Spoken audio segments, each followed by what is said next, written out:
The sexy female CEO went on a blind date with me and forced me to get married quickly. I went on a blind date, and it turned out to be a stunningly beautiful female CEO. Now she wants a flash marriage and to spend the night together. Chapter 1: The Ice Queen CEO wants to flash marry me. Today, I went on a blind date.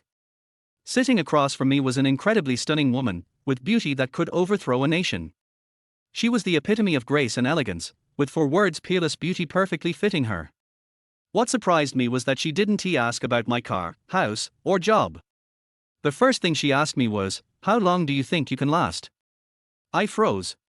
What should I do? At that moment, she stood up slightly, her soft, sensual lips near my ear, whispering, "Tonight, room 3018. At Oak Tree Restaurant, Songjiang City." This restaurant is unique in Songjiang, catering to all social classes with its variety of price ranges and services. It's where you can see the full spectrum of society in one place. Especially on the second floor, where the middle and marginal classes often hang out. Today, however, the second floor was different. Someone had booked the entire East District, including the corridor next to the glass windows. In the best spot, a stunning figure sat alone. She was a goddess in a white dress, with beautiful long hair that radiated elegance. Despite her extraordinary beauty, she exuded an icy aura, her expression and the depth in her eyes cold and distant. She was the masterpiece of God, the most treasured creation by Newer. Seeing her made you believe that fairies truly exist. But why would such a fairy fall to their mortal world? It seemed as though she was waiting for something here. The icy beauty, Jiu Bo, finally showed a slight change in her expression. She leaned over to her secretary and whispered, "Bring him up. Keep an eye on him." The secretary, who had been hiding behind the tablecloth, now emerged, revealing her stunning beauty. Though she couldn't compare to the heavenly goddess, she was still a goddess in her own right. As Tang Feng walked into the Oak Tree Restaurant, he adjusted his clothes with little hope for this blind date. In the world of arranged marriages, quality men are rare, while women with high standards are more common. Tang Feng was a college sports teacher, tall and good-looking, but still far from the high-quality male standard. Today was his 8th blind date. He had been told that the woman was top-tier in every way, only looking for an ordinary good man to marry, with almost no financial requirements. "Mr. Tang, I'm Miss Mo's personal secretary. Please follow me," the beautiful secretary said with a slight bow. As they reached the upstairs, the secretary waved at the bodyguards, who immediately drew curtains, isolating the East District from the rest of the restaurant. "Mr. Tang, our young lady is over there. Please take a seat," the secretary said respectfully. Tang Feng looked over, and his heart skipped a beat. Was this a fairy sitting in front of him? Mo Ryu, a 24-year-old Harvard graduate with a PhD in both business administration and philosophy, was the CEO of Mo Xingqianxia Group. She was incredibly successful, and yet, she was here on a blind date with someone like him. "Mr. Tang, my requirements are simple. Be of good character, no bad habits, decent appearance, and willing to sign a marriage agreement with contract spirit," Mo Ryu said coldly. Tang Feng was stunned for a moment. Was he being scammed into a flash marriage? The agreement was simple: marry quickly, live together but not in the same room, maintain appearances for both families, and keep everything confidential. If she wanted a divorce, she would pay him 10 million yuan. "All right, I agree," Tang Feng said, somewhat bewildered but also intrigued. Chapter 2: Just getting the certificate. If there are any drawbacks to marrying a beautiful rich woman, aside from the lack of substance and the pressure of being part of a wealthy family, Tang Feng couldn't think of any other disadvantages. If he didn't agree to Mo Ryu today, his mom would definitely force him to meet various other odd people. On one hand, he'd be a rich family's son-in-law, on the other, he'd face endless suffering. Why not go for it? Mo Ryu was slightly surprised, but she nodded indifferently, saying, "All right, Mr. Tang, 9 a.m. tomorrow, we'll meet at the Civil Affairs Bureau." After speaking, she neatly signed the agreement and pushed it toward Tang Feng. Tang Feng signed and then gave Mo Ryu a warm smile, which made her feel quite uncomfortable. "Goodbye." Mo Ryu stood up and left quickly, as if she feared being delayed. "Miss Mo." Mo Ryu paused. "Is there anything else, Mr. Tang?" Her voice was cold and unamused, with an unmistakable hint of impatience. Tang Feng didn't mind this at all. Since they were in a contract marriage, there was no need to make things overly complicated. We went on a blind date, showed until we finished the meal properly. We haven't even ordered any food yet. The key point was that the food here was really expensive. Tang Fong had purposely come here on an empty stomach. If Mo Are You left now, could he even order anything? Sorry, I have a meeting. Mr. Tang, just order whatever you want. It's on me. Mo Are You could somewhat tell what Tang Fong was thinking, but she didn't take it seriously. A shallow man wasn't a bad thing. It was easier to handle. Tang Fong chuckled and said, "Thanks, see you tomorrow." Under the gaze of the bodyguards, Mo Are You left quickly, her stunning beauty turning heads. Miss Mo is already leaving, and I haven't had enough yet. Enough already, we're lucky to even see her face while eating on the second floor. Who was that person earlier? Why did the Mo family's eldest daughter meet him alone? TSK. Must be someone impressive. A certain man named Tang, R. Chu Tilder. Does my rich wife miss me already? Stretching back comfortably, Tang Fong noticed a faint fragrance that seemed to belong to Mo Are You, the president. She's so cold, yet she smells quite nice. After eating and singing, Tang Fong left in style. He waved his hand, leaving without a trace, leaving the lingering gazes of the men behind. Just after he left, Tang Fong's mom called. "Hello, Mom, yeah." Hick Tilder. Tang Fong let out a true essence fluctuation, unable to resist their life energy. Tang Mom hurriedly asked, "How did your blind date go today? I heard the girl had great conditions." "Oh, it was fine." Tang Fong casually replied. After all, she wasn't his real wife, and he still hadn't won over the blind date. Hearing this, Tang Mom immediately responded, "What do you mean fine? It must be over already. Don't you care? Am I your mother or your housekeeper? I've arranged so many." Tang Fong silently moved the phone away, clearly accustomed to this. Once Tang Mom's fiery words had weakened, Tang Fong spoke. "Mom, I didn't say it's over, what are you getting worked up about? At your age, you need to take care of your health. Don't get so anxious." Tang Mom switched gears quickly. "It's not over. So, did you get along well with her? Does she like you?" "Not really, she just asked me to go to the Civil Affairs Bureau with her at 9 tomorrow. I see. Wait, what did you say?" "I said she's going to marry me tomorrow at the Civil Affairs Bureau." Tang Fong repeated himself. On the other end, the phone suddenly went silent. It was as if the quiet before the spring rain, yet there was an unspoken meaning. Tang Fong sighed, fully understanding his mom's reaction. He had been thinking about whether he should make up a lie, but after pondering, he thought, forget it. Trying to guess a rich woman's thoughts is pointless. Even if I try, it's still a guess. It's better to be at ease, and as long as Mom is happy, that's all that matters. After a long pause, his mom finally spoke again. "Son, you're not joking with me, are you?" "Of course not. What would be the fun in joking with you? By the way, I need the household registration book, I'll need it tomorrow." "But you just met today, how could you decide to marry after a couple of hours on a blind date?" Tang Mom was incredulous, almost as if her brain was smoking from the confusion. "Is she an old woman, or does she have some flaw?" "No, she's beautiful with fair skin, long legs, just like a fairy." Tang Fong replied cheerfully. "Why would such a beautiful and wealthy girl want to marry you after just one meeting? Did you fall in love at first sight?" Tang Mom was puzzled. "You could say that. Anyway, I found my wife, why not make it official?" "Mom, didn't you always want me to marry quickly? Why is it hard to accept now?" Tang Fong teasingly said. "Keep pushing for marriage, and it won't end well.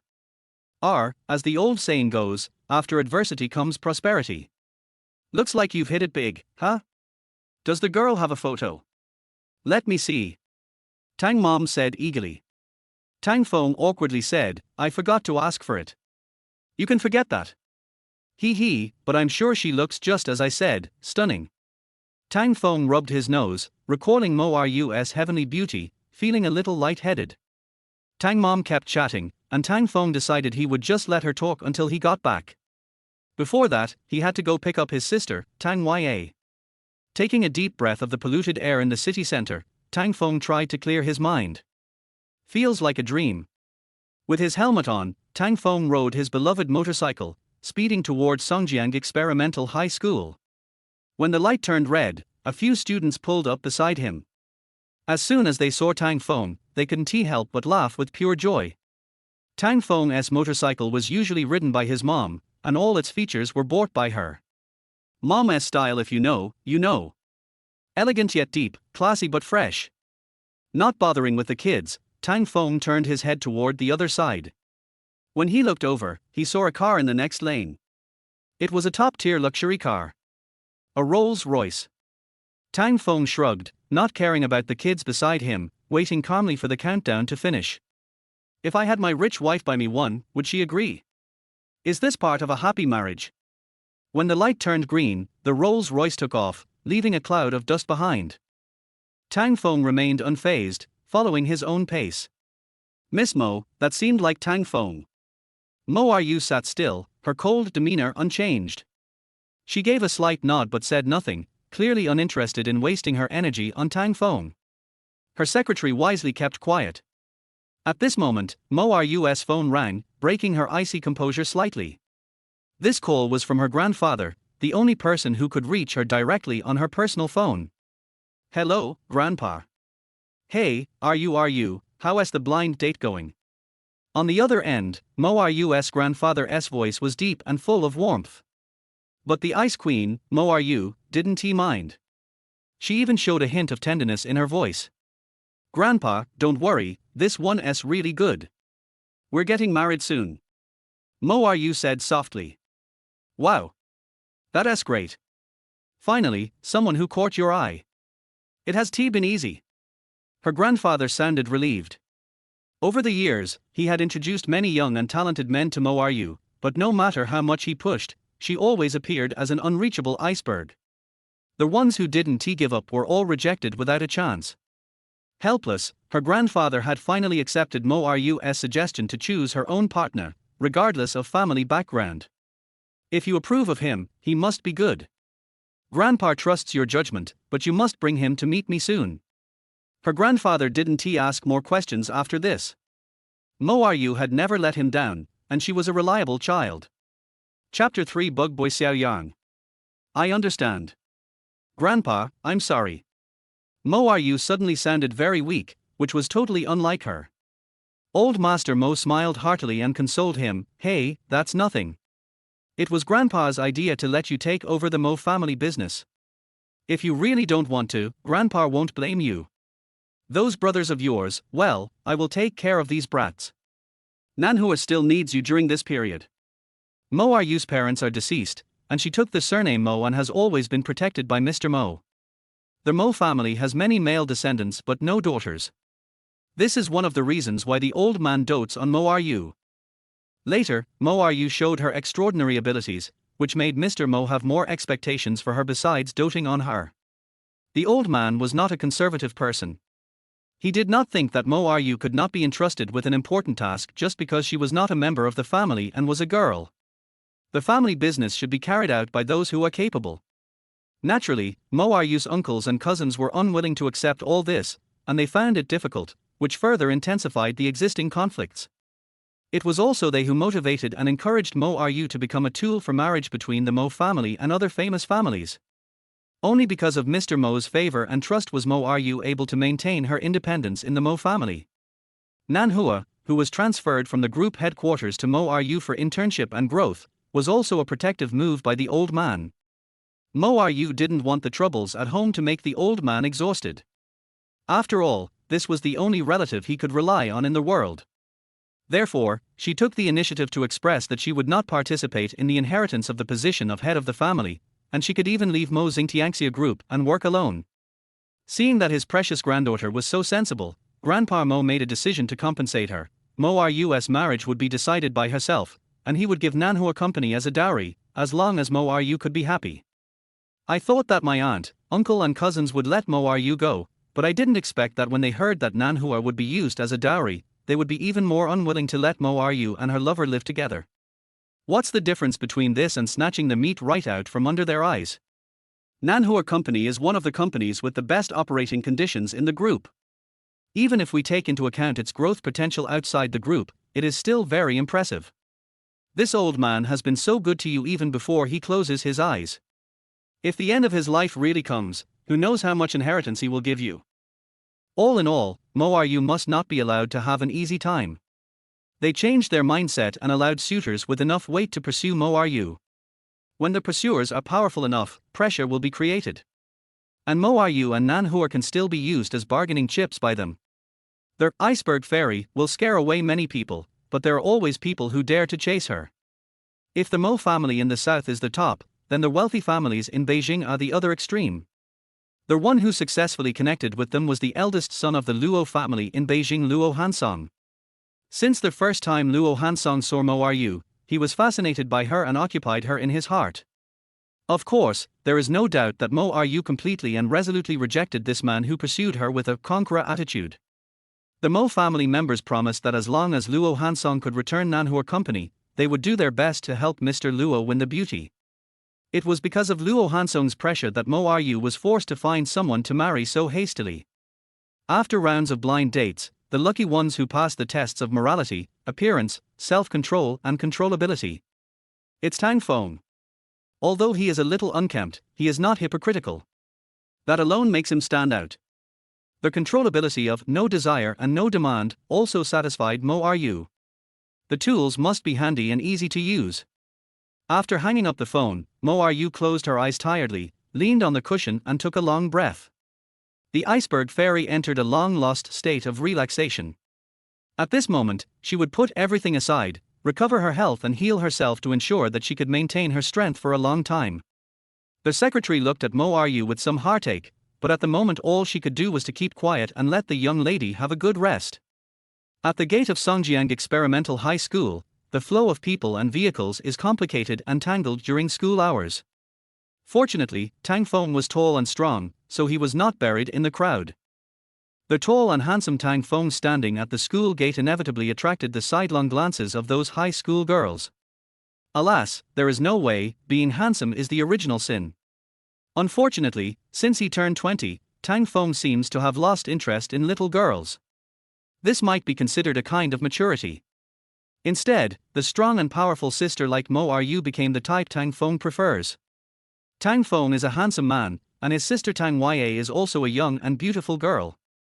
It is said that Tang Ye had already made it into the top 5 of the school's wild beauties list as soon as she entered high school, and had many fans. At least in the past 2 years of high school, Tang Feng has seen 3 love letters. As soon as Tang Ye appeared in his field of vision, Tang Feng saw her. Bright among the flowers, fresh and refined, she is none other than my little sister. At the same time, Tang Feng also found something wrong. There was a boy next to Tang Ye who was obviously following him, and his mouth kept moving, but no one knew what he was saying. He looked clear enough, but had an extremely frivolous expression that made him look like he deserved a beating. I believe all the fathers and brothers in the world understand this. Tang Ye was obviously impatient, but the boy seemed to enjoy it. Seeing her brother Tang Feng standing at the door, Tang Ye's sad face suddenly turned into joy, and she ran towards her brother, jumping and skipping, feeling a sense of happiness that she had escaped from the sea of suffering and that the other shore was just around the corner. Elder brother. Seeing the little girl running towards him, Tang Feng couldn't help but smile with joy. Although I don't have any feelings for little girls, how can a brother not like his own cute sister? With his arms open, Tang Feng welcomed his sister into his broad embrace. Do you miss me? I do. Tang Ye responded crisply. Seeing that the boy was still coming forward, Tang Feng poked him with his chin in disdain and asked, "Who is this boy?" Before Tang Ye could say anything, the boy came up to her and started talking to Tang Feng in a familiar manner. "Hello, brother. I'm Xiao Ye's classmate. My name is Xiao Yang." As soon as Tang Feng heard Xiao Yang's way of addressing Tang Ye, he felt extremely unhappy. "Did you call me Xiao Ya? Also, who the hell is your brother? Why are you calling me that? Xiao Yang, how many times have I told you not to call me by my name? We are not familiar with each other." The little girl's angry look made Tang Feng quite happy and he felt a lot more at ease. Although Tang Ye and Tang Feng did not show any kindness to Xiao Yang turned a deaf ear to them and still said enthusiastically, "Brother, let me take you and Xiao Ye home. My driver will be here soon." Tang Feng couldn't help but frown when he heard that. He didn't expect that such a small thing knew how to act like a semi-invisible Versailles. It was really arrogant. Who would want to know that you have a special car driven by a driver to pick you up?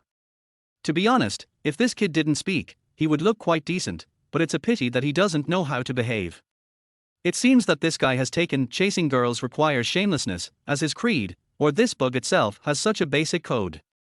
No need, you go back by yourself and keep your distance from my sister, otherwise I will report it to the school and your family. Tang Feng tried his best to speak to Xiao Yang in a decent and mature manner.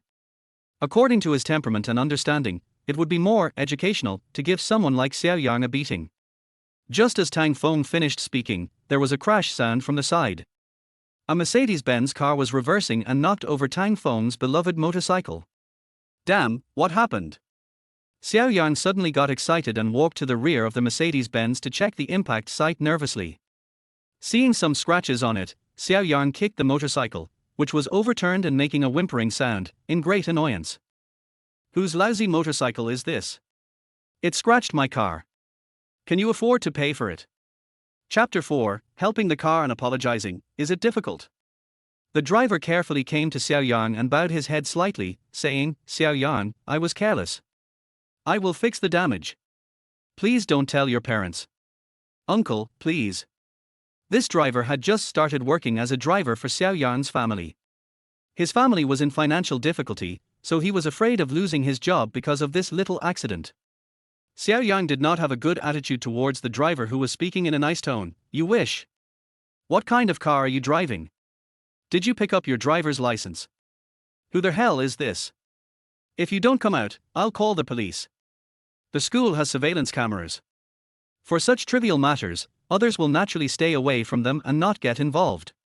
Only some students whispered, that guy is doing it again, the motorcycle owner is so unlucky. Yeah, it was obviously your own car that knocked over someone else's motorcycle because you didn't drive it well, but you're trying to turn the tables on them. At this time, Xiao Yang thought that no one would recognize him, and people who ride such an old and broken mom's bike must be afraid of paying compensation. He wanted to show off in front of Tang Huaye, but Tang Huaye started to curse him first. Xiao Yang. Whose car are you talking about? That's my car. The scene suddenly became very awkward. The onlookers were only slightly stunned. Xiao Yang was already gathering his strength but was stuck halfway, feeling quite uncomfortable. He has been pursuing Tang Huaye for a semester, and he wants to slowly develop feelings for her. Of course, he doesn't want to end the possibility because of this.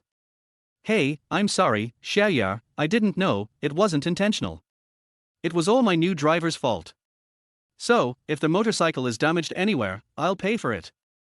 As Xiao Yang spoke, he took out a business-style wallet that was totally inconsistent with his student appearance, opened it, and took out red bills one by one.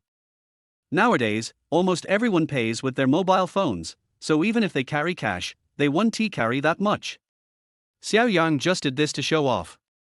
After all, although showing off a thick wallet full of red bills in front of others might not win people's likes, it would most likely attract envy and admiration. This guy especially likes to show off in front of girls in the school supermarket, especially when he is with his boyfriend, and he is often looked down upon. Xiao Yang drew out 6 cards in a row and handed them to Tang Huaye generously. The latter was just confused. I am not trying to extort money from you. Who cares about your money? Tang Feng grabbed Xiao Yang's hand that was stretched out to Tang Huaye and squeezed it hard. Then he saw an unnatural look on Xiao Yang's face. Damn. I'm still here, and you just want money to corrupt my lovely sister. How dare you, little thing. Tang Feng forcefully shook Xiao Yang's hand back and said in a deep voice, forget the money, use it to buy candy. Go and pick up the car and apologize to us. Tang Feng's voice was powerful and quite authoritative, coupled with his tall and strong figure. Xiao Yang did not even have the courage to resist for a moment. The most important thing is that the force with which Tang Feng pinched his arm just now was too scary. Wow, that's Tang Huaye's brother from the second year of high school. He's so handsome. Really? So manly. Take a quick photo. By chance, one girl's cell phone flash was still on, which caught Tang Feng and Tang Huaye's attention. Tang Huaye was naturally proud of her brother for bringing her honor, but Tang Feng. Oh, the little girls like me so much, it's a pity that my brother doesn't like the little sisters, I'm so sorry.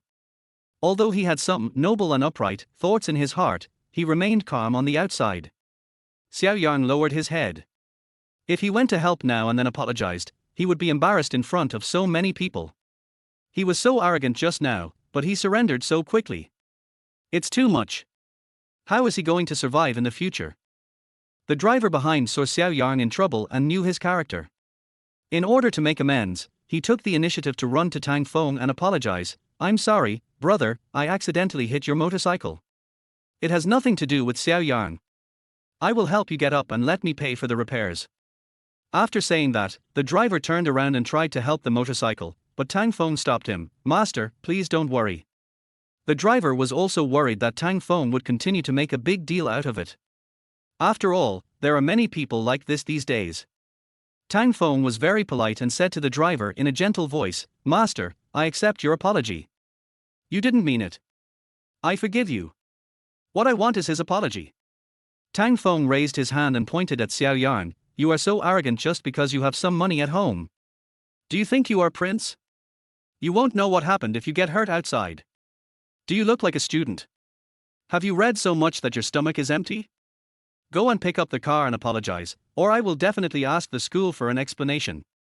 The noise at the school gate became louder and louder, and more people stopped to watch and take pictures, so the school had to step in to maintain order.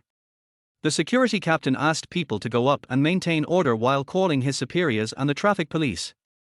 Hey, how could Xiao Yang, this kid, end up provoking such a person? He's really causing trouble for me. The security guards came between the two groups of people. The security captain raised the brim of his hat and said to Tang Feng in a calm voice, Brother, you see, we are at the school gate. Can we not make a fuss for now? Let's move all the cars to the side and wait for the traffic police to come and deal with it. Tang Feng was unmoved. Brother, I didn't mean to make a scene. My car was knocked down, and one of them helped me up and the other apologized to me. Isn't this reasonable? The driver has already apologized, so is there anything wrong with me asking this kid to apologize to me as well? Does he have to go to the sidelines to solve such a simple matter? Does he have no hands, no feet, and no mouth? Tang Feng's voice was so loud that almost everyone present could hear it clearly. Some of the older brothers who were good at handling things immediately agreed with the story. That's right. What the young brother said is right. After all, the security guard has to consider the school's image. Now with so many cameras pointing at him, he can't be too tough and feels ashamed for a moment. At this time, the director of the teaching department came running over in a hurry. It can be seen that the director's potbelly has given him a lot of burden along the way. Director Liao. The security captain stepped forward as if he had seen a savior. Now that the leader is here, he won't have to worry anymore. Tang Yue and the students around her were all surprised when they saw Director Liao coming. It's such a trivial matter. Even if there's a little commotion, at most we can just call the head of the security department. Why would Director Liao come? Old Liao usually doesn't care about these things at all. Why is he so diligent today? Tang Yue asked, puzzled. Director Liao held the security captain with one hand, panting and scolding. Didn't I tell you that President Mo of Manhwa Company would come to our school to discuss cooperation soon? Why did you make such a big deal for me? The security captain timidly said, Director, it's not. We have already persuaded him, but he just insisted on making trouble. Director Liao looked at Tang Feng and then at Xiao Yang. You little bastard, if you mess up, I'll show you how I'll deal with you. Director Liao criticized Xiao Yang in his heart, then pushed the security captain aside and said to Tang Feng, Young man, please give me some face. Let's make way and clear the way. It's not good to block the school gate.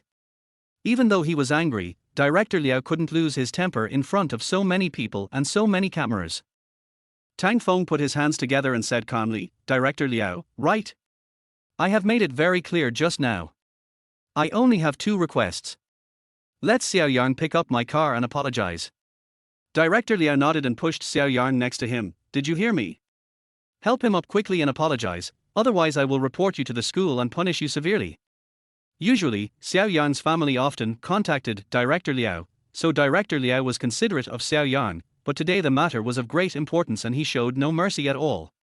By this time, Xiao Yang had recovered from his initial shock, and the pride and arrogance in his heart took over the initiative again. Chapter 5, Move the car away and ask for an apology. I wasn't driving the car. Why should I help? Why should I apologize? Xiao Yang stared at Tang Feng in shock, acting like a little old man.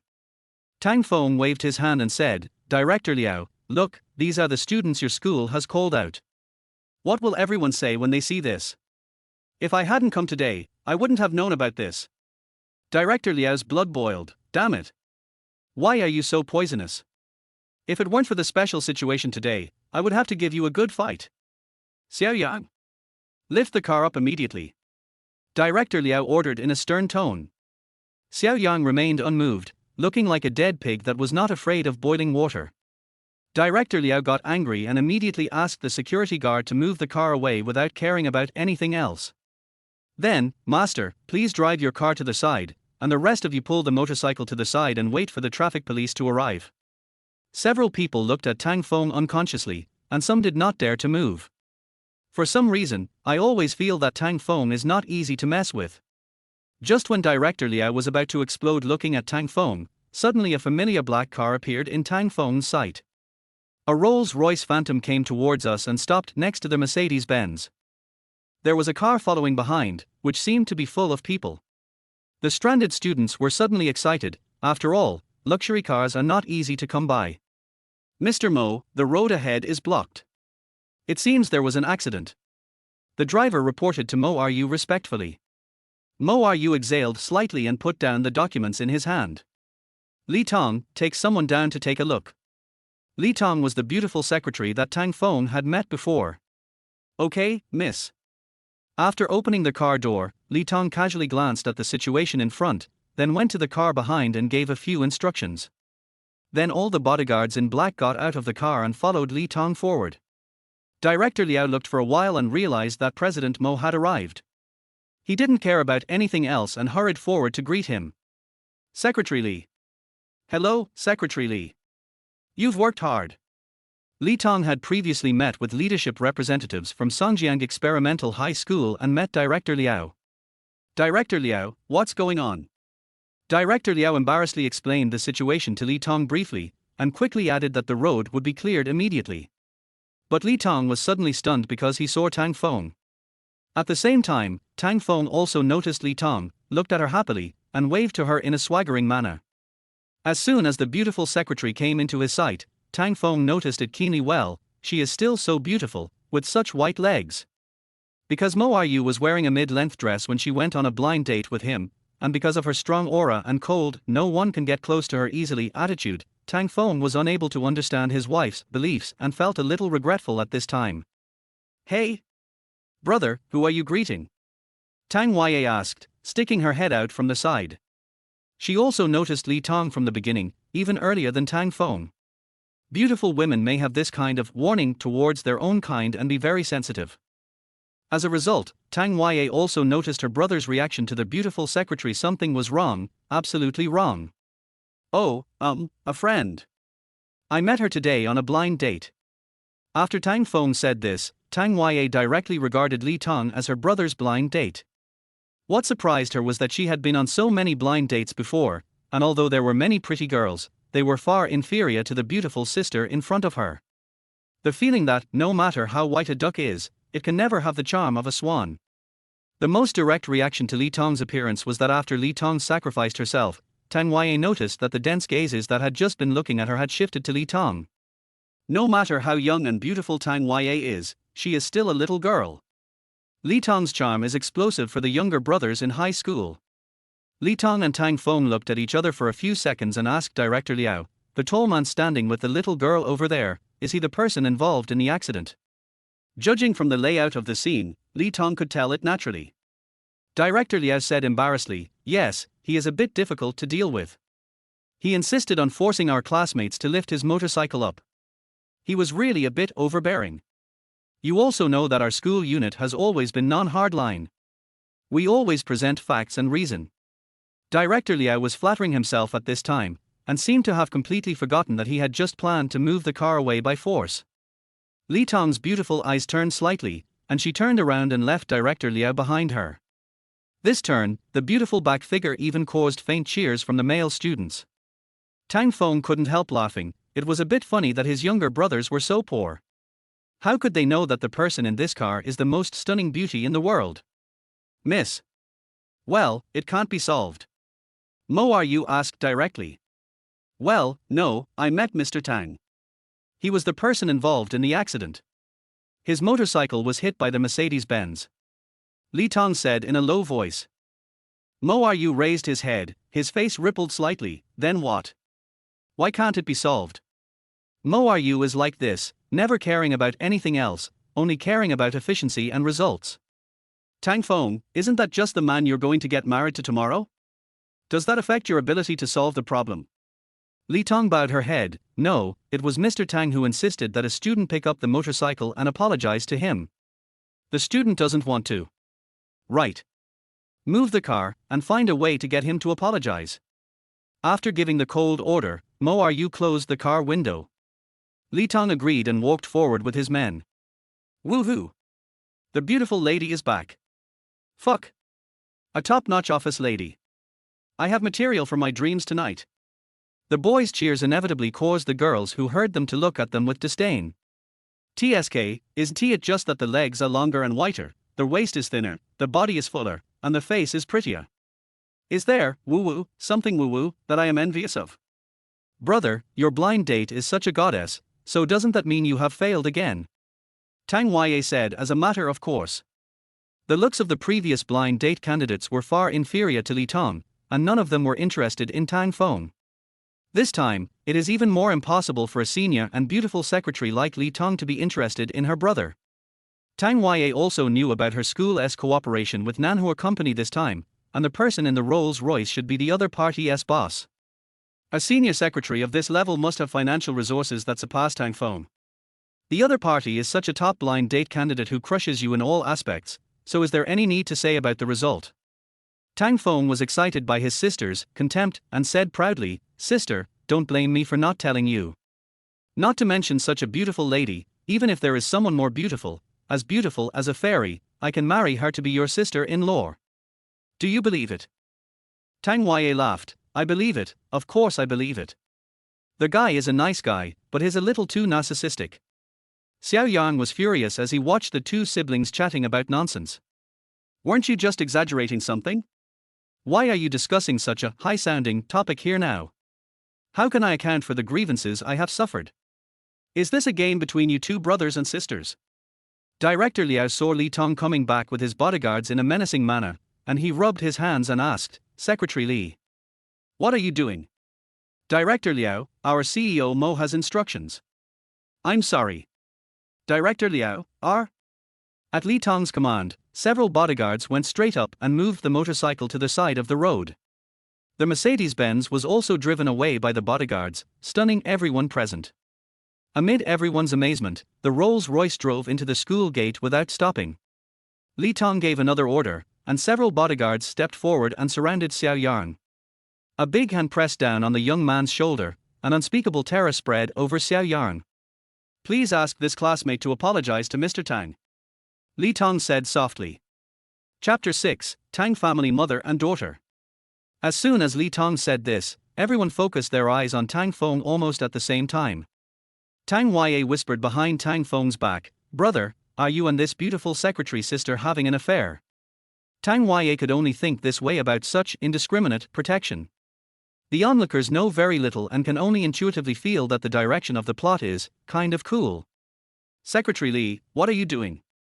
Director Liao was confused and wondered if this young man had any connection with the people at Manhwa Company.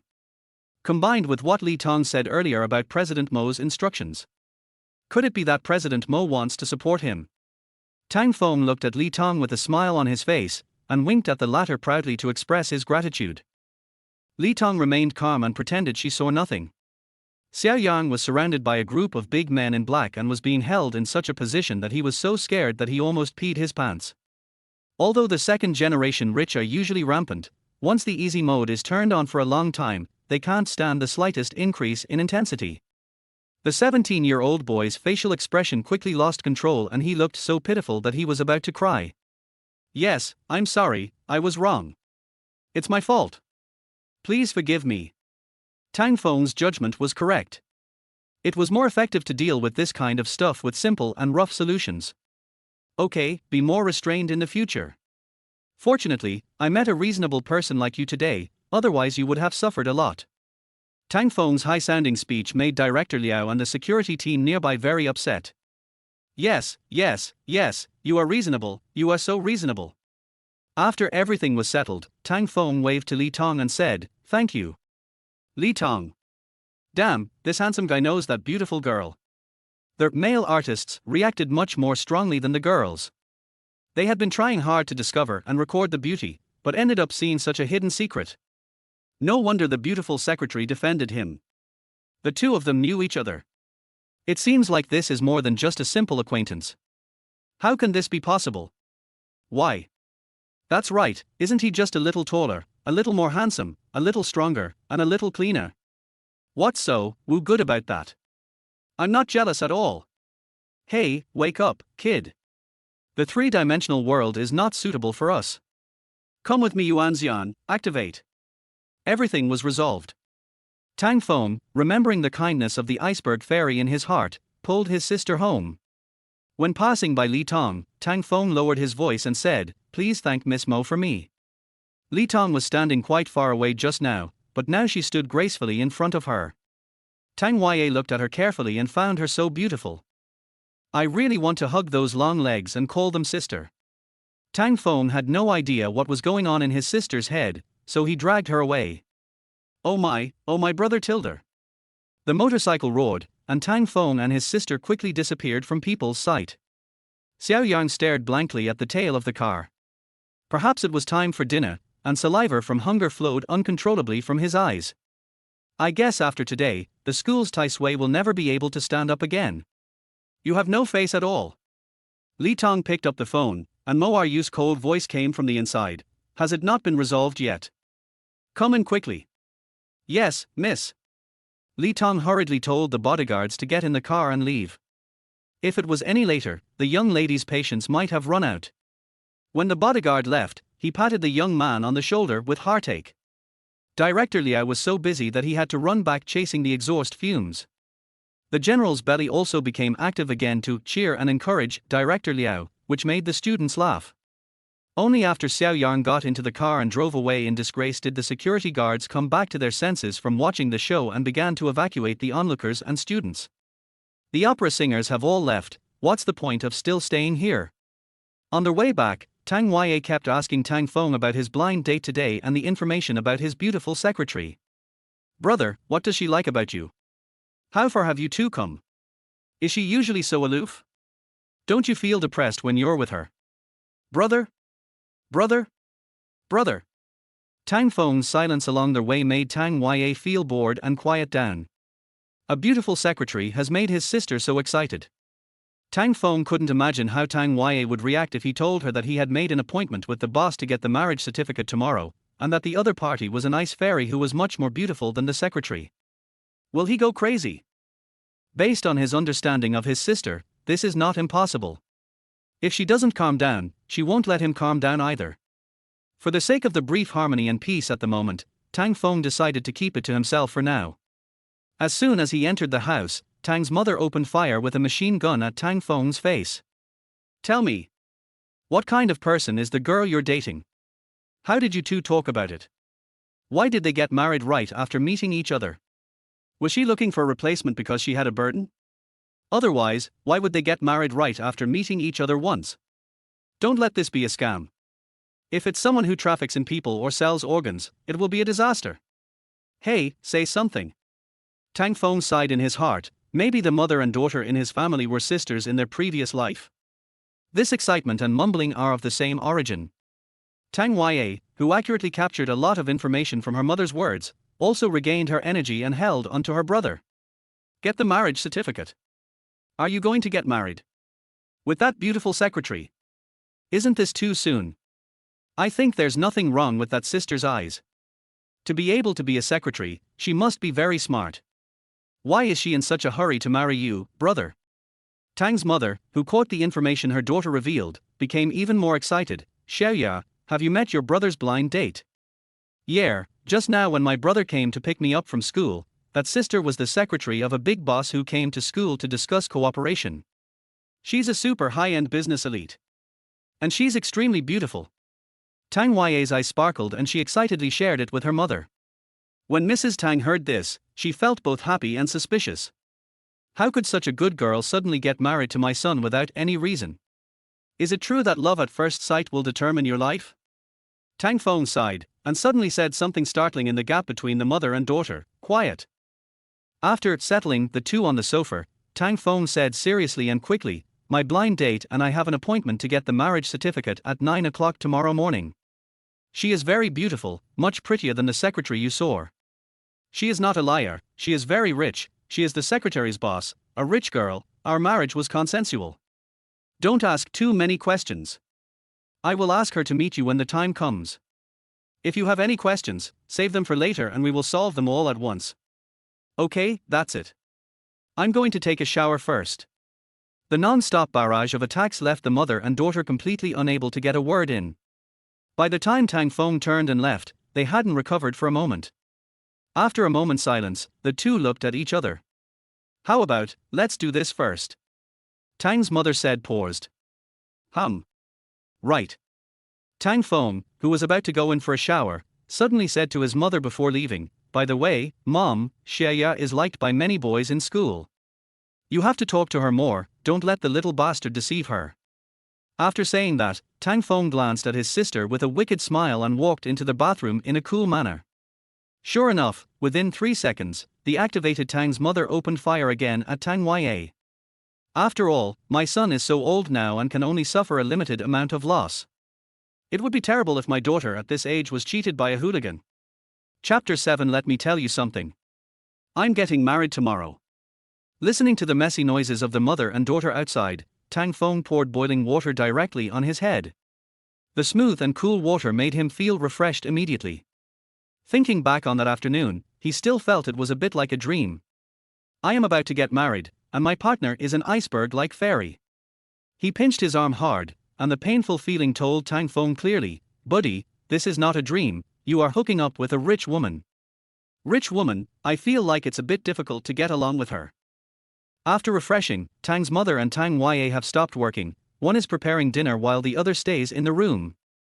Mom, are you done with the education? Tang Feng joked cheerfully, leaning against the kitchen door. Mother Tang gave him a dirty look and snorted, yeah, you succeeded. Are you happy? Hey, I'm talking about a practical problem. I should have mentioned it to you. Tang's mother stuffed the freshly cooked dish into Tang Feng's hands and said unhappily, all right, bring your wife back to me as soon as possible. Be careful about everything. I won't worry about it. Aren't you worried enough? Hey, I knew you were reasonable. Mother Tang was halfway through taking off her apron when she suddenly felt worried. You kid, did you hire someone to find a girl to fake a marriage to fool me? Tang Feng was embarrassed, and hurried over to help his mother take off her apron, and diligently helped her sit down to eat. Although it can't be said that my mother guessed correctly, the fake marriage was real, and Tang Feng still couldn't help feeling a little guilty. It was the first time I told such a lie, so it was inevitable. Oh, Mom, you're overthinking it. You see, this guy was introduced to us by someone else, and the place was also booked by someone else. Although Xia didn't see him in person, she saw his bodyguards and secretaries with her own eyes. If you don't know, you can ask him yourself. At this time, the hungry Tang Ya opened the door and went out to find food. As soon as she went out, she saw her brother and mother staring at her. She shrank back, leaving only her head exposed, and said in a very cute voice, what are you doing? I've already said I won't fall in love too early. How could I be attracted to those childish and spirited boys in school? Tang Feng absolutely believed that, apart from anything else, growing up with such an outstanding and handsome brother, Tang Ya's aesthetics and taste had already been subtly elevated to a high-end foreign level. Those little creatures in the school are no different from weeds on the roadside, except that they can talk. Mother Tang rolled her eyes at her daughter and said, okay, let's talk about your business later. Did your brother's blind date really come to your school to discuss cooperation? Mom, that's already my fiancé. Tang Feng added. When Tang Ya heard that he was not going to criticize her, she slowly moved out. Yes, I saw it. That luxury car. That bodyguard. That beautiful secretary. This sister-in-law is so beautiful. Tang Ya's eyes were full of stars when she said this. Tang Huai's condition made Tang Feng feel new worries. He whispered to his mother, "Mom, Tang Xieya's materialistic tendencies are also worth being vigilant about." Tang's mother nodded affirmatively. If Tang Huai was too obsessed with fame and wealth, it would be a wrong path and she had to let it go. But what she cares more about at the moment is her beautiful, rich and white daughter-in-law. If this is true, it's really incredible. Hey! Since my sister-in-law is the president of such a big company, she must be able to be found on the internet. Tang Huai suddenly jumped up excitedly. When Tang's mother heard this, she nodded in agreement and urged Tang Huai to check it immediately. "Let me see. President of Manhwa Company, Limited, got it." Tang Huai put the search page in front of her mother. Their mother and daughter looked at the photo of Mo Ru, who had an elegant temperament, was as beautiful as a fairy, but also exuded an obvious cold aura, and were speechless for a long time. "This is the girl you went on a blind date with today." It was already difficult for Mother Tang to address Mo Ru as girl naturally. Tang Feng pretended to look at the photo. "Well, it's not as pretty as the real person." "Yes, it's her. I'm going to get the marriage certificate with her tomorrow." Tang Huai opened her mouth in the shape of an O, and her palm involuntarily rested on Tang Feng's forehead. "It's not hot, how about we take him to the hospital and get an appointment, Mom?" A goddess-level secretary girl could still barely accept it, but a queen like Mo Ru, she didn't know what kind of mental journey she should go through to accept it. Manhwa Company is a cutting-edge enterprise with a market value of nearly 20 billion yuan, and Mo Ru is the president of Manhwa.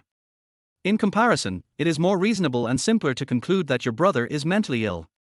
Tang Feng pulled his sister's hand away and said to their mother and daughter in a serious manner, "If I really wanted to lie to you, why would I tell such an outrageous lie? That's why I wonder if you have something wrong with your brain." Before Tang Huai could finish her words, Tang Feng slapped his sister on the head with a chestnut. Tang Huai touched her head, pouted and stopped talking.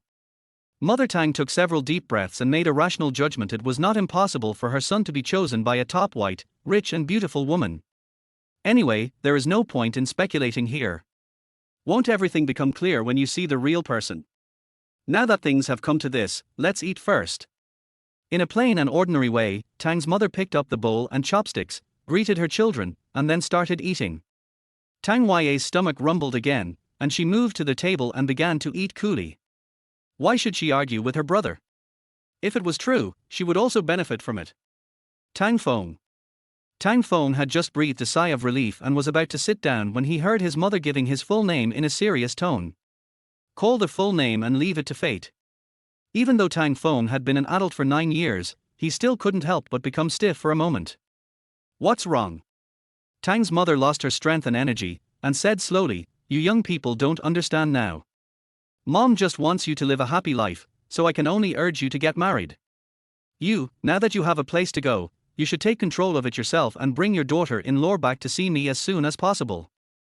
Tang Feng was somewhat moved, and a warm current of emotion surged in his heart. "Mom. But if I find out you're playing tricks on me, I'll skin you alive. So you can reunite with your father sooner rather than later." Tang Feng. Just after washing the dishes, Tang Feng picked up his phone and saw that there were no serial killing messages in the brother group. "Chen Xiao at brother Tang Feng, come out and see me tonight, I need alcohol to calm my heart." "Chen Xiao at Tang Feng, where are you? Why didn't you reply to me immediately? Have you changed your mind?" "Liu Buile, brother Xiao, are you okay?" "Chen Xiao, what do you know? These are what my girlfriend said. I want to ask brother Feng how to respond, because he is the most handsome among our brothers." "Zhang Wei, I'm busy, please don't cue me." Liu Buile. "Chen Xiao, passerby, do you still have any shame?" Zhang Wei, jealousy, pure jealousy. Chen Xiao. Tang Feng. Tang Feng at Chen Xiao time and place. Chen Xiao, brother Feng is so straightforward. Good brother. I'll post it right away. Tang Feng established a deep revolutionary friendship and an unbreakable father-son relationship with his 3 brothers, so the relationship between the 4 has not deviated from the university model since graduation. It's just that Zhang Wei and Liu Buile are not in Songjiang City, so Chen Xiao and Tang Feng, who are in the same area, usually have appointments. Tang Feng, by the way, let me tell you something. I'm getting married tomorrow. Liu Buile, Chen Xiao, Zhang Wei. The first moment they met, Chen Xiao went straight up and grabbed Tang Feng's neck with a big clasp. How could you hide such a big thing so deeply? Are you still brothers? Tang Feng, who had been practicing martial arts in the village since he was young, was extremely skilled. He also had some experience in the army. He easily countered Chen Xiao's strong brotherhood and pinned him down. Brother Xiao, didn't I tell you? Don't fight with me casually, I will have a stress reaction. Tang Feng said with a wry smile as he rubbed Chen Xiao's arm. Chapter 8 Farewell to Single Night. Hey, Brother Feng, please be gentle, you really are not going to hold back at all. Chen Xiao wailed with a wry smile, but there was no trace of blame in his tone. The reason is simple, just that I am skilled at it. It's just a dislocation. You'll get used to it after a while. Besides, there is no need to worry too much between father and son. After tinkering with it for a while, Tang Feng wiped his nose embarrassedly. Hey, every failure is a learning experience, understand me, son. Chen Xiao's face darkened, and he leaned closer to Tang Feng and said, Don't change the subject. Tell me, what do you mean you're getting married? They said they were going to get married without saying anything, and not a single rumor leaked out about the process beforehand. Are there still brothers? Are there still fathers and sons? Tang Feng cleared his throat and smiled. To be precise, we will get the marriage certificate tomorrow. I haven't hidden anything from you. The marriage certificate was just decided after the blind date today. Didn't I announce it to you right after I told my family? Tang Feng had complained about his blind date today in the brothers group, so Chen Xiao naturally knew about it. That's why he didn't understand. If Tang Feng really had a secret girlfriend and they were about to get married, why would he be forced to go on a blind date? How could he complain to his brothers in the group about the pain of his mother forcing him to get married? Brother Feng, you and that blind date are old lovers? Chen Xiao asked tentatively.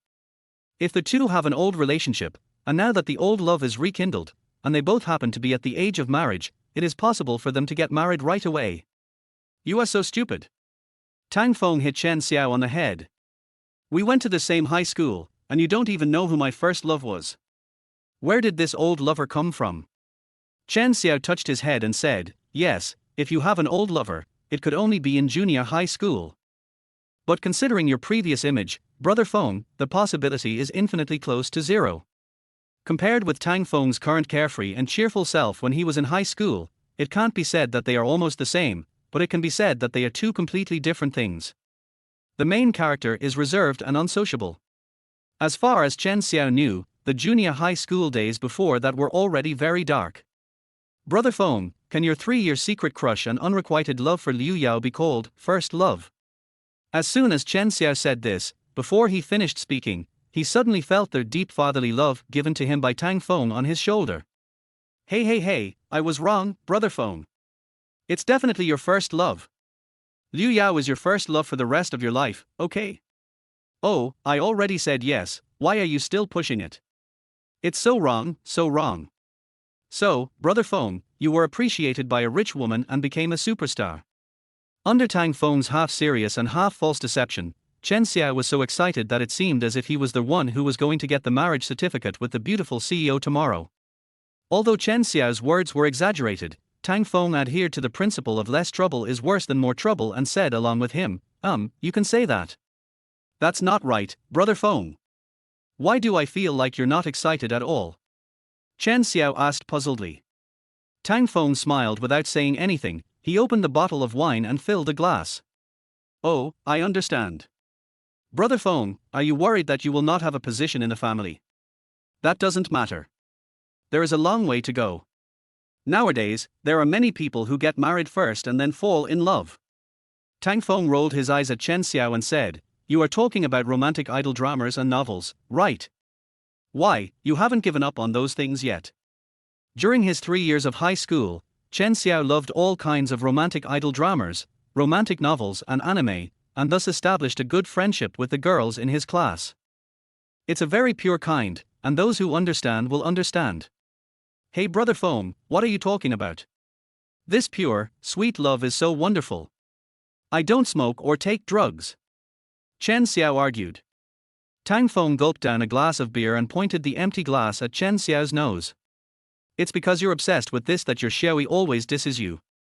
Who's Xiaoyi? Chen Xiao's girlfriend of 6 years, is a graphic designer and is regarded by Chen Xiao as his own mysterious queen mother.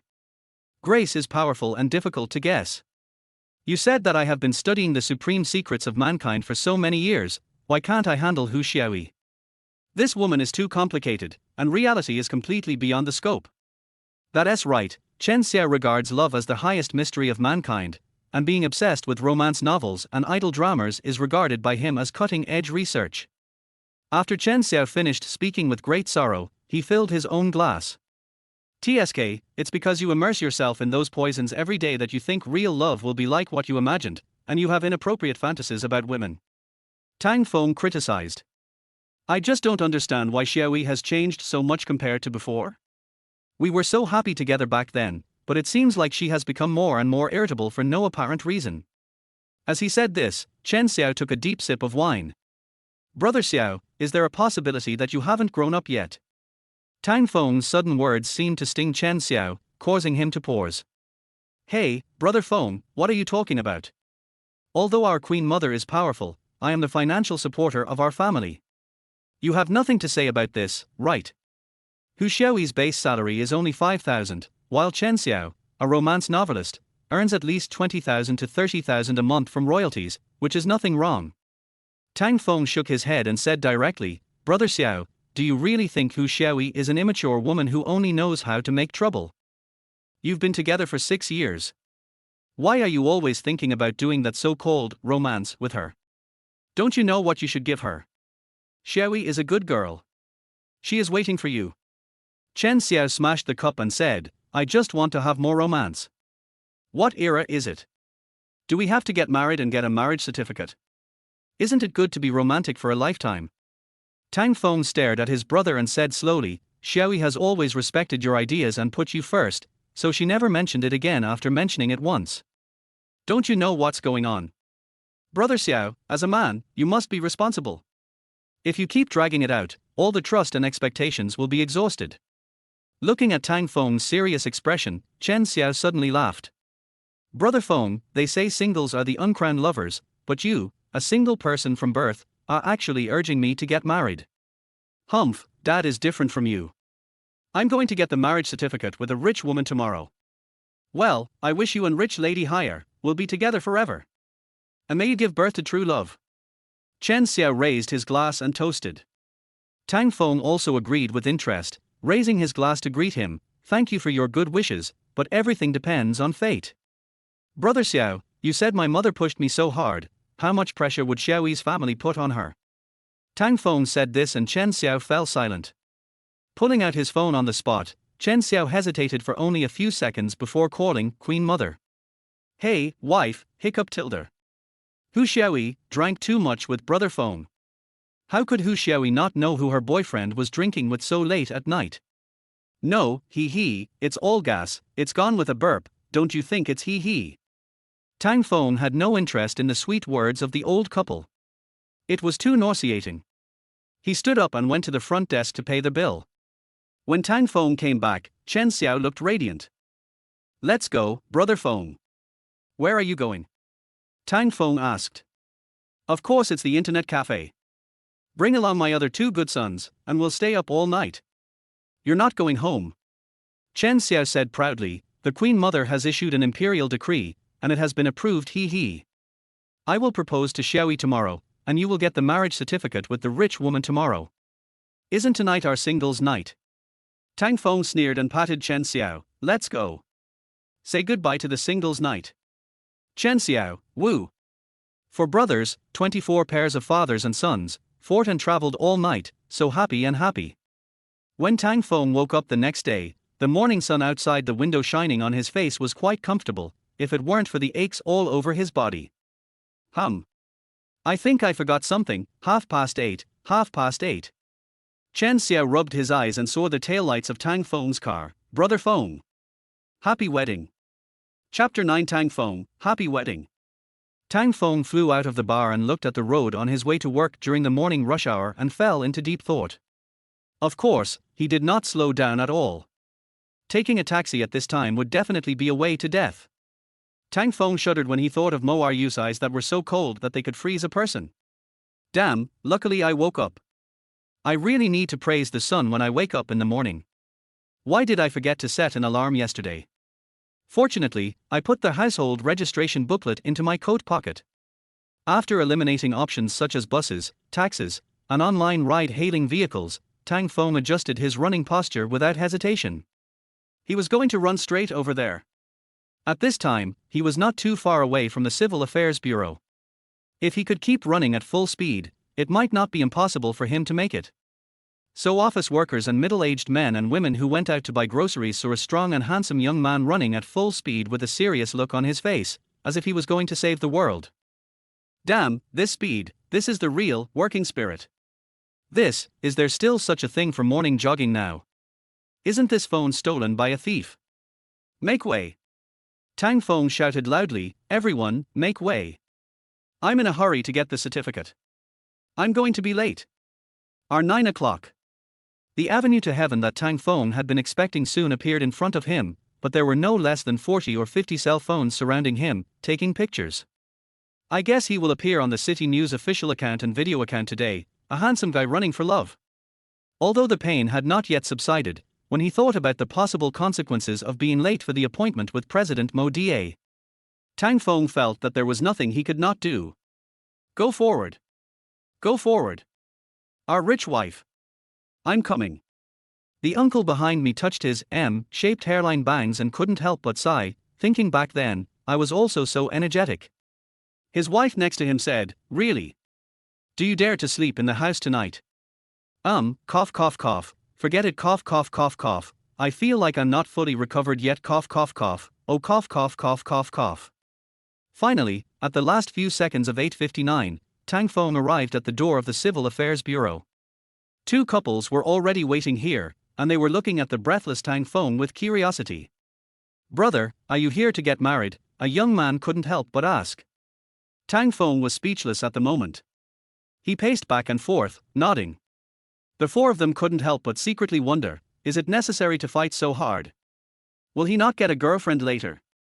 At this time, the sound of a car was heard, and the Rolls-Royce Phantom that Tang Feng was familiar with stopped aside. Li Tong got out of the car from the front and ran to the back to open the door, which immediately made the eyes of two male compatriots involuntarily follow her. The appearance of the handsome same-sex person naturally aroused the vigilance of the two girls, so they almost immediately caught the moment when their boyfriend was molesting them. With two screams of pain, Tang Feng knew without even looking that the gay man had received an education in love. I also mourned for them in my heart. How could something like this happen on such an important day? Putting himself in their shoes, he completely understood the two boys' reactions. To a certain extent, this was force majeure. After all, Li Tong's level was too high, and she looked extremely tempting in uniform. I'm sorry brothers, this is my fault. I will pray for you. The car door opened and a pair of long legs stepped out first, wearing plain white high heels, but exuding elegance and grace. Mo Ryu wore a pair of white wide-leg trousers today, a beige shirt and a white jacket. Her cool and beautiful face gave the surroundings a holy atmosphere. Not only that, although nothing is directly revealed, Mo Ryu's exquisite figure is hard to hide, whether it is her long legs, plump breasts or thin waist. The jade-like hand was unexpectedly small. She gently took off her sunglasses and immediately caught Tang Feng's gaze. That's right, Tang Feng is a hand control freak. Although the two girls next to her also thought that Mo Ryu was indeed stunningly beautiful, they still sneered at Tang Feng's performance. Humph. Men are really bad. I thought he was quite handsome, but he turned out to be a slut who couldn't help but lust after a beautiful woman before getting the marriage certificate. I don't want to get married anymore, you can find someone else to marry. As she spoke, a girl pushed her boyfriend aside and walked away at a life-threatening pace without any hesitation. Another girl saw this and didn't know how to deal with her boyfriend. Although she was disappointed, she was not so extreme. Fortunately, her boyfriend was smart. He immediately hugged her, turned his back to the two beauties Mo Ryu and Li Tong, and began to coax her with all his heart, which stabilized her. Out of sight, out of mind. At this moment there is unity between men and women. Tang Feng also clasped his hands together silently in his heart. Sorry, being handsome is indeed the original sin. It's also my rich wife's fault that she is so beautiful. Mo Ryu had no interest in the irrelevant people around him and walked straight to Tang Feng. Her every move and gesture was noble, beautiful, elegant and confident, making Tang Feng think that Mo Ryu was the most perfect woman in the world. At least judging from her appearance and temperament, that's what Tang Feng thought. Mo Ryu looked at Tang Feng's sweaty body and noticed that his breathing was not yet even. Are you tired? Did you run here? Getting the marriage certificate with me shouldn't make you this nervous, right?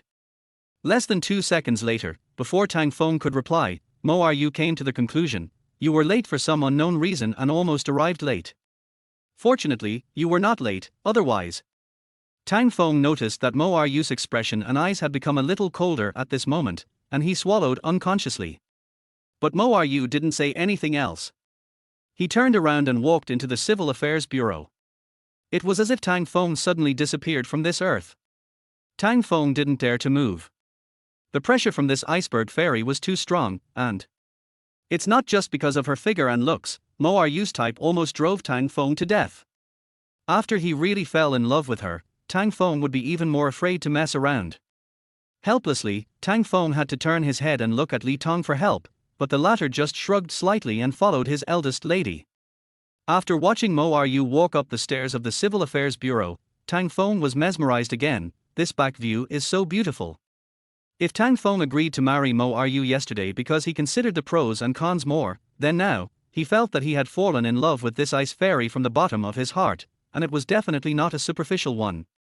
Mo Ryu listened on the steps for about 3 seconds, and couldn't help but turn around and said to Tang Feng coldly, Tang Feng, you have already wasted 5 minutes of my time, can you hurry up? Or do you regret it like that girl? The young couple who were hugging each other slowly opened their mouths into an O shape when they saw the scene. It was this icy beauty who forced the man to get married? This is too good to be true. I don't. I am willing to marry Mo Ryu. As he spoke, Tang Feng endured the soreness in his body, lifted up his legs and stepped forward with a slight tremor. The two of them went in, and by chance they became the first couple to register at the Civil Affairs Bureau that day. The staff were all amazed at the good looks of the couple, and their work enthusiasm was high. As Tang Feng walked out of the Civil Affairs Bureau with the small notebook in his hand, his hands were shaking. If you were to marry a fairy, would you be shocked? Mr. Tang, this is the key to our wedding room. Please let me know when you have decided on the time to move. Secretary Li will send you the address later. Goodbye. Looking at the beautiful back of his rich wife as she hurried away, Tang Feng couldn't suppress his inner impulse. I know, wife. Mo Ryu's body paused slightly, but it was only for a brief moment. Tang Feng kissed his marriage certificate and said to himself, Tang Feng, happy wedding. Chapter 10. Will you go to the high school reunion? While sitting in the online car-hailing vehicle, Tang Feng received a text message and WeChat friend request from Li Tong. Mr. Tang, my name is Li Tong. This is my cell phone number. The wedding room that the young lady has prepared for you is at number 1, North District, Wan Garden. When the time comes, you can just identify yourself to the property security personnel and go in. The eldest lady said that you can choose any bedroom except the master one. Also, I have added you as my WeChat friend. Tang Feng scratched his head and passed Li Tong's friend. Tang Feng, Secretary Li, when will Miss Mo move in? After a while, Li Tong replied, to be determined. TSK, well, after all, he is the son-in-law of a wealthy family, what else does he need a bicycle? It doesn't look like they want me to be a stud for their family, right? Let us leave it this way for now, Tang Feng said to himself. Tang Feng, oh, I haven't received Miss Mo's contact information yet. Since we are already husband and wife, it seems unreasonable not to have contact information, right? It would also be a loophole. Li Tong quickly sent Mo Ryu's phone number and said that it was a private call and that she should not be disturbed unless necessary. The private WeChat account was also the same and followed the previous communication principle. Tang Feng chuckled, thinking that he was really just an employee. Should he ask for more wages? Anyway, President Mo wouldn't refuse, right? Rather than wasting too much time on refusing, Tang Feng felt that President Mo would just give him money to shut up and obey. Looking at the bustling scene outside the window, Tang Feng was in a daze. After getting the certificate, what should I do now? It was still early, he had no classes yet, and he was feeling very sore all over. Just when Tang Feng was tired and about to doze off, Chen Xiao called him. Hey, brother Feng, is everything going well? According to the time, you should have received the marriage certificate with your rich new sister-in-law, right? Chen Xiao's carefree voice came from the microphone, and he sounded in a very good mood. It seems like he and Hu Xiaoyi have reconciled and their relationship has reached a new level. Yes, thanks to you, I got it. Tang Feng said casually. Brother Feng, there's something I forgot to tell you. There's a high school reunion in Songjiang tomorrow, organized by Lao He. He's retiring soon, and Chen Yuanyuan asked me to ask you something. Do you have time this weekend? Tang Feng smiled helplessly when he heard this. Why would she ask you to ask me? Can't she contact me directly? There's no movement in the old class group. Chen Xiao smiled awkwardly. Hey, brother Feng, weren't you not good at socializing before? She felt it was a bit awkward to contact you out of the blue. If she talked about this in the group. You know everyone is from all over the world, and there are so many marginalized people and small groups, so. Tang Feng pinched his brows with a headache. He certainly understood this principle, so he didn't want to go. Their high school reunion, the relationships that have been around for a long time, the sparse politeness, the roundabout comparisons and calculations, it was really boring, tiring and sad.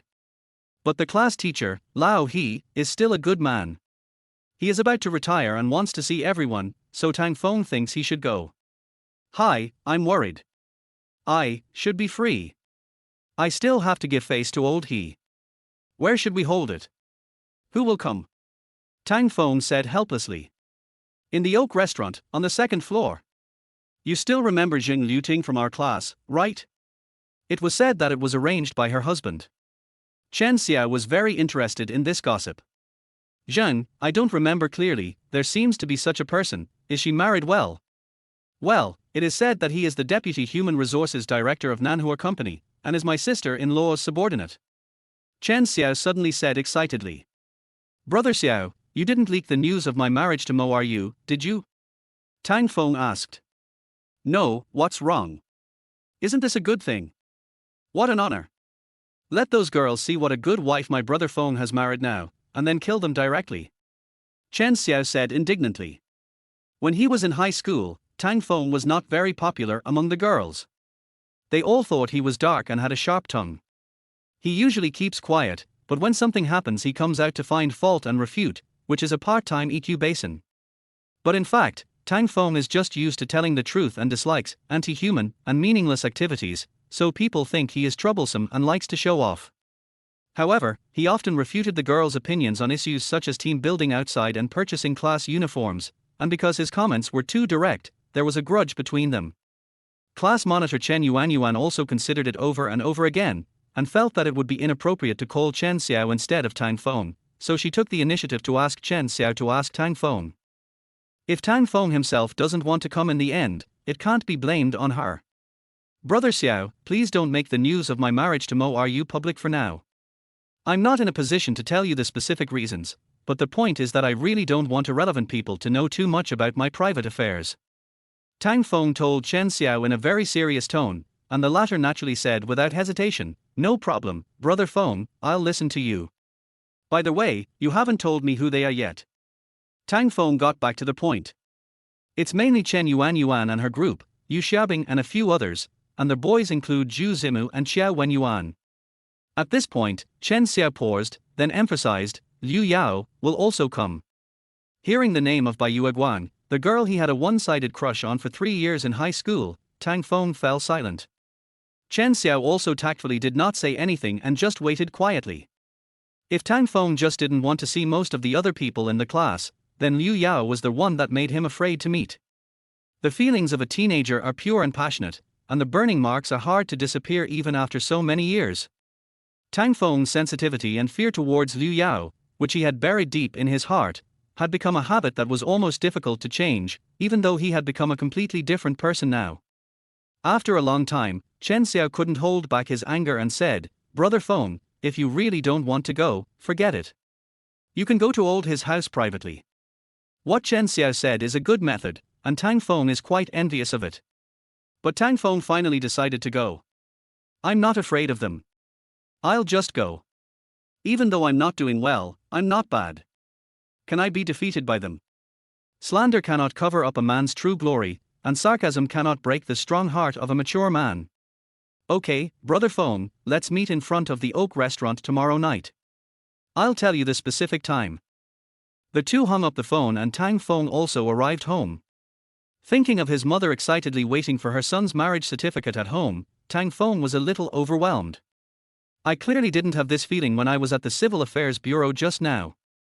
I didn't expect that my mother's strength would be even higher than that of my rich wife. Mom, I'm back. Tang Fong shouted and Tang's mother immediately jumped up from the sofa. Back? So, did you get it? Tang Fong couldn't help but laugh. Why was his mother more nervous than him? It was as if she was the one getting married. Pulling out a small red notebook and handing it forward, Tang Fong said, "Here, take a look. Your son is finally married." Mother Tang rolled her eyes and said nothing more. I opened the little notebook and found the wedding photo of the newlyweds directly. Like a curious baby, I looked at the appearance of my daughter-in-law carefully. She is indeed extremely beautiful, and she deserves to be called a fairy, but her expression, is it too cold? It doesn't look like the expression one should have when getting a marriage certificate. With a sigh, Tang's mother closed the notebook and gave it to Tang Fong. Oh, have you seen enough, mother? Don't you want to see more? The son's teasing earned him a slap from his mother. Tang's mother said unhappily, "You've already received the title, but you're still climbing a high branch. What else can I, as a mother, say? I'm telling you, you still have to let me meet this daughter-in-law as soon as possible." As for her family, getting the marriage certificate is one thing, but marriage is still a matter between two families. And that. Mom, I'm going to move out in a few days. Mo Ryu has already prepared our wedding room. Chapter 11, Boiling. As soon as Tang Fong said this, Tang's mother's already somewhat exaggerated momentum suddenly collapsed. Really, so soon? Tang Fong could clearly feel his mother's loss. It was so strange. Why did it feel like she was marrying off her daughter? Tang Fong smiled and saved his mother. Mom, I will always be your son, don't worry too much, I'm already this old. In a word, Tang Fong said a lot, and Tang's mother also heard a lot. Songjiang Vocational University, its positioning can be known just by looking at the name, no further explanation is needed. In a first-tier city like Songjiang, the grade of Songjiang Vocational University can almost be said to be the last. It is hard to say that it is just slightly higher than those private colleges and fake colleges. But the location is not bad, the subway station and bus routes are relatively convenient, and it is not too far from the city center. The relatively abundant financial resources are the only thing that Songjiang Vocational University can rely on to maintain its reputation. If the quality is not good enough, spend money to make up for it. Songjiang Vocational and Technical College spent a lot of money to build roads, renovate the school gate, build new dormitories, optimize the canteen, and cultivate the environment. Therefore, many children from wealthy families in Songjiang with impressive achievements would come here to further their studies and contributed many wonderful deeds to this school. However, Tang Fong didn't care about the school's discipline and style. He was just a physical education teacher and couldn't control it even if he wanted to. As long as my sister and children don't get admitted here in the future, that's enough. The school is in chaos because of the students. They are all adults in their teens or 20s. It is too late to educate and reform them now. In the afternoon physical education class, Tang Fong took the sophomore elective course, Traditional Martial Arts Routines, which was relatively easy. There are many girls in the foreign languages department, which is what makes this course complicated. Although most girls are easy to talk to, it is difficult for them to obey and be motivated by the course content. If Tang Fong, a male teacher, is too strict, it will make the situation complicated. The key is, Tang Fong is very handsome. As a tall, strong and handsome man, although Tang Fong's charm has repeatedly failed at the blind date table of adults, he is very attractive to these college girls. Almost every year at the beginning of the school year, there would be female students asking for my contact information. Most of the videos I usually watch are about boys chatting up female teachers, but when it comes to Tang Fong, the situation is reversed. According to the only available information sources, Tang Fong is quite popular in the school, and some young female teachers can make Tang Fong feel more or less close to or fond of them. To be honest, first of all, Tang Fong was not being sentimental, this was all cruel reality. Secondly, he did not enjoy it at all, it was more like he was in a very difficult situation. Although the girls were young and pretty, they still had the suspicion of teacher-student relationship, and in Tang Feng's opinion, they were too childish mainly mentally. As for the female colleagues, to be honest, Tang Feng was really stuck on appearance and there wasn't any that caught his eye. The fact that he has remained single until now is due to his own strength, and it is definitely not just Tang Feng himself who lacks competitiveness. After lunch, Tang Feng was in a very relaxed mood due to his newly married mood, so he came to school early. There was still more than half an hour before class started, so Tang Feng felt itchy and decided to join the students' game to satisfy his playing craving. Tang Feng is a frequent visitor to the court, and students generally don't refuse him. After all, the basketball friendship between men is natural, pure, and based on valuing talent and loving the strong. But, the male students are still reluctant, because of Tang Feng's outstanding appearance and figure. Although they admired and liked the heroic teacher Tang on the court, he was too eye-catching. Most of the girls' attention was focused on Tang Feng, and they became supporting roles. It just so happens that Tang Feng's skills are also very strong, and playing with him requires considerable confidence and psychological quality. Boys who have girlfriends next to them will feel uncomfortable letting their girlfriends face such a high-quality man. Being handsome is the original sin. Sweating profusely on the court and dancing happily off the court. The girls' cheers and encouragement made the scene lively and joyful, but it was a pity that they were basically all shouting for teacher Tang. Faced with the girls' fiery gazes, Tang Feng initially smiled helplessly. "Don't be obsessed with me. I'm already a legend. I'm married."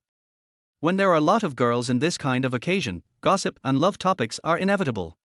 "You said that Mr. Tang hasn't found a girlfriend for such a long time. What kind of person does he like? Who knows? So many people have approached teacher Tang, flirted with her, and confessed their love to her, but none of them succeeded." "That's right. I originally wanted to give it a try, but after hearing the stories of my predecessors, I no longer dared to do so. Teacher Tang said that he doesn't like children." When several girls heard this, they immediately became excited and went over to the person who was talking, regardless of the fact that they didn't know him at all. "Classmate, how did you know that? When did teacher Tang tell you that?" The person being asked was a little embarrassed and his smile was a little unnatural. "Are we familiar with each other? Isn't it intrusive?" "Oh. I read the chat records sent by someone else. The identity of the person involved has been kept secret. She said that it was teacher Tang who said after she confessed her love that she didn't like those who were too young and childish. The person involved was rejected by teacher Tang like a little sister because of her soft and sweet personality." Several girls looked at each other and thought to themselves that it was indeed correct. They also had contact with Tang Feng. Now thinking about it, it is true that Tang Feng did not treat them as the opposite sex at all. So, teacher Tang likes mature types. But the seniors haven't been successful either. The seniors I know are hot and mature, and have good figures. It's not that simple. Read the questions carefully. The key is your character and temperament. Where can I find this? I'm not the iceberg beauty in the novel. I wonder who teacher Tang will marry in the future. The other person must be of a very high level. Their limited imagination did not allow them to think of an ice fairy of Mo Ryu's level. In the future, when they finally had the opportunity to get to know this lucky master's wife, they would all be amazed. Tang Feng, who was concentrating on the court, was unaware of all this and had no energy to pay attention to it. When the class was finally over and Tang Feng was surrounded by girls joking around, the phone suddenly rang. The chattering girls quieted down and looked at the caller's name displayed on Tang Feng's phone screen, Mo Ryu. Boom!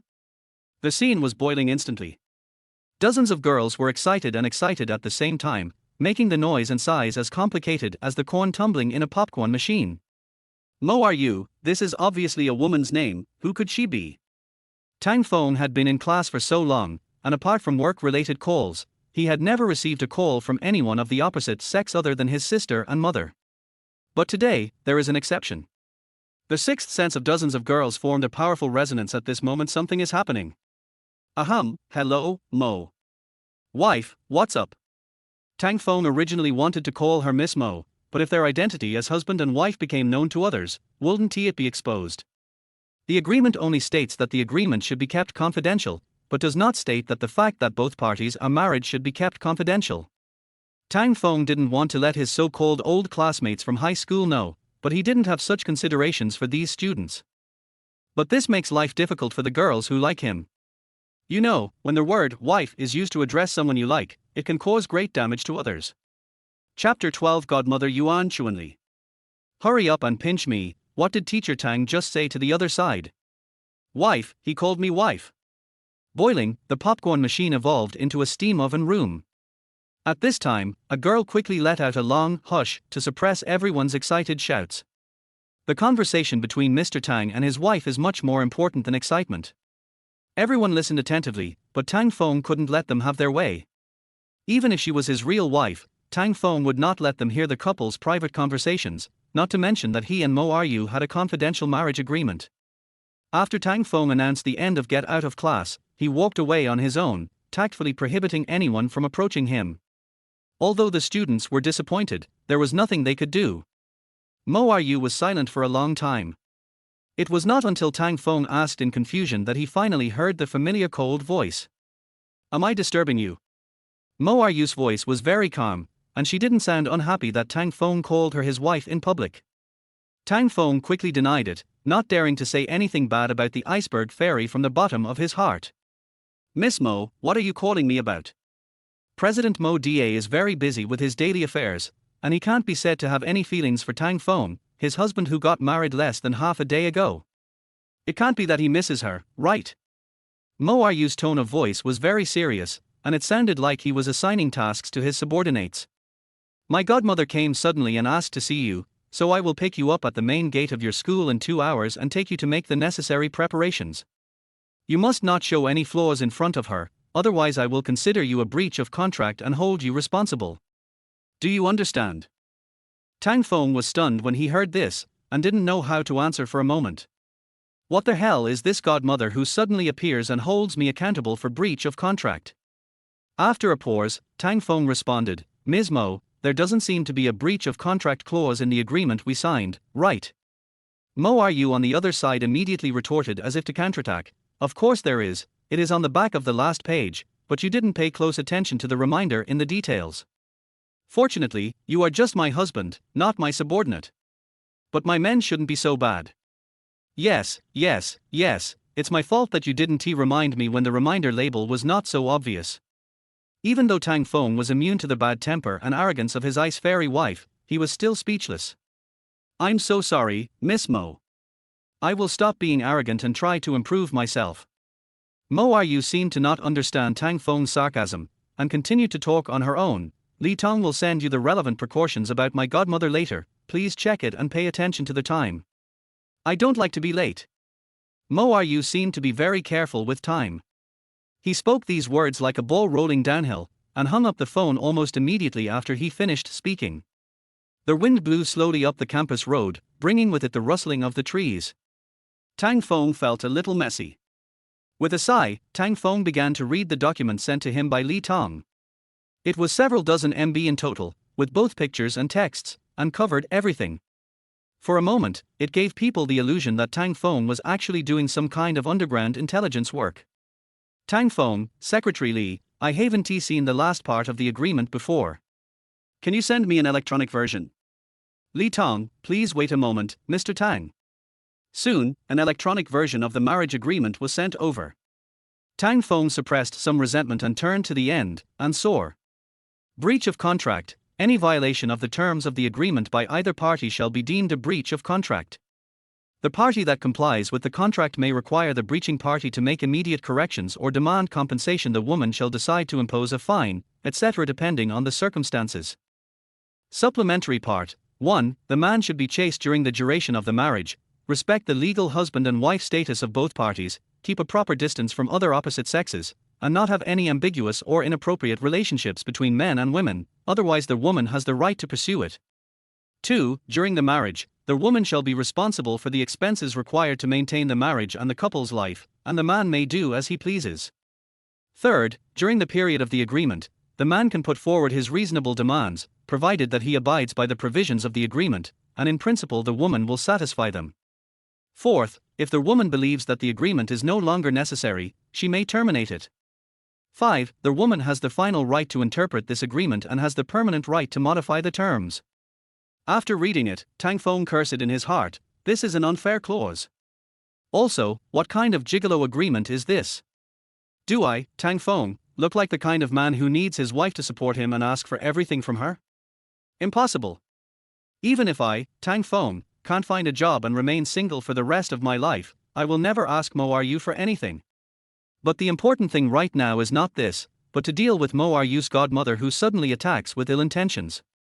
The woman who could make President Mo deal with it so seriously must be not a simple woman. It's not that Tang Feng has much sense of responsibility or so-called contract spirit, but mainly because if Mo Are You asked him to pay compensation if she messed up, she would definitely not be able to afford it. A gentleman will not bow down for a few pieces of silver, but a penny can make a hero fail. After clicking on the information of this godmother, Tang Feng realized that she was indeed unusual. It turned out to be Yuan Chuanli, the founder of the country's first blind date chain, Li Chun Yuan, who is known as the National Good Aunt. She became well known through a variety show, and won countless fans among young men and women for her generous, beautiful, and philanthropic image. At the same time, her Lichuan garden also became famous, opening the era of national chain stores. At that time, almost all young people were attracted by Li Chuanyuan's easy and free blind date and love model that is more suitable for contemporary young people, which created a craze of going to Li Chuanyuan for blind dates. The reputation of the national good aunt who is generous, friendly, open-minded and generous has been deeply rooted in people's hearts and is still very popular today. Just when Tang Feng felt that there was not much pressure facing such an aunt and was about to breathe a sigh of relief, he saw the content of the next page of the character profile. The smile on Tang Feng's face gradually froze and slowly turned into suspicion and fear. According to what is said above, National Good Aunt Yuan Chuanli, as a relative, friend and best friend of Mo Are You's mother, treats Mo Are You as her own daughter and cherishes her even more than a baby. Since childhood, I have been afraid that Mo Are You would be hurt, especially by men. Men who try to get close to Mo Are You will often experience severe training from this ruthless man, and will suffer both physical and mental damage and be unable to protect themselves. What others don't know is that this kind and generous aunt has a very important background. Her maternal family, the Yuan family, is a prominent overseas Chinese family in Southeast Asia, and her husband's family, the Zhao family, is a wealthy family in the south, not much lower in status than the Mo family in the southeast. She is clearly a top-notch lady. In terms of temperament and methods, Tang Feng, the nephew-in-law who came out of nowhere, will be treated unimaginably harshly. In addition, although the information did not provide detailed explanations, the fact that the godmother could make a person as cold as Mo Are You become seriously nervous was enough to make Tang Feng ashamed. Shaking his head, Tang Feng gritted his teeth and read the information sent by Li Tong, trying his best to familiarize himself with all of it and reduce the possibility of making mistakes. However, this information is too complicated, covering everything from color preferences, food preferences, clothing preferences to word choice, manners, morals, logic and other details. Chapter 13 Sweet colleague Xia Momo. Its meticulousness and wide coverage made the 27-year-old Tang Feng feel the glory of the postgraduate entrance examination again. The key is that he failed the test, so the feelings of failure and powerlessness also came along with it. It was already a stretch to have just one fairy Mo Are You, and now a scary, good aunt, has dropped in from the sky. It's really hard to live off her. Tang Feng thought about asking the rich woman for some compensation. He was not working for her for free. Since the agreement clearly stated the obligations and remuneration, why shouldn't he ask for it? This is all earned through my own hard work. It has absolutely nothing to do with money worship. Reading, memoizing, thinking, it would be difficult to proceed without scratching your head. The best proof that Tang Feng is making good progress in his studies at this moment is his hands moving back and forth above his head. This is a symbol of seriousness and persistence. Teacher Tang. A sweet voice came, which was like a refreshing rain to Tang Feng who was struggling with the complicated information. Following the sound, Tang Feng saw a girl wearing an embroidered white shirt and denim shorts. She was clean and pretty. Their whole person looks like a piece of candy dropped by God on earth. If Tang Feng didn't know, he would definitely subconsciously think that this was a girl in the school, but in fact this was the school's journalism and art photography teacher Xia Momo. Every department has its own beauty, every school has its own beauty, it's always about students. But at Songjiang Vocational University, Sia Momo is undoubtedly the campus belle. All I can say is that purity and sweetness have not only not faded away, but have become even more rare. If Tang Feng wasn't being too sentimental, Sia Momo would have some interest in him, but she wasn't as unreserved as his students. "Oh, teacher Xiao Xiao, what's the matter?" When Sia Momo saw Tang Feng looking up, she unconsciously lowered her head a little and glanced away avoidantly. A pair of small and pretty hands were fiddling with her hands behind her back, and anyone who saw them could tell how confused she was at the moment. "Well, I'm going to talk about some film shooting techniques in my class next week, so I want to watch a movie that fits the occasion." Sia Momo said this while looking at Tang Feng's reaction timidly. So she was very sensitive to Tang Feng's embarrassment and was stuck and couldn't continue speaking. The small pink lips are gently bitten, so pure and beautiful. If it were someone else, it would be hard not to be moved. Unfortunately, Tang Feng only recognized the basic male aesthetics, but was not particularly touched by it. He really didn't like it. It may sound strange and unbelievable, but it is true. However, Sia Momo's pitiful look had nothing to do with any type of preference. It really made Tang Feng feel sorry for her. "Your idea is great." Tang Feng laughed loudly. "It will definitely be successful, don't worry." After hearing Tang Feng's gentle and sunny support, Sia Momo felt warm in her heart, and the motivation broke through the obstacles in her heart. "Teacher Tang, I went to the movies alone, which was a bit boring. Besides, there must be a lot of couples on weekends, and I watched a romantic movie, which made me feel uncomfortable. So." Sia Momo's eyes gradually moved to Tang Feng's face. "I wonder if I can ask you to go with me to see it this weekend. Tomorrow, of course, if it's convenient for you." After saying that, Sia Momo's eyes were filled with expectation, which was so strong that most boys could not refuse. Tang Feng was also in a dilemma. "Sister, I'm not being cruel. I don't have time tomorrow anyway, and I'm not interested in you, so it's really inappropriate to go to the movies with you." Sorry, Teacher Xiao, I have a class reunion tomorrow. Why don't you ask your friends to go instead?" "Sorry." Tang Feng said this, smiling warmly and clasping his hands together to apologize to Sia Momo, looking very sunny. Sia Momo was visibly disappointed. After all, this was the first time she had invited Tang Feng. One could imagine how much courage she had mustered and how much mental preparation she had made. Admittedly, she had thought of various possible consequences of rejection before coming here, and now the situation is much better than she imagined. It's okay, Teacher Tang, thank you."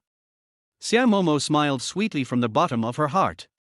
She was very grateful to Tang Feng for his tenderness and enthusiasm in supporting her courage.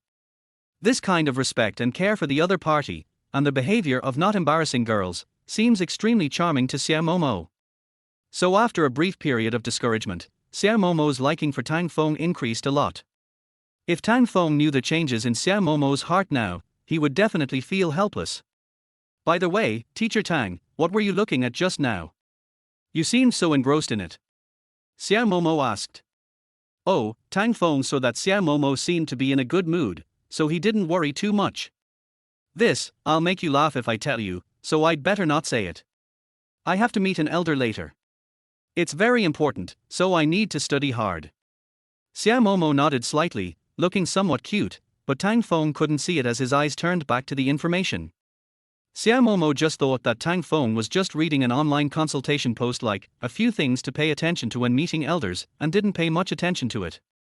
Although he was curious and wanted to use this opportunity to get in touch with Tang Feng more, he knew that it might not be convenient for him to ask.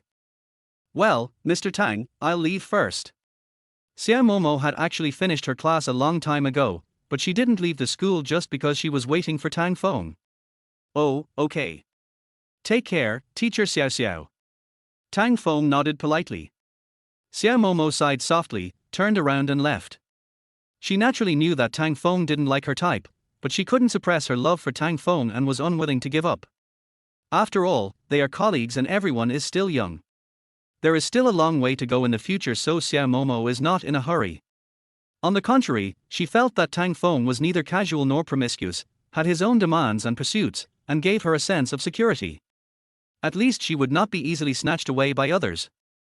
As for changing her image and pretending to be artificial in order to cater to men's preferences like some girls do, she is not willing to do that. Even if you succeed in your pursuit using that method, the relationship does not belong to you, it is meaningless, and you will definitely not be happy. Thinking of this, she walked slowly and leisurely on the path under the shade of trees on campus, adding a lot of brilliance to this secluded path. There's nothing else to do anyway, so let's take a walk here and relax. Tang Feng had finally tried his best to memorize and think about every detail about Yuan Chuanli. Just as he lay down to take a break, Mo Ryu's phone rang. After picking up the phone, all I heard was Mo Ryu's signature cold, commanding words that didn't allow for any relief. I'll be there right away. Be at the door in 5 minutes. Don't be late. Then, as usual, the call was hung up before Tang Feng could even finish his words. This woman, does she think time is gold? You are already so rich, do you still need this? Isn't it tiring to live like this? Complaints aside, Tang Feng didn't have the courage or need to go against Mo Ryu, as it wouldn't do him any good. After running hurriedly to the school gate, Tang Feng felt that the sore parts of his body became active again. Damn it! I have to improve the quality of my life, otherwise my marriage will be in vain. Xiao Momo, who was strolling leisurely to the school gate at this time, saw Tang Feng running towards the school gate and was confused. Why does teacher Tang seem to be in a hurry? What is he going to do? Doubts unconsciously quickened Xiao Momo's pace, making her jog forward. Chapter 14, Tang Feng marries a rich woman for money? When Tang Feng stopped, Mo Ryu's car just stopped at the door, and the two arrived almost at the same time. Looking at the familiar black luxury car, Tang Feng naturally did not expect the iceberg fairy to open the door and get out of the car to greet him personally, so he tactfully moved over. Teacher Tang. Xiao Momo called timidly from behind, where are you going?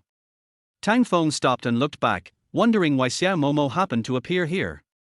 Could she be following him? Although some girls in school do behave like this, he doesn't think Xiao Momo would do that. Oh, teacher Xiao Xiao, I'm going to go meet the elder I just told you about and have dinner with her. Xiao Momo glanced at the Rolls-Royce parked outside. She didn't know if it was her illusion, but she felt that Tang Feng was heading towards that car. But she still had some basic understanding of Tang Feng's family situation. They were just an ordinary family. How could they possibly ride in such a luxurious car? Oh, then where are you meeting? I just need to take a taxi. If it's going your way, we can go together. It can also save one person's taxi fare. This was of course just Xiao Momo's excuse. She was thinking that if she and Tang Feng were going the same way, they could take the same car, so they could stay together for a while longer and maybe even sit next to each other. The car is a confined space. If Tang Feng sat closer to me, I might be able to feel my charm to the opposite sex more. Apart from anything else, the scent of a person is itself a very important factor in attracting the opposite sex's favor, but Xiao Momo usually doesn't have the opportunity for Tang Feng to feel it up close, and she herself is not willing to spray that kind of specially scented perfume like others. Therefore, she seized this opportunity and bravely made this suggestion to Tang Feng.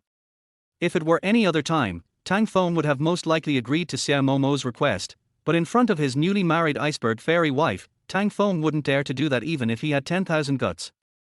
Tang Feng looked at Mo Ryu's car awkwardly and said, I'm sorry, my wife came to pick me up, and that's her car. Tang Feng originally didn't want to say that it was his wife who came to pick him up, but he felt that if he didn't make it clear now, it would be troublesome in the future. Also, if he laughed it off and Xiao Momo asked him about it, he would not be able to avoid answering it, so he just said it straightforwardly. Anyway, it won't be long before everyone in the school knows that I'm married. There's no need to hide it. It will make people feel unnatural and arouse unnecessary suspicion. But this time, Xiao Momo, who was still fantasizing about the beautiful scene of riding in a car with Tang Feng, broke down. Wife? What wife? Was that Rolls-Royce driven by Mr. Tang's wife to pick him up? How could Mr. Tang have a wife? Did I hear it wrong? Did I hear it wrong? How is this possible? Teacher Tang has been single for so long and has rejected so many people. Is it because he is already married? But how come there is no news at all? Why would Teacher Tang want to keep her marriage secret? Speaking of that car, her wife is very rich. Is she some kind of celebrity that it's inconvenient for others to know? Xiao Momo's guesses flew through her mind like a meteor shower, and suddenly a strange idea flashed through her mind, and she couldn't stop thinking about it. Is Teacher Tang having an affair with that wealthy, older woman? Xiao Momo thought that this was not groundless, it was almost universally known in Songjiang. The aunts and wives in Songjiang are either not serious or feel empty after their husband's death, but they have houses and money, so they will go out to find young, handsome and strong boys to be their lovers or even develop formal relationships with them. Xiao Momo had also heard of many stories of young handsome men marrying wealthy aunts, so she immediately thought of this with fear and worry. If Mr. Tang accepted the rich wife and chose to marry the rich woman in secret because of financial pressure, this seems to make sense. But how could Mr. Tang be that kind of person? He clearly. Tang Feng looked at the rapidly changing expression on Xiao Momo's face and felt confused. What happened? Did I upset her by saying that I have a wife? Alas, there is nothing I can do about it, and it's not a bad thing. I won't let her waste any more time here. Although I don't like such a good girl, she will definitely find a good partner.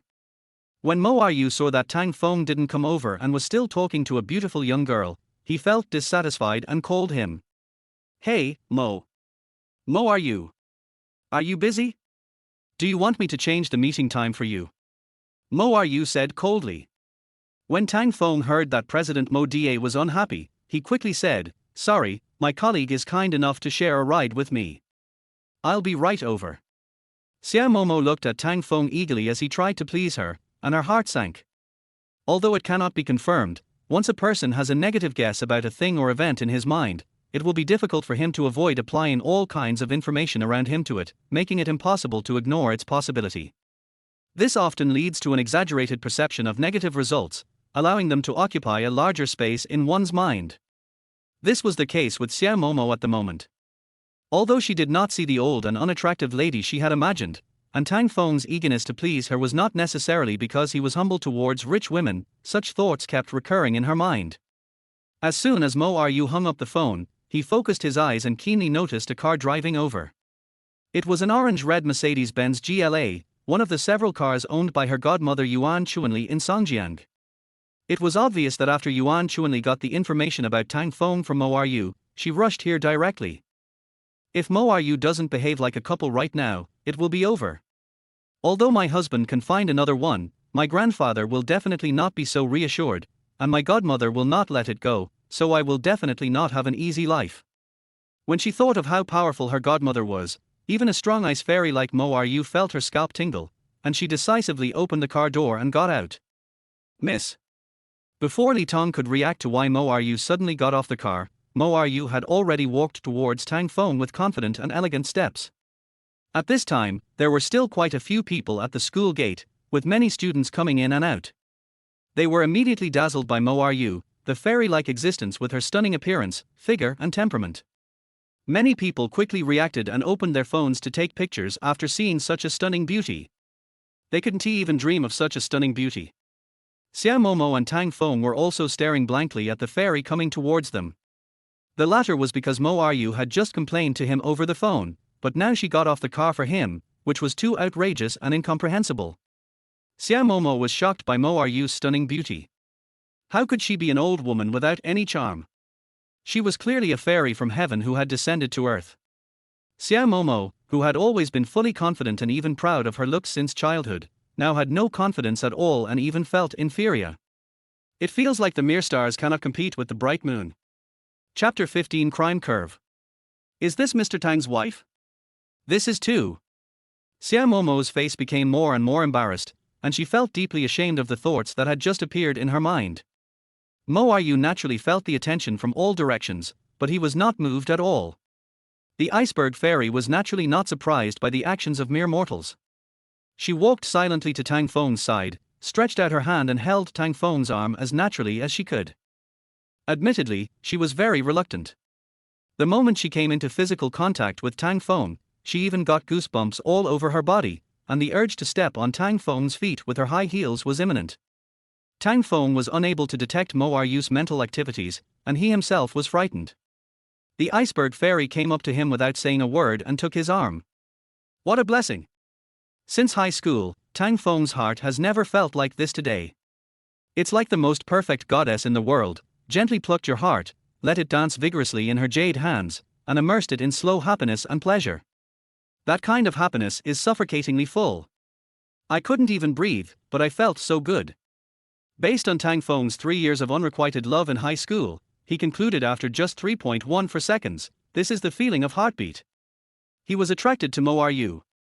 When Tang Feng was dizzy from the sudden happiness, Mo Ryu's cold and slightly gentle voice came, "Feng, let's go." Although Mo Ryu could allow and accept Tang Feng calling her wife with a smug look on his face, it was absolutely impossible for her to call him husband. That kind of little woman's behavior does not exist in the action mode of Mo Ryu, a queen who pursues strength and does not want to be weak. Xiao Momo covered her mouth in shock, her beautiful and innocent eyes couldn't be any wider. At this moment, Mo Ryu and Tang Feng were standing together. The elegant and beautiful one and the tall and handsome one were clearly a perfect match. Although Mo Ryu's mysterious and noble temperament made a handsome man like Tang Feng seem a little cliché, in Xiao Momo's opinion, they were still a perfect match. Naturally, some of the people around knew Tang Feng, and noise suddenly spread around the three of them. Teacher Tang's girlfriend. This is too strong. Wow, as expected, Teacher Tang likes such an elegant goddess. No matter how cute a useless girl like me is, it's useless. Wow tilde. But, that beautiful lady got off a Rolls Royce. Could she be a super rich lady, a top-notch white, rich and beautiful lady? Teacher Tang is truly a role model for our generation and a winner in life. When we go back, we will make a statue of Teacher Tang's photo and post it in the dormitory. We will worship it day and night, and we will surely be able to harvest perfect love. Tang Feng was stunned for a long time before he regained his normal thinking ability. At this moment, he felt the part of Mo Ryu close to him, and felt dry and itchy deep in his throat, and he kept wanting to swallow his saliva. Although delicious food can make people salivate, nowadays it seems that beautiful women can also make people salivate. Xiao Momo's plan to let Tang Feng ride in the same car with her to exude her charming fragrance had not come true. Now that Mo Ryu was sticking close to Tang Feng, she made Tang Feng feel the fragrance of a beautiful woman. It is both clear and pure, both gloomy and confusing, both mysterious and holy. In summary, it's perfect. Perfection enough to intoxicate almost any man. Yeah, okay, let's go, sorry to have kept you waiting. Tang Feng hesitated a little, showing his nervousness for the first time since he met Mo Ryu. You don't know how spicy food is until you eat it, and you won't be nervous until you get close to a beautiful woman. Mo Ryu nodded slightly to Xiao Momo, who was looking as emaciated as a drowned chicken, and secretly glanced at her with a cold and piercing look. Then Mo Ryu carried Tang Feng and turned around, leaving Xiao Momo behind him. No matter what, Tang Feng is now her legal husband and she has registered with him. He is her husband in name only. Even if they are in name only, Mo Ryu will not allow other women to pick or get involved with him. The queen's garbage dump, even if the queen herself despises it, she will not allow others to touch it. Tang Feng had no time to care about Xiao Momo at the moment. His mind was completely blank and filled with Mo Ryu's beauty and temperament. This made Xiao Momo, who was already feeling extremely uncomfortable due to Mo Ryu's powerful sense of oppression, even more heartbroken. And all this was seen by the spectators. So Teacher Xiao Xiao also likes Teacher Tang. I always thought she had different tastes. Hey, I guess Teacher Xiao Xiao will be sad all night now. Teacher Tang's goddess girlfriend hit her in the face. It was like a nuclear explosion. That's right, that goddess sister is so dazzling. If it were me standing there, I might have squatted down and cried. It's too hurtful. Wow, she's so beautiful. I hope I can be her daughter in my next life. Then I can be a great beauty. Mo Ryu didn't care about the discussions around her. She tilted her head slightly towards Tang Feng and said, "My godmother is in the orange car over there. She's acting well." When Tang Feng heard this, his passion subsided a lot. It turns out that it is because they are within the monitoring range of godmother. No wonder the iceberg melted by itself. It turns out that the couple is enjoying harmony and love here. Although Tang Feng felt disappointed, he also understood that this was reasonable. Sighing slightly, Tang Feng didn't know how he should act now. Tang Feng claims to have no experience in being the loving husband of President Mo Da. He wonders which great man in the world could be willing to give him some advice. After walking for a while, Tang Feng simply stopped thinking about it. Instead of worrying about how Mo Ryu's husband will get along with her, it's better to do what you want to do. I am her husband now. Tang Feng made up his mind and reached out his hand. I'll hug you, don't panic. As he spoke, Tang Feng slowly placed his hand on Mo Ryu's waist.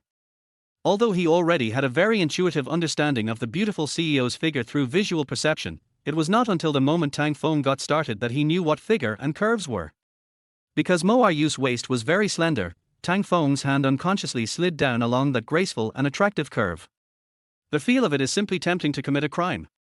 And when that song pushed up Tang Feng's hand, his heart skipped a beat. It's unbelievable. Holy shit. It's indescribable. How can this iceberg be so spicy? Mo Ryu's breathing suddenly became heavier.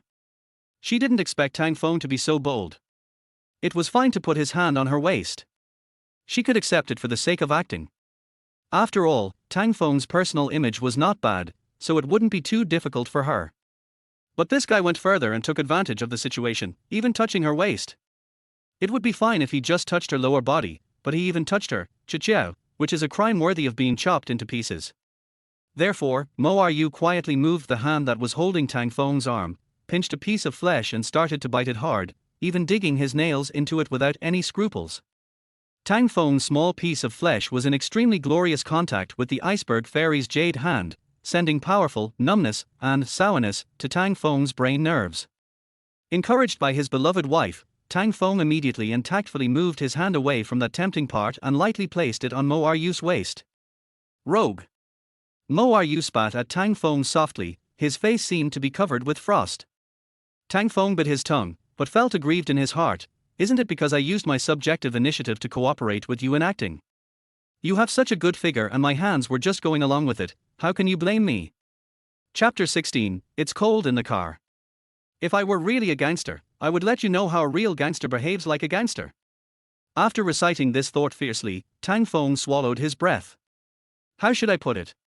Because of some special experiences in his childhood, he feels pain when girls pinch his hands, but he is immune to it. Moreover, Tang Feng was enjoying the fact that he could hold Mo Ryu, a top-notch beauty who suited his taste, in his arms. Male compatriots who have had heart-beating experiences should all understand that when the person you like pinches you, it actually makes you happy. Not far away, Yuan Chunli was leaning on the steering wheel, looking at her goddaughter and her husband with interest, with the corners of her mouth raised in an unknown way. Xiao Ryu and her lover, they acted pretty well. Although it's not true, but, to be chosen by Xiao Ryu, he must be extraordinary. Otherwise, even if he was chosen, he would definitely not be able to tolerate such intimacy. After all, there are many boys who were fortunate enough to be hospitalized for recuperation because of Mo Ryu. Even if we don't talk about Mo Ryu's frighteningly cold attitude and character, this beautiful fairy actually has extraordinary kung fu skills. Because outsiders know little about this, many young and inexperienced people have fallen into trouble. Although Yuan Chunli attaches great importance to Mo Ryu's other half, she still sincerely hopes that her precious goddaughter can find her own Mr. Right. Their words, dying alone, are too heavy for anyone to bear. No matter how strong and independent one is, certain emotional values can only be given by specific people. The higher you stand, the more you will suffer from the cold. Tang Feng is the most likely person to appear so far, so Yuan Chunli wants to give him a chance, of course, on the premise that he accepts her test. Tang Feng and Mo Ryu finally arrived in front of the car in harmony. Tang Feng immediately showed his husbandly manners and opened the door before Li Tong, and carefully and attentively helped Mo Ryu get in. Xiao Momo, who was forgotten by teacher Tang at the school gate, watched this scene from afar, her pink and tender cherry lips almost bitten by her pearly teeth. It hurts, teacher Xiao, it really hurts. A girl nearby added a comment to suit the situation. Don't say any more. I'm in pain too, woo tilde. Although I was also in pain, I suddenly felt relieved when I saw that Mr. Tang's girlfriend was so perfect. The Rolls-Royce drove away with the beautiful couple, and a legendary story began to spread in the network circle centered on the Songjiang Vocational University campus, and many photos and videos began to become popular. While in the car, Tang Feng felt that Songjiang, although sunny, seemed a little cold in some areas today. It turns out that it was the ice fairy next to me who expanded her territory. Mo Ryu, who was angered by Tang Feng's dirty hands, was sitting far away from Tang Feng at this moment. He had a cold expression on his face, and sat with his legs crossed and his arms around his chest, looking indifferent and intimidating. Under the cold air, the criminal curve of the beautiful CEO is once again fully revealed, which can be said to be extremely beautiful. The scenery is beautiful, but it is winter. Tang Feng was sitting awkwardly on the other side at this time, looking out the window and not daring to look back. It seemed that as long as he couldn't see Mo Ryu, the latter didn't exist and would not pose any threat to him. Hey, such a beautiful lady, why are you so cold? It's as if you have a grudge against men.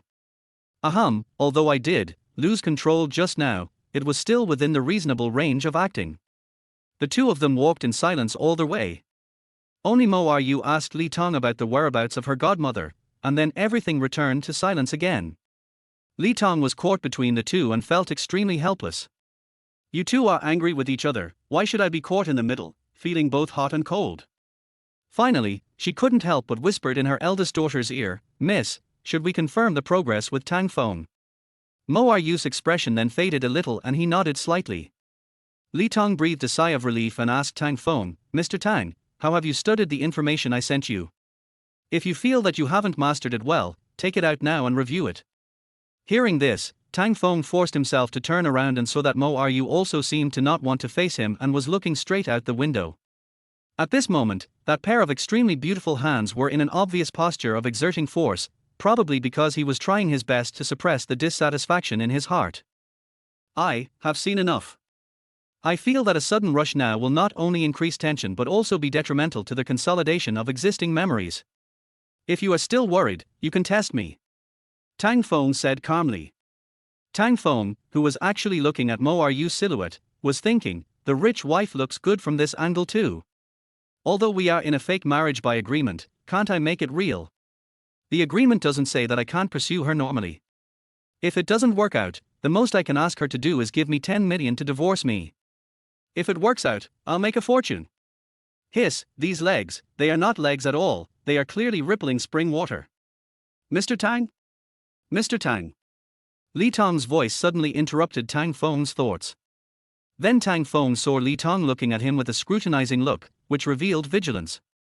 Tang Feng immediately adjusted his posture and said seriously, Secretary Li, what did you say? Li Tong stared at Tang Feng suspiciously for a few seconds. She was very sure that Tang Feng was staring at Mo Ryu just now. Although it was not strange for a man to be attracted by the beauty of his own daughter, this showed that Tang Feng's self-control was obviously inconsistent with the results of their previous review. After this meeting, I must tell the young lady. Li Tong, who almost sentenced Tang Feng to death in her heart, remained calm and said, I just asked you, do you know what Aunt Yuan values most in a man? Tang Feng thought about it briefly and immediately answered, he is upright and not evil, and he has responsibilities and obligations. Li Tong nodded slightly, can you elaborate on your understanding of this point? Tang Feng let out a long sigh and said, to put it bluntly, Aunt Yuan was hurt by love when she was young and has her own regrets in love, so she has a basic vigilance and scrutiny towards men. Therefore, for men, she values whether they think with their lower body or upper body. A man who is not vulgar, does not evade responsibility, and is not timid and cowardly is qualified in her eyes. Any behavior or words that are sneaky, lip service, duplicity, greed for beauty, power and wealth, or frivolous and unstable will cause Aunt Yuan's extreme dissatisfaction and even indignation. Li Tong listened to Tang Feng's analysis and nodded involuntarily following his logic, obviously agreeing with what he said. At this time, Mo Ryu, who had been silent for a long time, suddenly spoke up and reminded coldly, I hope someone can pay attention. Even if it is such a person, you have to hide well and not reveal yourself. Their voice was cold but majestic and quite powerful, and it was obvious who it was referring to. Anyway, it won to be an innocent driver. Tang Feng scratched his forehead and said nothing. Li Tong then asked about a few more important points, and Tang Feng answered them very well, which made Li Tong feel that Tang Feng's thinking ability was not bad. It is really great that you can come up with such an accurate character positioning and corresponding understanding from the deeds and experiences you provided in such a short period of time. Oh, I have a question. Aunt Yuan came to see me, her goddaughter-in-law, to see if I am qualified to be Miss Mo's husband. Don't I need to learn about Miss Mo's preferences and habits? Chapter 17 The Strange Miss Mo Ryu. Tang Feng's words were reasonable, but Mo Ryu ruthlessly denied them, no need. Mo Ryu's voice was like a stone thrown out, harsh and cold. Why? Although Tang Feng's mind told him that he shouldn't ask back against the icebergs, well at this moment, he couldn't help it. Mo Ryu finally couldn't bear it anymore and turned around. Her beautiful cold and thorny eyes made Tang Feng feel a little uncomfortable. Because we have only known each other for a short time, and we are not in a relationship that has developed over time, so it is impossible for you to know me very well. You just need to show your cherishment, patience, curiosity, and love for me. There is no need to do anything else. Mo Aryu's condescending and cold tone made Tang Feng stare at her involuntarily, but as he looked at her, he was attracted by Mo Aryu's beauty and temperament again. It seemed as if she had a kind of magical power specifically for Tang Feng, which made Tang Feng unable to stop. Mo Aryu watched Tang Feng's expression slowly change as he looked at her, and naturally he understood the reason. She should have been angry, but she was shocked to find that there was not a trace of vulgarity or frivolity in Tang Feng's eyes when he looked at her, only this kind of irrepressible love. And that kind of love is obviously not low-level and superficial, but sincere and obsessive. This kind of look was something Mo Aryu had never seen in her 25 years of life, so it was completely beyond her existing reactions and feelings towards things. This, in turn, touched the softest part of Mo Aryu's heart as a girl, triggering the tenderness and warmth hidden deep in her heart. Li Tong looked at the young lady in front of her and opened her mouth in surprise. Unnatural, after so many years of being confident and strong, the young lady actually had an unnatural reaction. Is this because, Tang Feng? Li Tong did not have the same special life experience and growth process as Mo Aryu, so her perception of people's eyes and emotions is not as subtle and sensitive as Mo Aryu. She couldn't see anything special about Tang Feng. She only knew that her eldest lady must have her reasons for reacting this way. Do you understand? Mo Aryu couldn't help but ask, feeling a rare heat on his face when Tang Feng looked at him. Tang Feng then realized that he had lost his composure again and put on a decent appearance. I understand. Tang Feng said. Well, I'm glad you understand. Mo Aryu said. Li Tong. Maybe I shouldn't be here right now, but under the car. Tang Feng felt that the atmosphere in the car was a little awkward, so he asked, where are we going to eat when we meet Aunt Yuan? Li Tong was about to answer out of habit, but Mo Aryu interrupted her. Our Mo family is in the Jiangnan Club in Guangming district. Tang Feng was shocked when he heard this. Jiangnan Club is the highest standard club in Songjiang City. The second floor and above are exclusively for members, and this kind of membership certification cannot be obtained by paying money. As far as Tang Feng knows, the consumption level on the first floor alone has reached more than 20,000 yuan per person, and reservations have been scheduled until next year. But he didn't know that the Jiangnan Club belonged to the wealthy Mo family in southeast China. Mo Aryu saw what Tang Feng was thinking and said calmly, Jiangnan Club is not under the Mo Xingtiangxia group. It is a property that my grandfather gave me as a personal property. In name, it is also a property of the Mo family. Tang Feng smiled bitterly and said, it would be better if you didn't tell me. The president of the manhwa company with a market value of tens of billions was already very shocking, and now he was told that she also had private property of the highest level club in the southeast. Tang Feng felt that he should not ask questions casually anymore. God knows how much wealth this rich woman has behind her. Compared with his wife, the powerful Ma Xiaoyun, Ma Xiaoting and Lei Dajuan seemed mediocre. At this moment, Li Tong was thinking that something was wrong with her eldest daughter.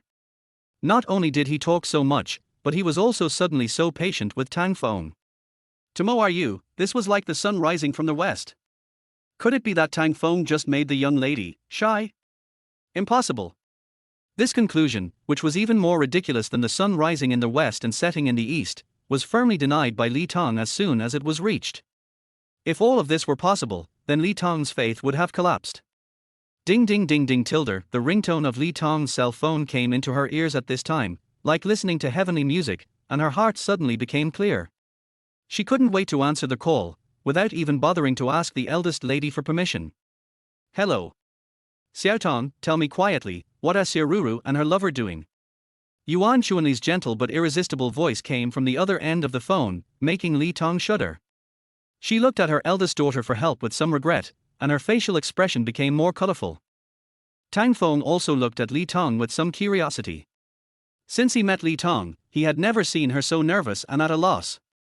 Mo Aryu just took a look at Li Tong's expression and immediately realized what had happened. She even guessed why she had said what she had said to the other party. Yuan Chuanli's extreme understanding of Mo Aryu allowed her to guess at the first time that her goddaughter had found a fake husband. Mo Aryu also had such a detailed understanding of her godmother. Mo Ryu nodded towards Li Tong with an expression of approval, and the latter quickly understood. They are looking at each other. Li Tong said somewhat shyly. Oh, really? So affectionate. Yuan Chuanli teased in a playful tone. Not really, it's more like an ambiguous and immature feeling. That's right, Mo Ru's approach is to tell the truth, but at appropriate exaggeration. However, the oil and vinegar added by Li Tong were still a little beyond his expectations. But as proud as Mo Ryu was, he would never show his embarrassed side in front of Tang Feng. Yuan Chuanli snorted and laughed, saying, "All right, let's hang up." After saying that, Yuan Chuanli hung up the phone. Oh, this guy seems to be very capable. He can make Xiao Ryu treat him so specially. According to Yuan Chuanli's understanding of Mo Ryu, Tang Feng's treatment was not just the first time, it could be called unprecedented. Li Tong put down the phone and looked at Mo Ryu inquiringly. The latter turned back and looked out the window again. He only said to Tang Feng, "Let's wait and see. We'll be there in a while." Tang Feng nodded somewhat embarrassedly, and then the car became quiet again.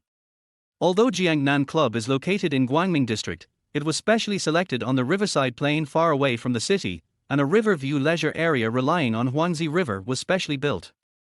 The outer perimeter is separated from the outside by a long wall and a self-built green belt, and only a few specially opened roads lead to the interior. At this moment, Tang Feng was like a country bumpkin entering the city, looking curiously at the Jiangnan Club that he had seen on the internet. The various scenes and detailed layouts here are completely impossible to find on the internet. They belong to another world altogether. Mo Ryu looked at the enthusiastic Tang Feng silently, raised the corners of his mouth slightly, and laughed inaudibly. Li Tong happened to see this scene, and was forced to lower her head by her eldest lady's expression, which suddenly turned cold. No way, no way. Miss was smiling at Tang Feng just now. And she was smiling so happily. Am I really not dreaming? Li Tong doubted herself. Tang Feng enjoyed the scenery excitedly, and Mo Ryu suppressed herself again. We've arrived at Jiangnan Club. Chapter 18. Xiao Ryu. When he got off the car, Tang Feng finally realized the importance of the Mo family as the richest family in the southeast. He couldn't see clearly the number of bodyguards standing in the surrounding states. There were also 2 teams of attendants in maid costumes nearby, who didn't seem to be the service staff of the club. The tips of the grass on the wide lawn by the river are swaying in the wind, and there are several yachts that are obviously worth a lot of money parked at the small pier on the shore. That's the mooring spot for senior members. The biggest one was a birthday present for my grandfather when I was 20 years old. I've never been willing to replace it with a new one. Tang Feng sweated profusely when he heard that, thinking to himself, what does "I can't bear to get a new one" mean? That's really Versailles. An average person can't even afford 1/10 of the price of a yacht even if they work hard all their lives, but you didn't buy a new one because you couldn't bear to part with it. Do you, President Mo, normally change this thing as frequently as I change my clothes and pants? In the same world, your daily life is the dream that I will never achieve in my life. Welcome, Miss. Brother-in-law. Tang Feng was startled by the sudden noise of greetings. The bodyguards and maids in front of him all bowed and greeted him and Mo Ryu. He didn't know how he should react, so he just held his head high and pretended to be calm, while stealing glances at his rich wife to see what she would do.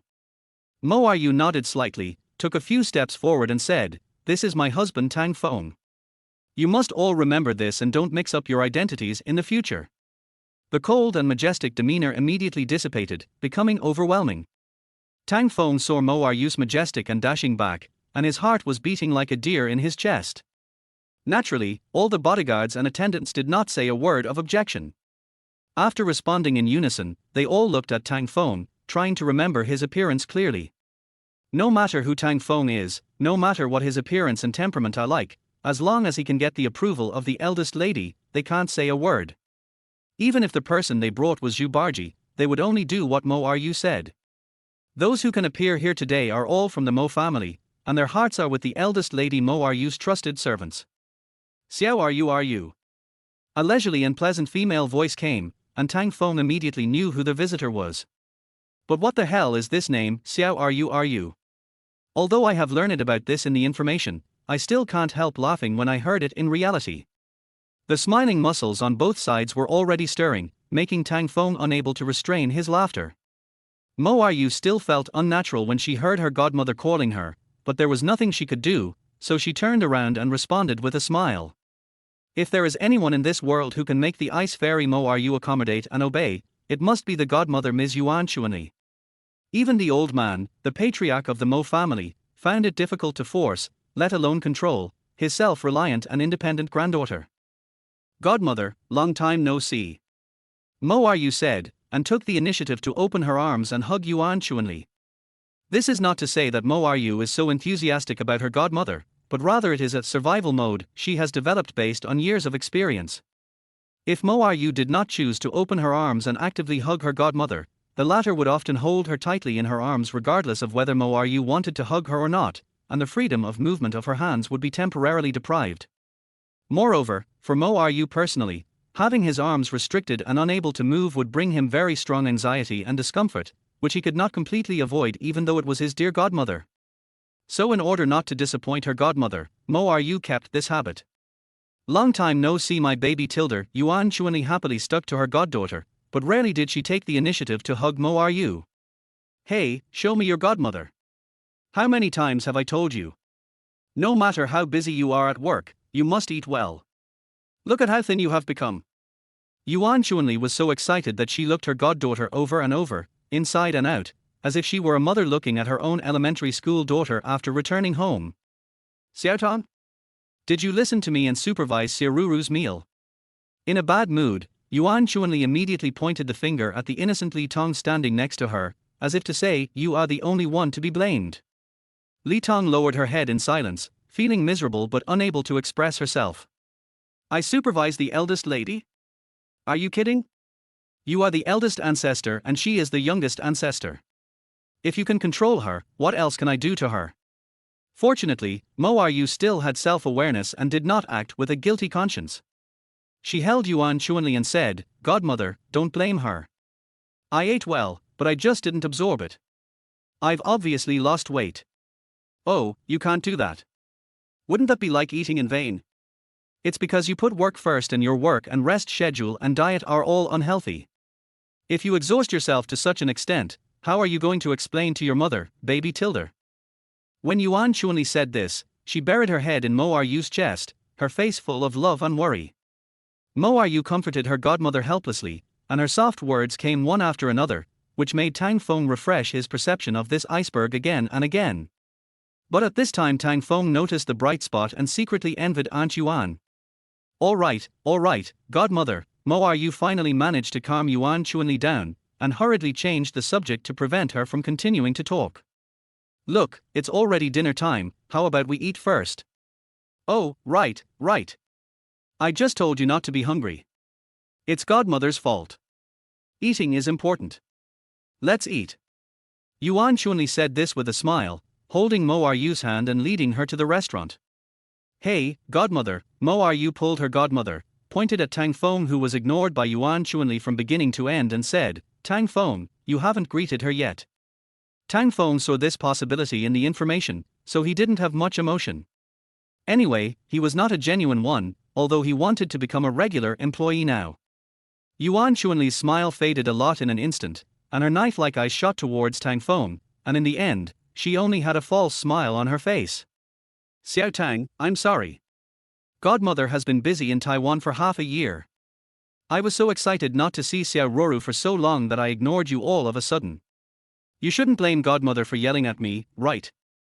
Tang Feng's brows twitched slightly, and he thought to himself, have you been taken away from the treasure island, or are you deliberately using this kind of sarcasm to emphasize it? He complained in his heart, but it didn't affect Tang Feng's outward appearance. It's okay, godmother, I understand, how could I blame you? Let's Xiao Ryu, I mean let Xiao Ryu go in and eat quickly. I don't want her to starve. Tang Feng slapped himself hard in his heart. How could he be so mean and be taken away by Aunt Yuan? This is so embarrassing. With Mo Ryu's calm shyness and Yuan Chuanli's great amusement, the scene suddenly became much more lighthearted after being awkward.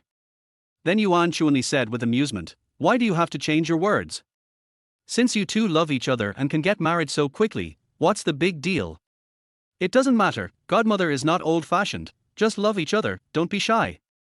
Tang Feng was extremely embarrassed, but Mo Yu could tell that it was his godmother who was speaking in a sarcastic tone. She came straight to Tang Feng's side and grabbed Tang Feng's wrist with a ruthless heart. "Feng, come on, accompany me in, let godmother see us." After a burst of momentum, Mo Yu could no longer speak. He lowered his head slightly and walked away with Tang Feng in his hand. Chapter 19, Pure Under the Ice.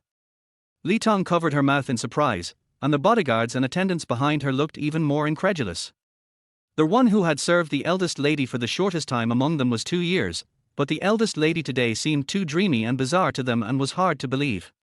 Only Yuan Chuanli touched her chin and looked at their newlyweds with a smile. "Hey, little Roru, the older you are, the wiser you are." After stretching, Aunt Yuan patted Li Tong and said, "Don't stay here, go in."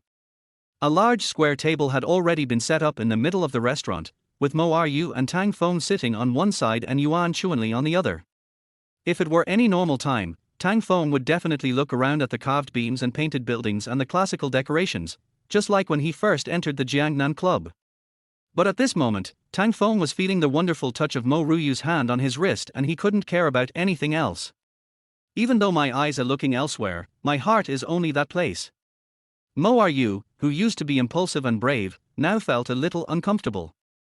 Tang Feng's wrist gave her a very strong and powerful feeling, with a distinct masculine tension. As the eldest daughter of the wealthy Mo family, she has been studying and practicing hard since she was a child. After she grew up, she began to accumulate experience, get involved in management, and fall in love. The experience of this eldest daughter is close to zero. So although she is overly mature in other aspects and even becomes hard-hearted, Mo Yu is almost a pure little girl when it comes to love and relationships, even purer than ordinary people. And Tang Feng touched the edge of this virgin land. Mo Yu originally wanted to let him go after entering, but he was afraid that his godmother would see him and arouse unnecessary suspicion. Wouldn't that make Tang Feng lose his advantage in vain? The two of them walked to the dining table with their minds blank and their thoughts in a mess. The orchestra invited to perform live accompaniment has a good relationship with the Mo family and is also familiar with the icy eldest daughter of the Mo family. But when they saw Miss Mo walking and holding the hand of a strange man, they almost dropped their jaws. The iceberg beauty, the famous young queen of the Mo family, the ruthless queen of business, Mo Yu, who is known as the man who no man can get close to, is actually holding a man's hand. Moreover, at this moment, there was no displeasure on Miss Mo's face, but instead there was a weird shyness. This expression on Miss Mo's face can only be described as weird. Mo Yu forgot for a moment that there was a live band performing here. When he found out, he was so shocked that he unconsciously let go of Tang Feng's hand. The cold air on his face rose involuntarily, like a protective film for Mo Yu. When the band members saw that the young lady had returned to her usual oppressive state, how could they dare to look at her any longer? They all bowed their heads and greeted Mo Yu obediently. "Hello, young lady." Mo Yu seemed very unhappy that his behavior just now was seen by others, and he walked straight to his seat without even a response. Because it was a private banquet specially for Yuan Chuanli, there were no idle waiters here. Except for the waiters who served and removed the dishes, there was only Li Tong serving here. Tang Feng felt a little empty when Mo Yu suddenly let go of his hand, and he still felt reluctant to let go. He found that the gentleness and friendliness that Mo Yu had just shown was gone, replaced by a familiar sense of coldness and oppression. Mo Yu glanced at the dazed Tang Feng, but because there were outsiders present, he did not get angry. He could only make his tone as calm and gentle as possible. "Feng, sit next to me." Although the tone does seem gentle, it is difficult to raise the temperature. After a brief moment of shock and disappointment, Tang Feng felt that Miss Mo, who was defending herself but actually feeling embarrassed, was quite cute. After all, covering up one's shyness in this way can be considered unique in the world, right? Isn't it cute that my wife, an IC CEO, is so special? Thinking of this, Tang Feng couldn't help but smile brightly, ran happily behind Mo Yu, and diligently pulled a chair for her. "Come on, wife, sit down." Tang Feng's reaction was completely beyond Mo Yu's expectations, causing her to pause for a moment before sitting down. Looking at the cheerful Tang Feng, Mo Yu didn't know how to respond for a long time. Although many people had been so attentive to him in the past, even more so than that, Tang Feng was not as annoying as they were. Although that smile looked exaggerated, a little indecent and immature, it looked very comfortable. Mo Yu has seen the smiles of many men who appear gentle, kind and lovely, but their hypocrisy and filthiness within them could never escape her eyes.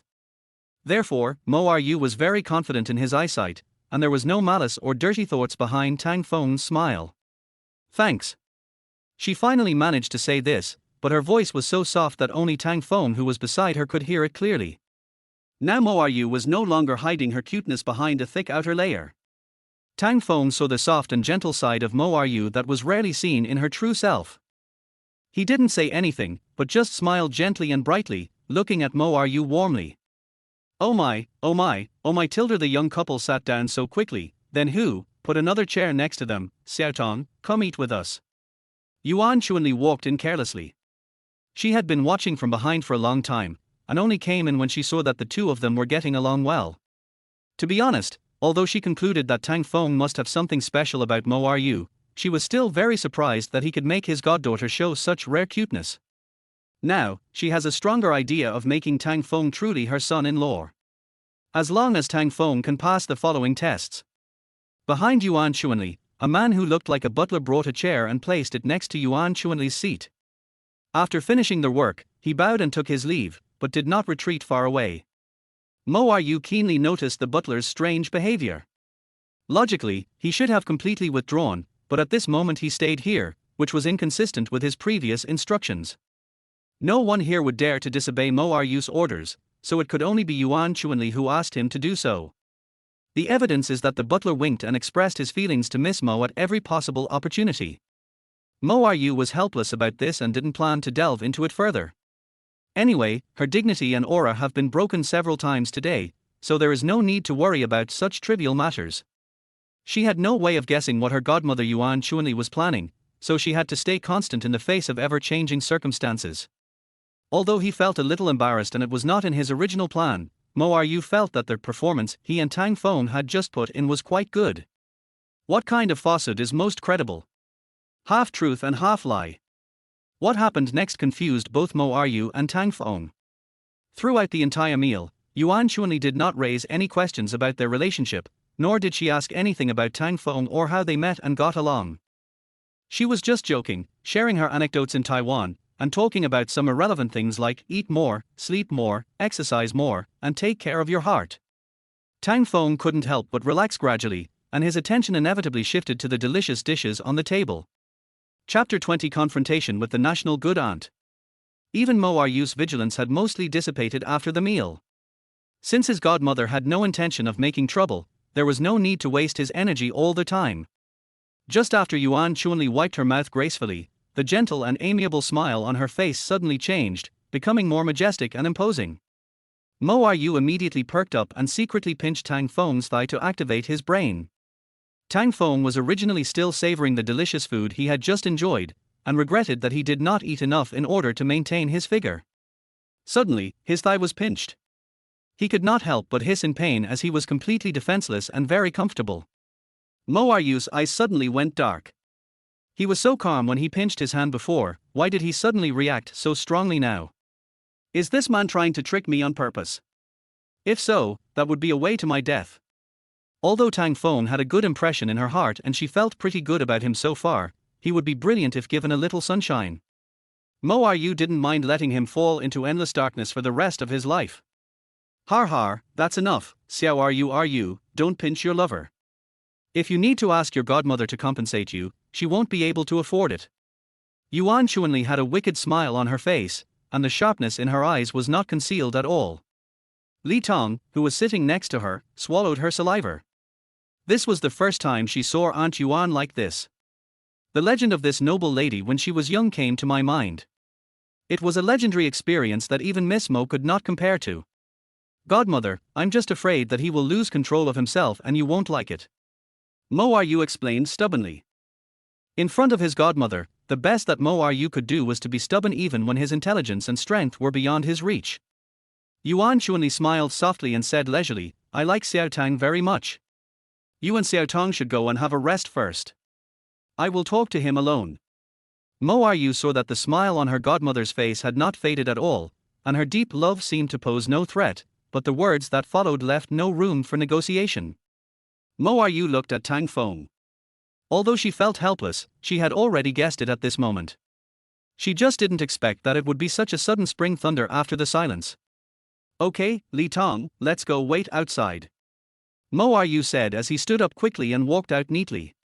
Only when he passed by the butler did he give him a meaningful and suggestive look. She couldn't and shouldn't interfere with what happened next. She had already done everything she could. Do your best and obey your mother's orders. After the entire Mo Are You group and the orchestra had left the central dining room, the butler closed the door and stood by it again. The sharp-eyed Tang Feng immediately spotted the 2 suitcases hidden behind the door, and thought to himself that it might be an old-fashioned plot that asked him to take the money and leave. Tang Feng.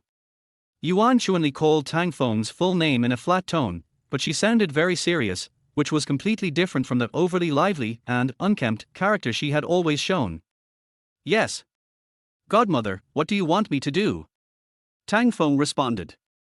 You like Sheru, right? Tang Feng nodded. Of course, otherwise I wouldn't marry her.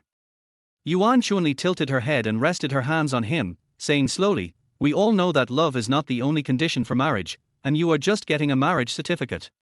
Tang Feng realized that he had really misjudged the national good aunt in front of him. She was much more powerful than what Li Tong said in the surprise information she sent to him. Tang Feng immediately gave up all his plans and appeared in front of Yuan Chuanli with a serious attitude and expression. Yuan Chuanli looked at Tang Feng, who had just seemed a little honest and upright, and smiled softly. Hatilda, I remember that you served in the army for 2 years, not bad. Although their national good aunt is already 45 years old, she is still as charming and beautiful as ever, and her charm is even more extraordinary. Before, Tang Feng's attention was almost entirely on Mo Are You, but now he realized that for most men, Yuan Chuanli herself is a test, and her charm is aggressive. Thank you, Godmother. They are all basic. Yuan Chuanli smiled but didn't say anything. Tang Feng understood that this was an opportunity for him to answer. Although love is not the only condition for marriage, it is definitely one of the reasons why Mo Are You and I got married. For me, getting the marriage certificate itself carries a great sense of responsibility. When Tang Feng said this, Yuan Chuanli suddenly asked, are you guys having a fake marriage? Their voice was not harsh, but it was intimidating without being angry, making it difficult for people to muster the courage to resist answering or lying at the first moment. Tang Feng paused for a second, then immediately replied, it was at first, but now I want to turn fake into real, because I like Mo Are You, I'm attracted to her. This sounds ridiculous. Most people don't dare to like her. I have never met a man who loves her purely. Do you understand what I mean by purely? I understand, Tang Feng said, I can't say that I'm pure, but I think I am. After all, people can't confirm whether their love for someone is pure or not. The only thing they can do is to admit that they have pure feelings and work hard and self-deny for it.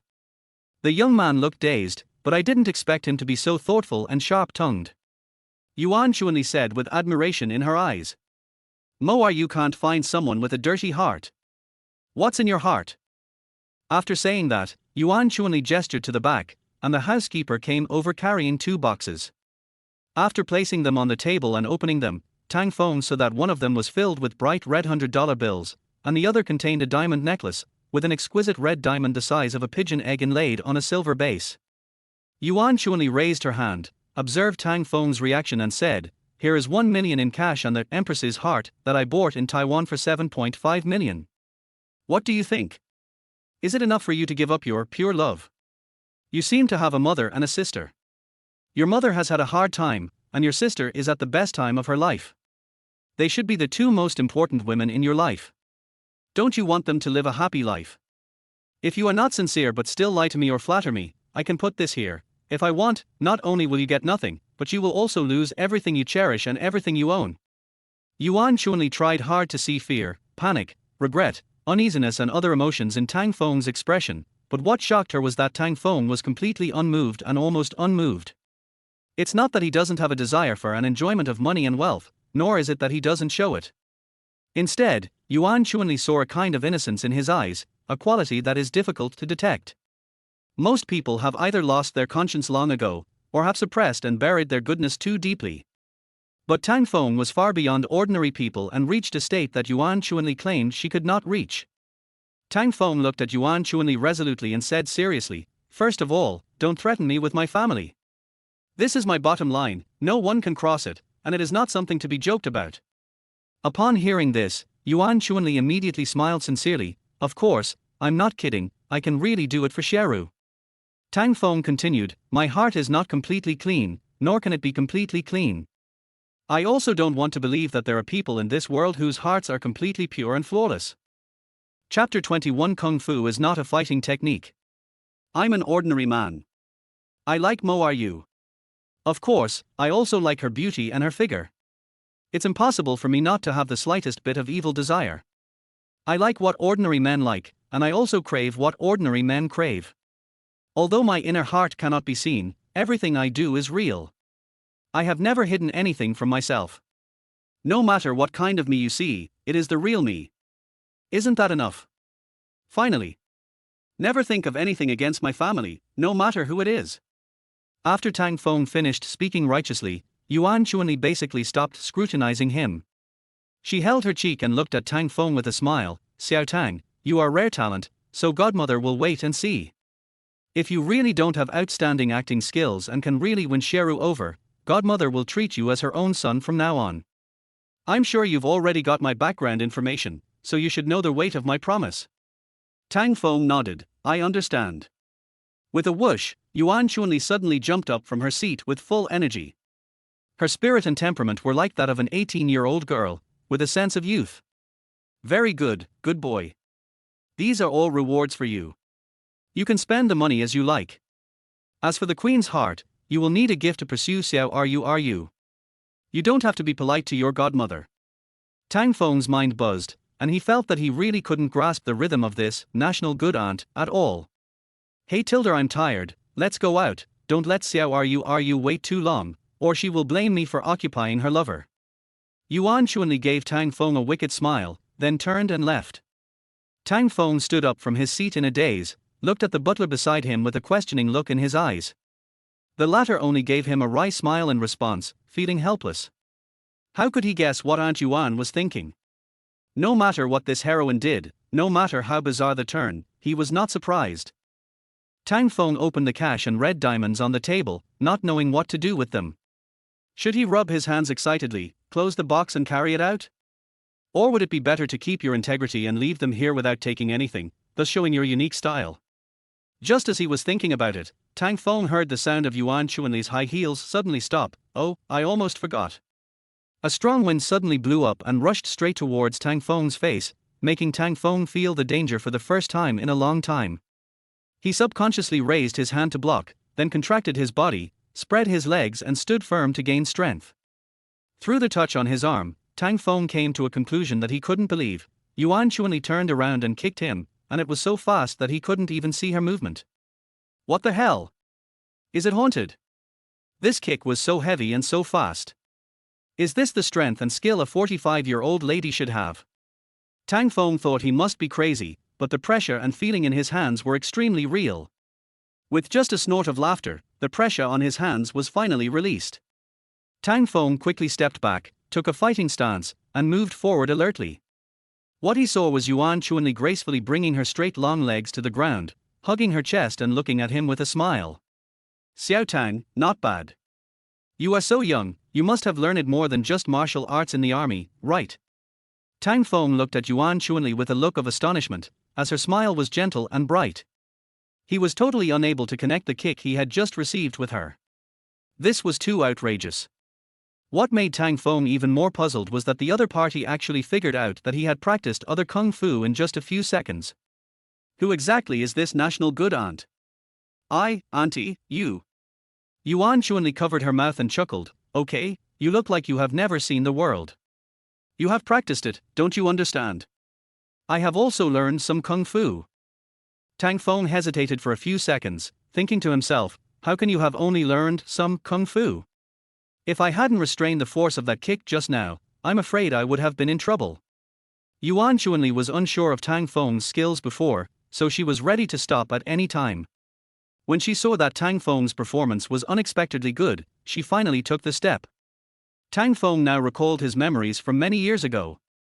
It was when he was in his hometown village. At that time, he followed a master named Feng and learned kung fu, but he didn't know what he learned specifically. He practiced from the age of 8 to 13, and before Tang Feng went to high school, the master left. Tang Feng relied on this skill, and although he was ostracized by others, he had never been bullied. Those who had attacked him would never dare to look for trouble with him again. Later, he joined the army and integrated military tactics into it, becoming an extraordinary person with great skills in killing. At least Tang Feng himself has always thought so, and was complacent about his own low-key and humbleness, until just now. Tang Feng was absolutely certain that he would never be a match for this unkempt lady in front of him. "Godmother, do you have a famous teacher?" Tang Feng asked with intention. "Yes, they also said that I have good aptitude, but I hate practicing martial arts the most. I would rather learn various musical instruments and languages than practice martial arts. It's too painful." As Yuan Chuanli spoke, she seemed to be recalling her unbearable past of practicing martial arts, and her face became much more sad. Tang Feng didn't know whether to laugh or cry. When he was practicing martial arts, he was always happy about his progress and transformation. However, after 4 years of hard work and 2 years of experience in the army, he was still not as good as this aunt who tried her best to avoid practicing martial arts. How could her aptitude be just okay? "Godmother, can you teach me what you learned?" Tang Feng couldn't help it in the end. Fighting was one of the few hobbies he had in the world. Upon hearing this, Yuan Chuanli looked at Tang Feng as if he were a fool, and said as a matter of course not, "Didn't your master teach you? A person can only learn one kind of kung fu, and can't mix them all." Tang Feng didn't quite understand what Yuan Chuanli said. "I learned kung fu from a master, and later I learned several kinds of fighting techniques such as military boxing in a different place. Isn't this a variety of kung fu?" Yuan Chuanli saw the confusion of her son-in-law and slapped her forehead. "Hey, look at me, you obviously don't understand. I don't know why your master didn't mention it to you. Maybe he didn't expect that you would be able to meet other people who practiced kung fu one day." As if she was afraid that Tang Feng would be suspicious of her behavior, Yuan Chuanli straightened her expression and said seriously, "Tang Feng, kung fu is not a fighting technique. Do you understand?" Tang Feng's head buzzed for a moment, and he had a hard time understanding what Yuan Chuanli said. "What do you mean kung fu is not a fighting technique? Isn't our country's traditional kung fu a fighting technique?" Tang Feng asked in confusion. "Godmother, you are not going to tell me some nonsense about spiritual energy revival and cultivation, right? In this era, various novels and comics about spiritual energy revival and urban cultivation are emerging in an endless stream, so Tang Feng couldn't help but think of this place. But for him, this is impossible. He firmly believes in science. The so-called cultivation of truth is half an exaggeration of the martial arts world and half a profound influence of folk religious culture." Yuan Chuanli was amused by Tang Feng and quickly waved her hands and said, "Har har har, of course not. Where does the so-called cultivation come from? Anyway, I have never seen it. Even if it really exists, it should not exist now. I say, don't you realize that the effect of your kung fu on your physique is completely different from the benefits brought by other kinds of training and fighting techniques?" Chapter 22 Mother's Calls. Tang Feng's heart skipped a beat. Since middle school, he had been training with Master Feng, so his height and physique had improved very quickly. Not only did he surpass his peers by a long way, he was also somewhat different from ordinary people. But Tang Feng just thought it was because he was young and had started exercising early, plus there were physical differences between people, so he didn't think much about it. Now that he thought about it, this was probably because Tang Feng had practiced unusual kung fu with Master Feng, and the reason why he gradually returned to normal level was because he no longer practiced with Master Feng, and his practice time became less and less, so his kung fu inevitably lagged behind. And the most direct evidence is to ask their national good aunt who crushes you. So, is it because I had an adventure? But what exactly is this? Why have I never heard of it? Tang Feng asked anxiously. Yuan Chuanli shrugged and said casually, "Don't take it too seriously. It doesn't matter whether you know it or not. In this era, it's optional.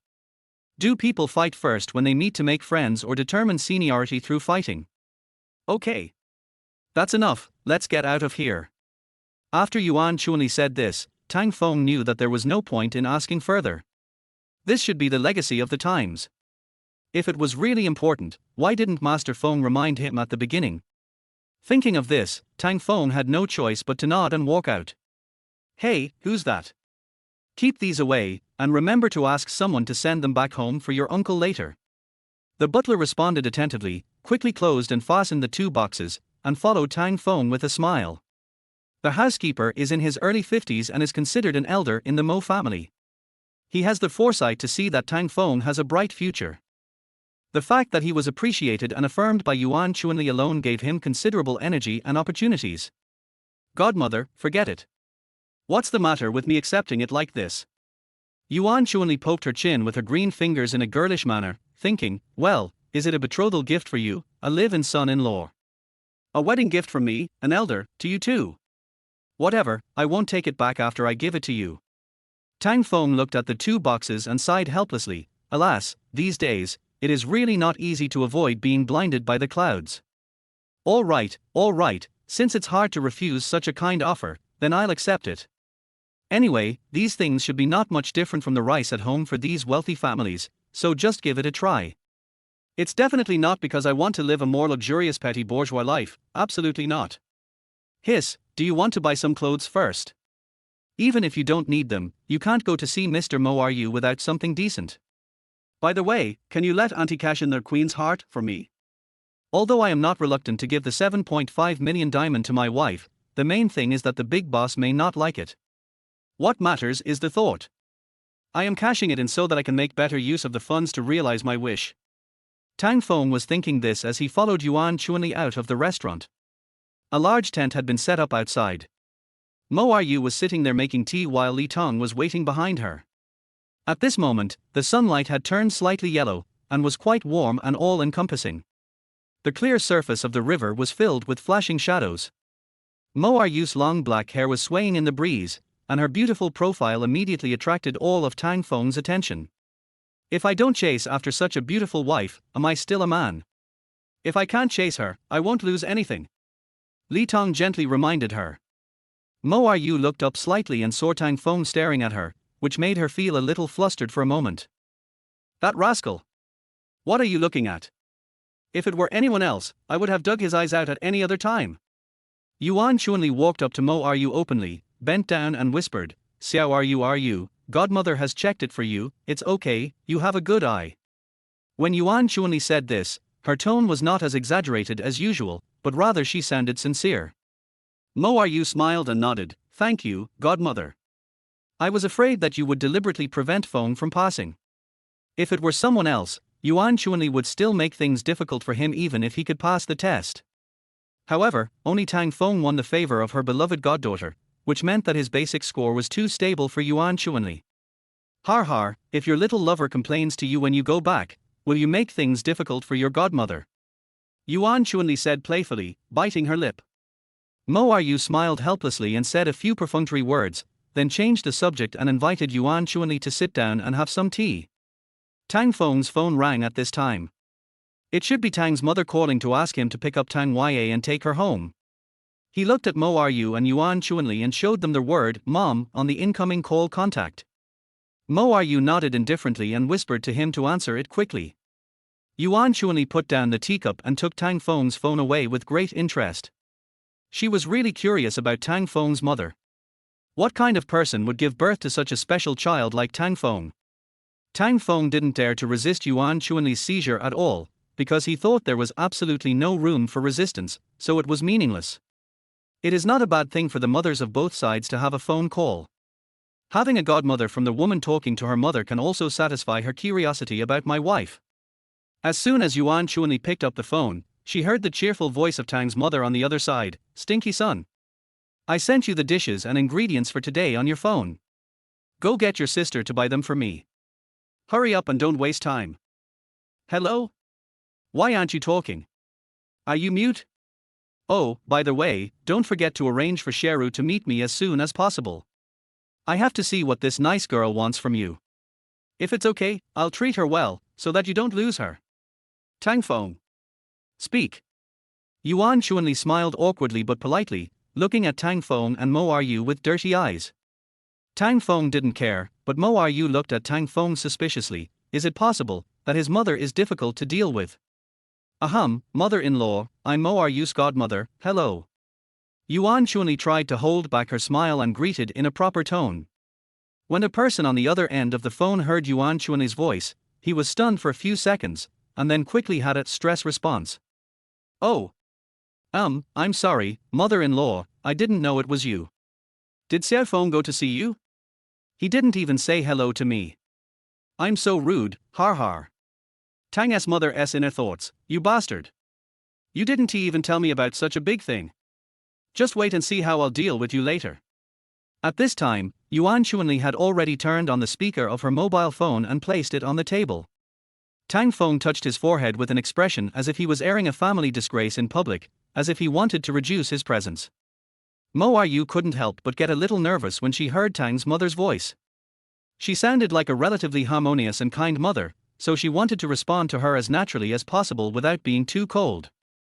Yuan Chunli glanced at Tang Feng jokingly and continued, "Don't blame the child.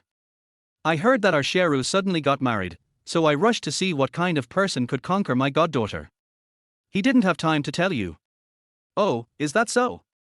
I understand. Girls do have to worry more. It must be a blessing that Tang Feng has accumulated in his previous life to marry such a great girl like Mo Yu." Chapter 23 2 Hours with My Husband. When the two armies fight, the drums keep beating. When the mothers meet, the business blows to each other. Regardless of the specific situation, it is inevitable that there will be some commercial praise at the beginning. It's not that exaggerated. Although our Sheru is excellent, she is indeed cold-tempered.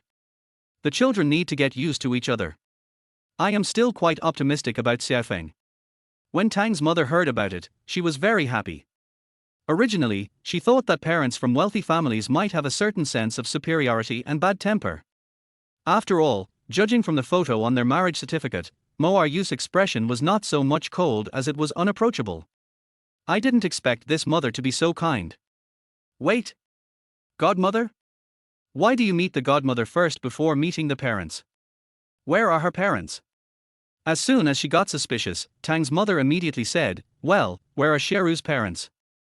I should talk to them, or it would be impolite. Since we are meeting the parents, and my godmother is there, my parents should be there too." When Mo Yu heard "mom and dad," his whole body shuddered and seemed to be frozen.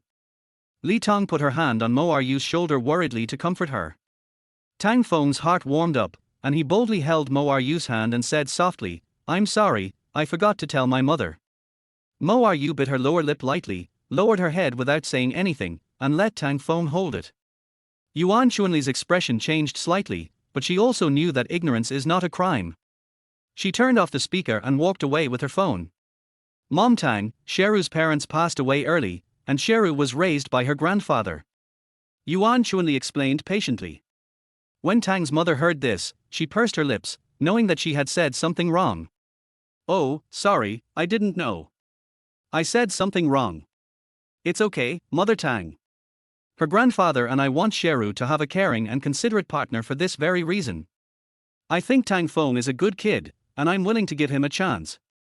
I think you don't have any objections to the marriage. After all, it's really embarrassing to have such a sudden marriage. But don't worry, we only look at people here, and we don't have any financial requirements. To put it bluntly, we are not short of money." Mother Tang felt a little embarrassed at this moment. She had been thinking about the various possible misconducts of the other party, but she did not expect that although this family was rich, they were also kind and gentle. Of course not. The children are old enough and can be independent. I am not a wicked mother-in-law. I will always put the happiness of the children first. Hearing you say that, I feel relieved. You don't have to worry that we are scammers.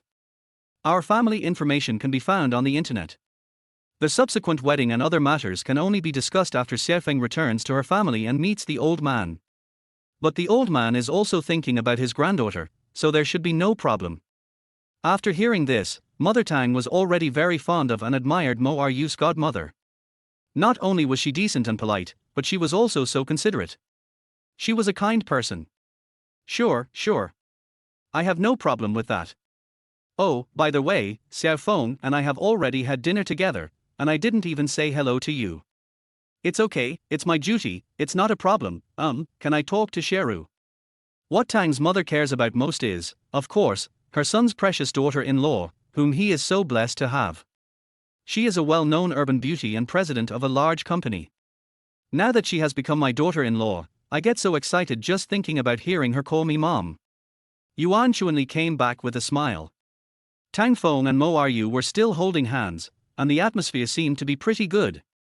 It seems that this icy goddaughter of mine can really welcome spring. Xiao Ryu, Mother Tang wants to talk to you. Mo Ryu subconsciously glanced at Tang Feng and answered nervously, hello. Hello. Originally, she wanted to call her mom. After all, they were already married and this clause was included in the agreement she wrote. As the queen of the business elite, Mo Ryu had never done anything that violated the spirit of the contract, but this time she couldn't say it. I always feel so shy, there's something I've never had before playing tricks in my heart. Mother Tang's expectations were dashed, but she realized that it was Mo Ryu's temperament that mattered, not that she was unwilling, so she took the initiative to speak enthusiastically. Hello, Xieru. I'm Tang Feng's mother. Thank you so much for not looking down on our Tang Feng. I think you must have been wronged. Don't worry, if that boy treats you badly, tell mom that I will make sure he has no second year of junior high school. Mother Tang's warm words reached Mo Ryu's heart, making her feel slightly warm. Over the years, apart from godmother, there has never been a role that can give Mo Ryu the feeling of a mother. So Mo Ryu mustered up his courage again, and finally forced himself to call out in a very low voice, Mom. Tang's mother was overjoyed and said enthusiastically, Hey. My dear child, I really want to see you sooner. Why don't you tell Tang Feng what you like to eat first, and then you can come home and I'll cook it for you. Mo Ryu's heart was touched. Although her godmother Yuan Chuanli also gave her a mother's care and love, she had no way to deal with things like cooking.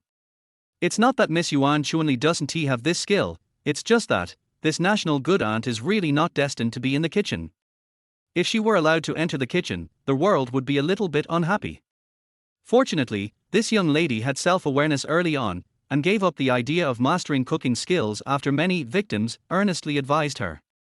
It was precisely because she loved her precious goddaughter that Yuan Chuanli suppressed her deep maternal love and never made anything for Mo Ryu herself. Thank you, Mom.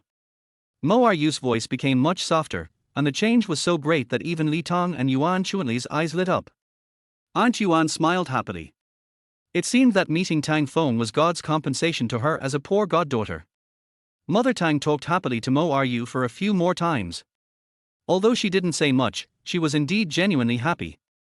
Mother Tang felt that Mo Ryu's personality seemed a little tiring and difficult to deal with such enthusiasm from her, so she tactfully said nothing more. After hanging up the phone, Tang Feng could still see the faint curve of Mo Ryu's mouth when he picked up the phone. Holy crap! Mom! You're my number one wingman. I love you so much. Long live forced marriage. The scene became quiet again. Yuan Chuanli covered her mouth and sat aside, drinking tea and eating some snacks. Tilda, today's cake is so sweet. The wind blew for a while, and Mo Ryu suddenly said, I'll go with you to pick it up. Tang Feng was slightly stunned, then he remembered that he had a task assigned by his mother, and realized that it was Mo Ryu who was talking to him. No need for that. You must be very busy. Tang Feng meant what he said. Even if he was happy, he would feel embarrassed to let Mo Ryu, a big CEO who made millions of dollars, accompany him for such a small matter for his family. Mo Ryu tilted his head coldly and said to Li Tong in a president's commanding tone, set aside 2 hours. Don't disturb me before dark unless it's something very important. Yuan Chuanli's eyes bulged and she picked up a cup of black tea and sipped it with a smile. Li Tong suddenly thought that there was something wrong with her ears or her mind.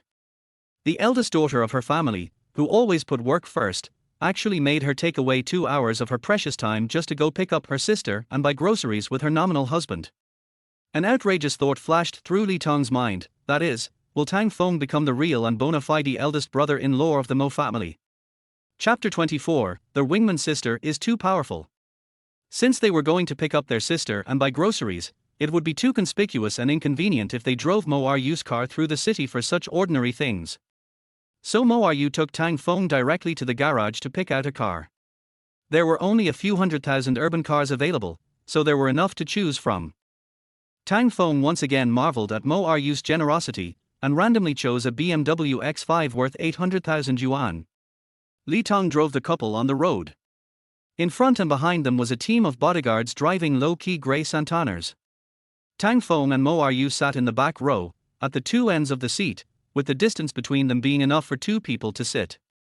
Tang Feng didn't dare to look in Mo Ryu's direction, fearing that he would not be able to control himself and look around. Mo Ryu didn't dare to look at Tang Feng. She felt more and more strange. Li Tong didn't dare to look back through the rearview mirror. She was afraid of seeing something she shouldn't see, and she was even more afraid that seeing it would exacerbate the outrageous idea in her mind. I remember your motorcycle is broken. If you need a vehicle, I can give you this one. Mo Ryu said suddenly. Tang Feng was stunned. Did his wife really care about him? She even took such a small matter to heart. Tang Feng did not respond because he was stunned. Mo Ryu then added, if you don't like this, just tell me what you want and I'll have someone arrange it. Tang Feng's heart was pounding. It turned out that this was the pleasure of being kept by a rich woman. No wonder so many young men jumped into the rivers and streams of the Songjiang Ganges without hesitation and without shame. However, Tang Feng is much luckier than them. He does not have to force himself to face those middle-aged and elderly female comrades. His Mo Ryu is undoubtedly the best woman in Songjiang City. Actually, 2 wheels are better than 4 wheels when I'm on the go. You see, there's not much traffic. My motorcycle should be repaired tomorrow and you can take it. Tang Feng declined vaguely. Tang Feng doesn't have the heart to live off someone so much. It's better to keep some skin on your face. If you can't help it in the future, you can deal with it later. Oh, whatever you say. Mo Ryu's voice suddenly became several degrees colder, and Tang Feng's shoulders couldn't help but feel numb. Li Tong, I heard nothing. When the group arrived at the gate of Tang Ya's school, Tang Feng saw the little girl looking around there. After rolling down the car window, Tang Feng shouted a few words to his sister, and Tang Ya ran over with a look of surprise and shock on her face. Brother. Where did this car come from? Was it given to you by the president's wife? Tang Ya shouted with stars in her eyes. In her joy, Tang Ya glanced into the car with her curious eyes and immediately caught sight of the peerless fairy behind her brother. She was shocked again. Although she had seen photos and searched for photos and videos of her sister-in-law on the internet, now that she saw her in person, Tang Ya was speechless. A pair of small hands covered her open mouth in disbelief, and her eyes were completely attracted to the fairy sister-in-law. Tang Feng looked at his sister's exaggerated expression, and suddenly his heart skipped a beat. Xiao Ya doesn't like women, does she? This thought is incredible. Looking back, Xiao Ya has never pursued any male star since she was a child, and her favorite celebrity is their national good aunt, Yuan Chuanli, who is having dinner with her today. I almost forgot to ask Xiao Ya for an autograph. No. This matter is not important now. Mo Ryu was also a little curious about Tang Feng's sister, thinking that Tang's mother's daughter would be like her, and sure enough, she was just as enthusiastic and lively. But even an iceberg can't stand being stared at by the opponent's passionate and energetic eyes. She nodded slightly to Tang Ya, then quietly pulled off Tang Feng's clothes. After getting the hint, Tang Feng quickly opened the car door and said, "Don't just stand there, get in the car." Having said this, he leaned back with some scheming. It's reasonable, isn't it, that he had to lean towards his wife in order to make room for his sister? Of course, Mo Ryu reacted the moment Tang Feng made his move. Although she subconsciously felt some resistance and dissatisfaction, she still didn't say anything and just thought it was normal. But Tang Ya suddenly had an idea. She closed the door and walked to the front with a smile. "Sister-in-law, I'm afraid of motion sickness. Can I sit in the front?" Tang Ya's original intention was to give her brother and sister-in-law some space for 2 in the back row, but she ruined Tang Feng's plan. However, Mo Ryu interpreted Tang Ya's action as the little girl realizing her embarrassment and wanted her to stop forcing herself to get close to Tang Feng. Suddenly, she began to like this sister more and smiled at her. "Of course, you can sit wherever you want." As for the novel title of Sister-in-Law, Mo Ryu was unexpectedly delighted. Tang Feng made an inaudible sound and slowly closed his eyes. Well, it's useless. Hey!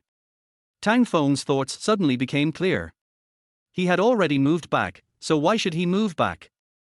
Let us sit here next to my wife, isn't he that nice? So Tang Feng stayed where he was without making any noise. Mo Ryu glanced at him but said nothing. Tang Ya thanked her sister-in-law happily and opened the passenger door. When she opened the door, she recognized Li Tong. It turned out that her brother had not lied. You are the beautiful secretary sister who was at the school gate yesterday. Tang Yue sat up lively. What's your name, sister? Li Tong really didn't expect that Tang Feng would have such a lively sister. Although she was very likable, she always seemed too enthusiastic to handle. My name is Li Tong, Muzi Li, red and red. After saying that, Li Tong turned around and prepared to drive on the road. She had no intention of having any close friendship with Tang Feng's sister. Ms. Tang Yue, fasten your seat belts, we are leaving. Unexpectedly, Tang Yue became even more excited after hearing this. She immediately raised her fists in front of her chest. Hey hey hey. Sister Xiaotong, what did you call me? I feel like a rich lady too, hee hee. Mo Ru couldn't help but smile when she saw Tang Yue's innocent, romantic and cute look. This girl was really interesting. The key was that she was cute, not pretentious. Tang Yue looked at her smiling sister-in-law and became obsessed with her again. She leaned over and said, Sister-in-law, you are so beautiful when you smile. A fairy as beautiful as you should smile more often. How does the saying go, a smile can conquer the city? If I could be with my sister-in-law every day and touch her smiling face, I would definitely be the happiest person in the world. Tang Feng had originally complained a little about his silly sister in his heart, but now he gave her a thumbs up from the bottom of his heart. Nice. The two most difficult women in our family are actually my strongest wingmen who can melt the iceberg. God closed a window for me, and then opened two doors for me. Mom. Sister. I love you guys so much. Mo Ru felt a little embarrassed by what Tang Yue said, and the frost that was always on his face disappeared. Li Tong saw the state of her eldest daughter in the rearview mirror and was shocked. It was as if she had been soaked by spring rain. Li Tong was raised directly by Grandpa Mo, and she and Mo Ru can be considered as sisters, but the eldest lady has rarely been seen with such an expression. What kind of magical power does this Tang family have? Could it be that Tang Feng is really the young lady's destined man? She guessed in her mind. Thank you, Xiaoya. What do you want to eat tonight? Sister-in-law will buy it for you, or do you have anything you like? Girls of your age seem to like to wear makeup, right? Chapter 25. Now that we are here. I never put on makeup, and I don't know how to do it. I'll arrange for someone to pick out some nice ones for you later. Or are you chasing after some celebrity? I can just buy him time to have dinner with you. Tang Feng was exhausted by the politeness of the rich man. Is this the way a billionaire expresses friendship? It is so plain and inhumane. Xiaoya's favorite is her godmother. Tang Feng said at the right time. My husband's sister regards her godmother as her idol, so she should be quite fond of her. Godmother. Godmother. Mo Ru and Tang Yue said in unison. Seeing that Miss Tang was about to keep walking down the street, Li Tong quickly took the opportunity to interject. Miss, we still need to buy other things. How about letting Miss Tang Yue sit down first and you can chat on the way? Is that okay? Tang Yue smiled awkwardly, sat in her seat obediently and fastened her seat belt. I'm sorry, Sister Har Xiaotong, I'm too excited. After all, my brother can actually find such a great sister-in-law. It's really hard to suppress myself. Li Tong smiled politely and drove on the road. You just said that your sister likes her godmother. Mo Ru asked Tang Feng. Tang Yue was also curious and asked, I like Aunt Yuan Chuanli, but besides National Good Aunt, is there also a title for her called godmother? Even a loyal fan like me doesn't know this. Mo Ru suddenly realized, nodded and said, oh, and explained to Tang Yue, Sister, Yuan Chuanli is my godmother, I will let you meet if there is a chance. She was enthusiastic and her tone was particularly gentle. Oh, really? That's great. This is too dreamy, my idol is actually my sister-in-law's godmother. Sister-in-law, I love you so much. Tang Yue's loud declaration of love made Mo Ru's heart warmer. Growing up alone and ostracized by her cousins, she had never had such an emotional experience. And Tang Yue happened to be such a simple and lively little girl. It is like a person who has never tasted sweetness in his life suddenly takes a piece of sweet but not greasy honey into his mouth. The taste is so satisfying that one cannot stop eating it. As long as you are happy, that's good. Tang Feng just sat there silently, feeling that he had no chance to interrupt. My sister's wingman seems to be too powerful, to the point where the priorities are reversed. For the rest of the journey, he was completely reduced to a marginalized person, a background figure in the conversation between the aunt and the sister-in-law. The passionate Tang Ye and the flattered Mo Ryu, who was in a good mood, talked to each other more or less and actually had a very pleasant conversation. After finally reaching the market, Tang Feng jumped out of the car as if escaping. "Hey!" Mo Ryu grabbed Tang Feng's clothes. "I'll go with you." Tang Feng was stunned for a moment, then laughed and said, "Have you ever seen fairies shopping in a vegetable market? I'm afraid you'll cause a commotion, so I'll go by myself." After hearing what Tang Feng said, Mo Ryu's fair face turned slightly red, but it was not obvious. She let go of her hand. After all, Mo Ryu had a very full and clear understanding of her own beauty. "Xiao Ye, stay with your sister-in-law." After Tang Feng said that, he smiled at Mo Ryu and left. "Miss, do you need to send someone to help your brother-in-law?" Li Tong asked Mo Ryu. The latter shook his head. "No need, don't make such a fuss." The main reason was that Mo Ryu felt that Tang Feng was totally unsuitable for this so-called wealthy family style, and forcing it on him would only make him uncomfortable. Tang Feng, who was walking in the market at this time, said, "Damn. If only President Mo had sent a few bodyguards to help me buy groceries, it would have been so cool.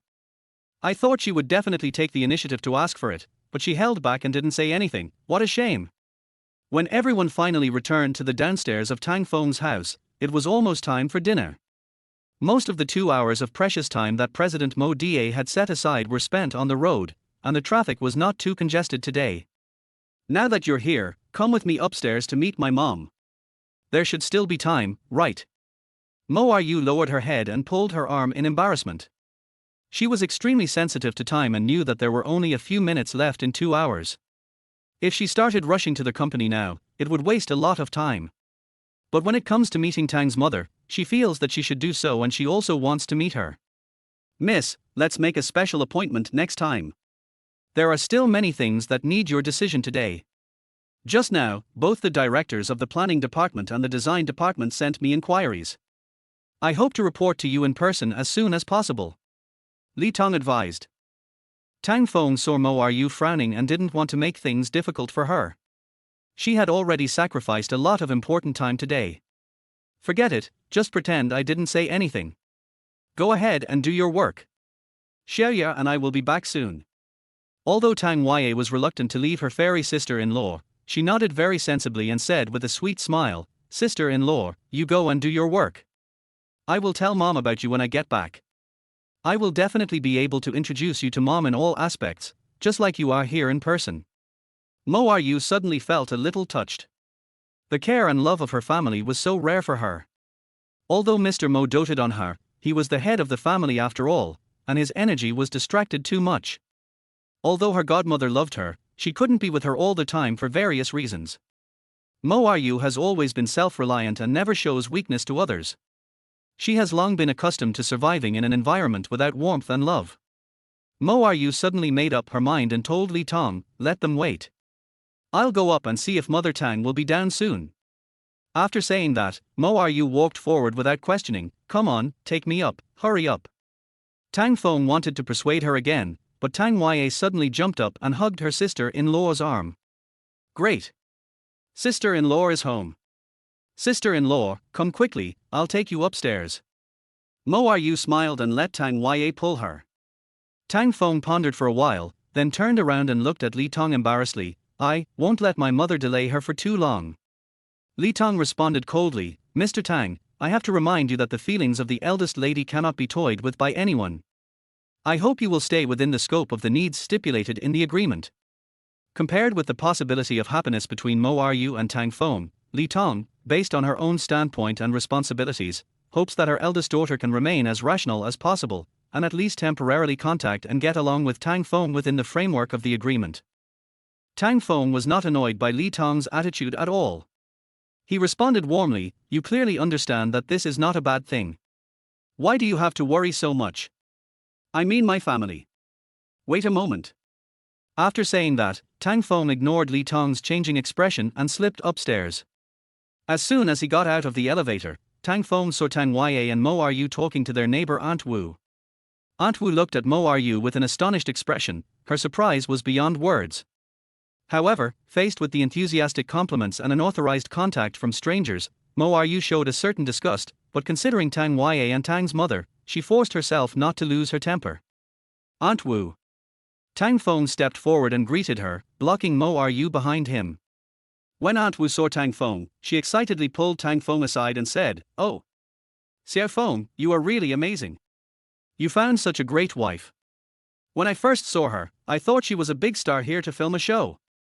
If Xiaoya hadn't told me, I would never have thought that she was your wife. When did you get married? How come there's no news at all? Has the wedding already taken place? You didn't even tell me." As soon as Aunt Songjiang started talking, Tang Feng felt tremendous pressure, even though she was being enthusiastic and kind. Tang Feng took great pains to explain to Aunt Wu, and finally managed to persuade and coax her to escape back home. Chapter 26 Apply to become your friend. Mo Ryu's time is so precious, but if she really gets entangled with Aunt Wu here, I'm afraid it will take forever. Mother Tang didn't know Mo Ryu would come to her house. After opening the door, she was so surprised that she almost jumped up, as happy as a child. He enthusiastically wanted to invite Mo Ryu into their house, but was stopped by Tang Feng. "What are you doing? Sheru is here, so we have to entertain her properly, right? Hurry up, I have to go cook for her, we can't let her come here for nothing." "No need, Mom. I still have work to do, so. I just came up to see you and will leave soon." Mo Ryu looked at the furious Mother Tang and spoke softly. After hearing what Mo Ryu said, Mother Tang stopped making any noise. Is that so? Well, okay then, come back with Xiao Feng when you have time, and Mom will cook whatever you like." Mo Ryu saw that Tang's mother was a little disappointed, but she was really not good at controlling her expression. She smiled rather faintly and didn't know how to be more enthusiastic. "Okay, go down, otherwise Secretary Li will be anxious." Tang Feng spoke at the right time and gave her a way out. Tang Yue also agreed, "Yes, sister-in-law, I will pick you up next time you come, don't let Sister Xiaotong wait anxiously." Only then did Mo Ryu bow slightly and say goodbye to Mother Tang. Tang Feng, who wanted to go into their house to have a glass of water first, was grabbed by the ear by Tang's mother and pulled out, and kicked out the door. "Mom, what are you doing? I'm thirsty. Even though we're married, you still don't like me." Tang Feng cried out in injustice. Tang's mother angrily scolded, "Bar. You still think you're married? Go see Sheru off. You're wasting your brain." Tang Yue jumped out and made a face, agreeing, "That's right. Stupid brother. Don't lose my fairy sister-in-law." Tang Feng rubbed his butt and happily caught up with Mo Ryu. Seeing Mo Ryu's tense face, he was puzzled. "What's wrong with you? Are you feeling unwell? Is the air quality in my building's corridor too bad?" Mo Ryu suddenly became strange. He just glanced at Tang Feng and walked away coldly. "Hey? What do you mean, Miss Mo? I didn't recruit you. Hey." When Tang Feng knew that Mo Ryu and Li Tong had left, he still didn't understand what was going on. "Never mind, just go home and eat." Driving out of Tang Feng's neighborhood, Li Tong saw the young lady in the back seat covering her mouth, as if laughing.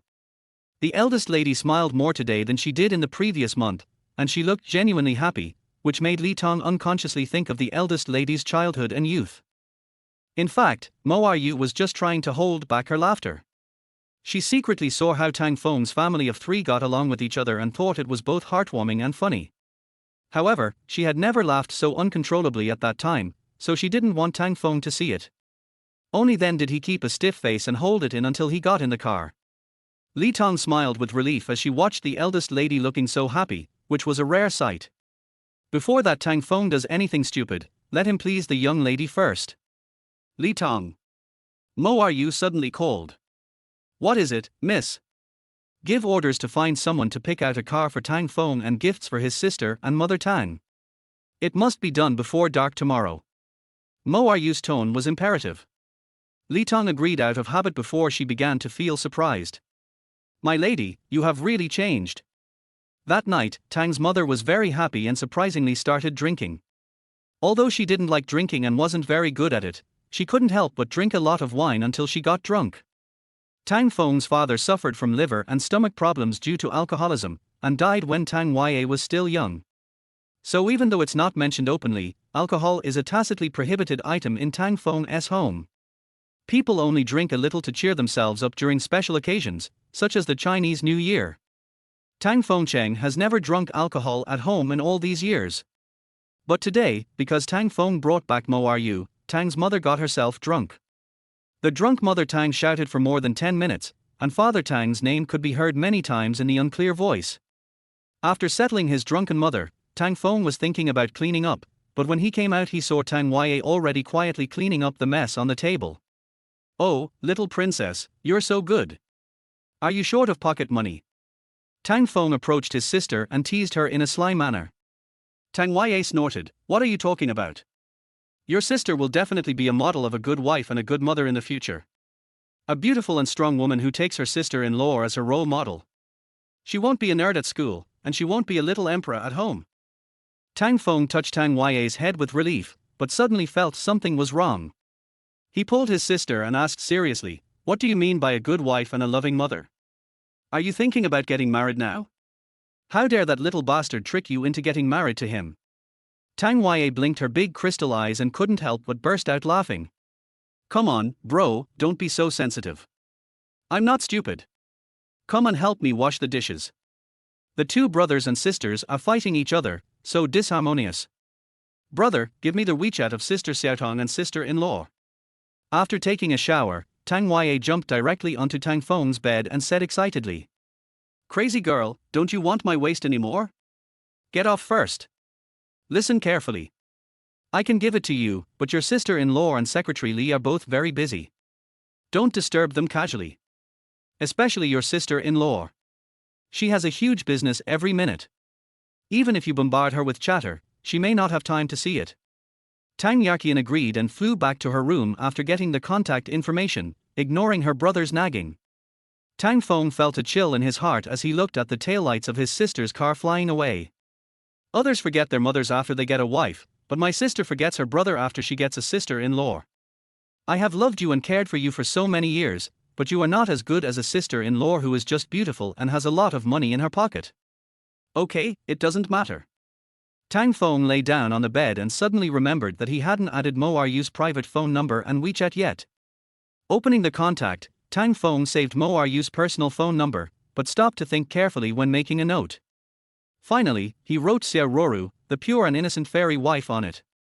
Looking at his own brilliant ideas, Tang Feng nodded with satisfaction. After clicking on the good recommendations sent by Li Tong, Tang Feng discovered that Mo Ryu's personal WeChat was bland, without any trace of life, just like her, as iceberg-like and colorless. But she is quite colorful today.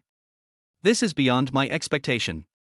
Sending a friend request, Tang Feng wrote, "Hello, Ms. Mo Ryu's wife, in view of the consensus reached between you and me on the marriage agreement, in order to smoothly carry out the cooperation between the two parties in the future, I am sending you a friend request, your partner husband." After looking forward to the expression on his ice fairy wife's face after seeing the friend request, Tang Feng sent it out with a wicked smile. Throwing the phone aside, Tang Feng felt that his mood was a bit like his school days, when he could be so happy just messaging with girls. At this moment, Mo Ryu, who was in a meeting in the conference room, suddenly felt the personal cell phone he was carrying with him vibrate. He wondered if it was a message from his grandfather or godmother. So she sped up the process to solve this issue, and after making all the arrangements, she took it out to check immediately. It turned out that it was neither my grandfather nor my godmother, but a friend request from a stranger. Reciting Tang poetry silently in the maple forest at dusk. As soon as he clicked on it, Mo Ryu saw Tang Feng's talented friend request message.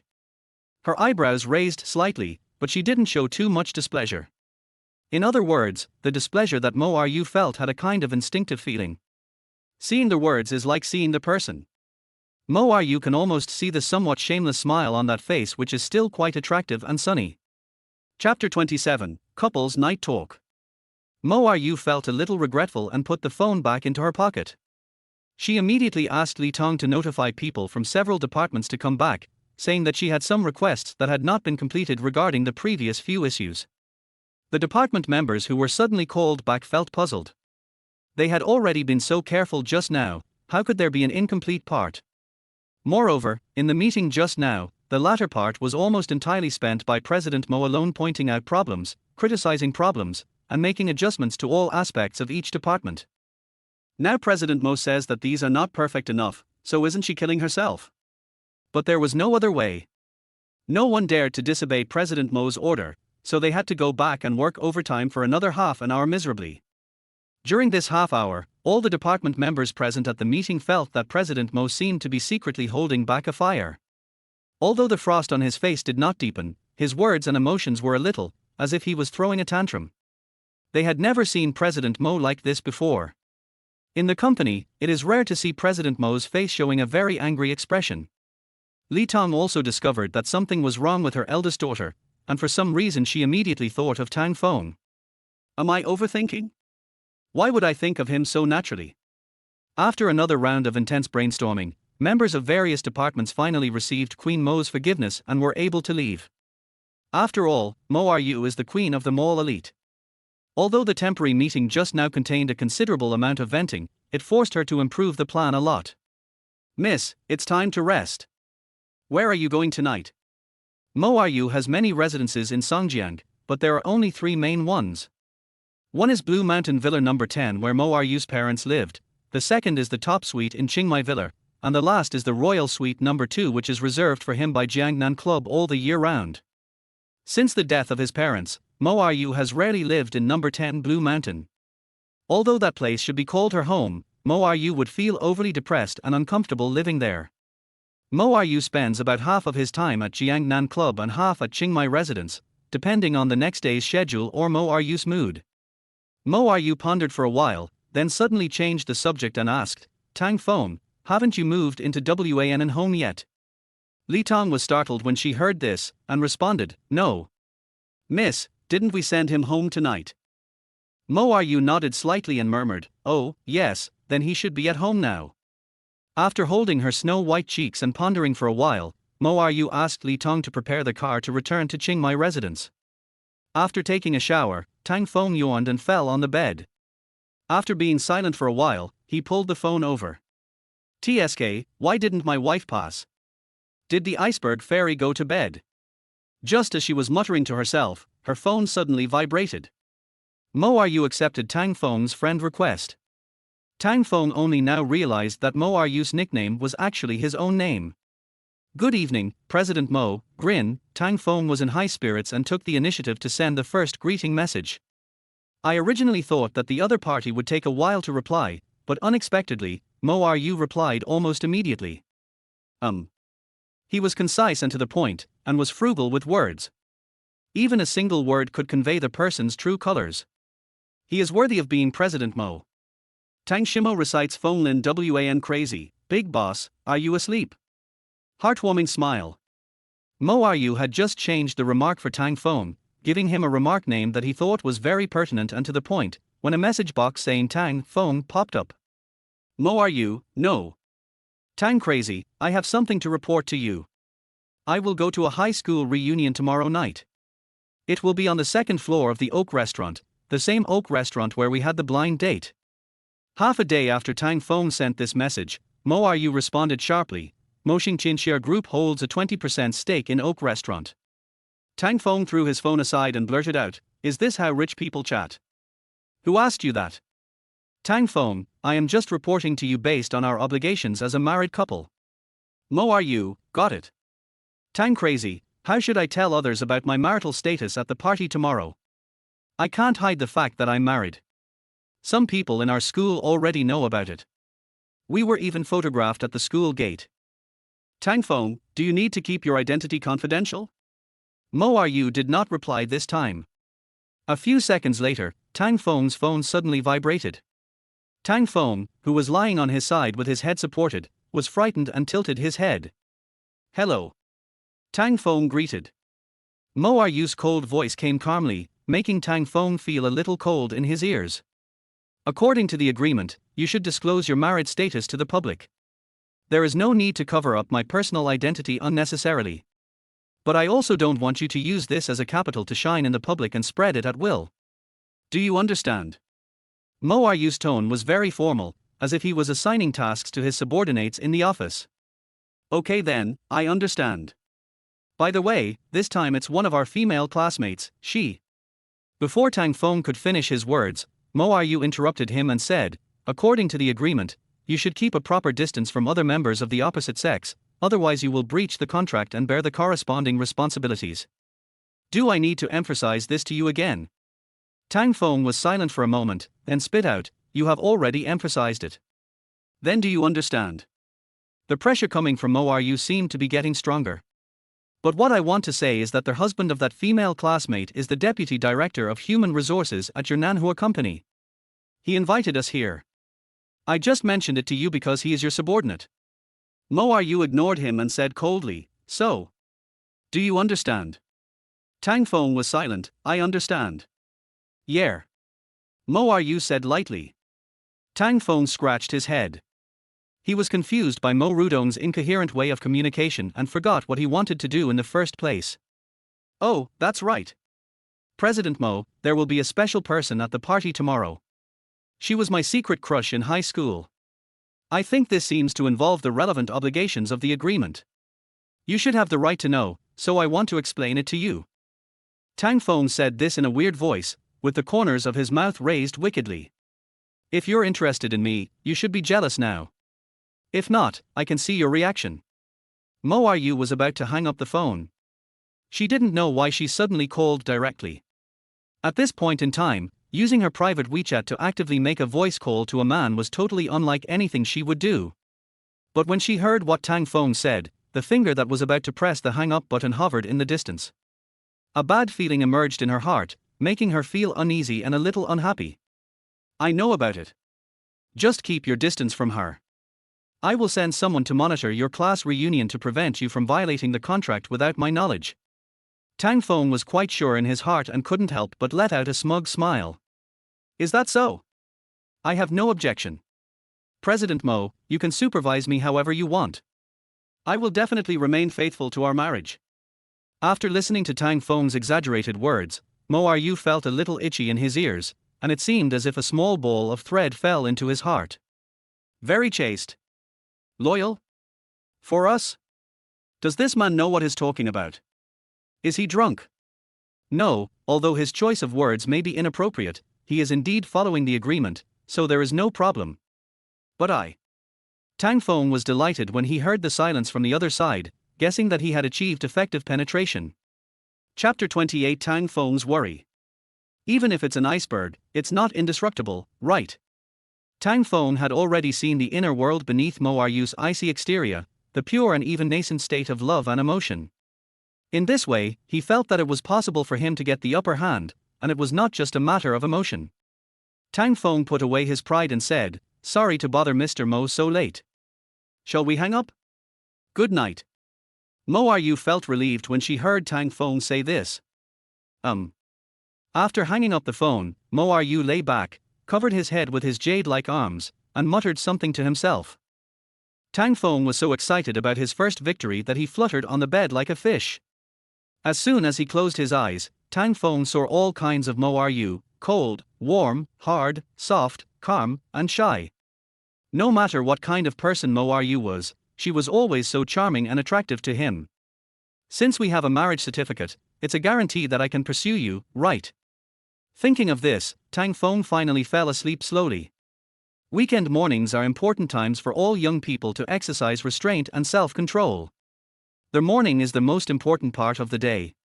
A good sleep in the morning will bring you good health for the whole day. Tang Feng was naturally well aware of this.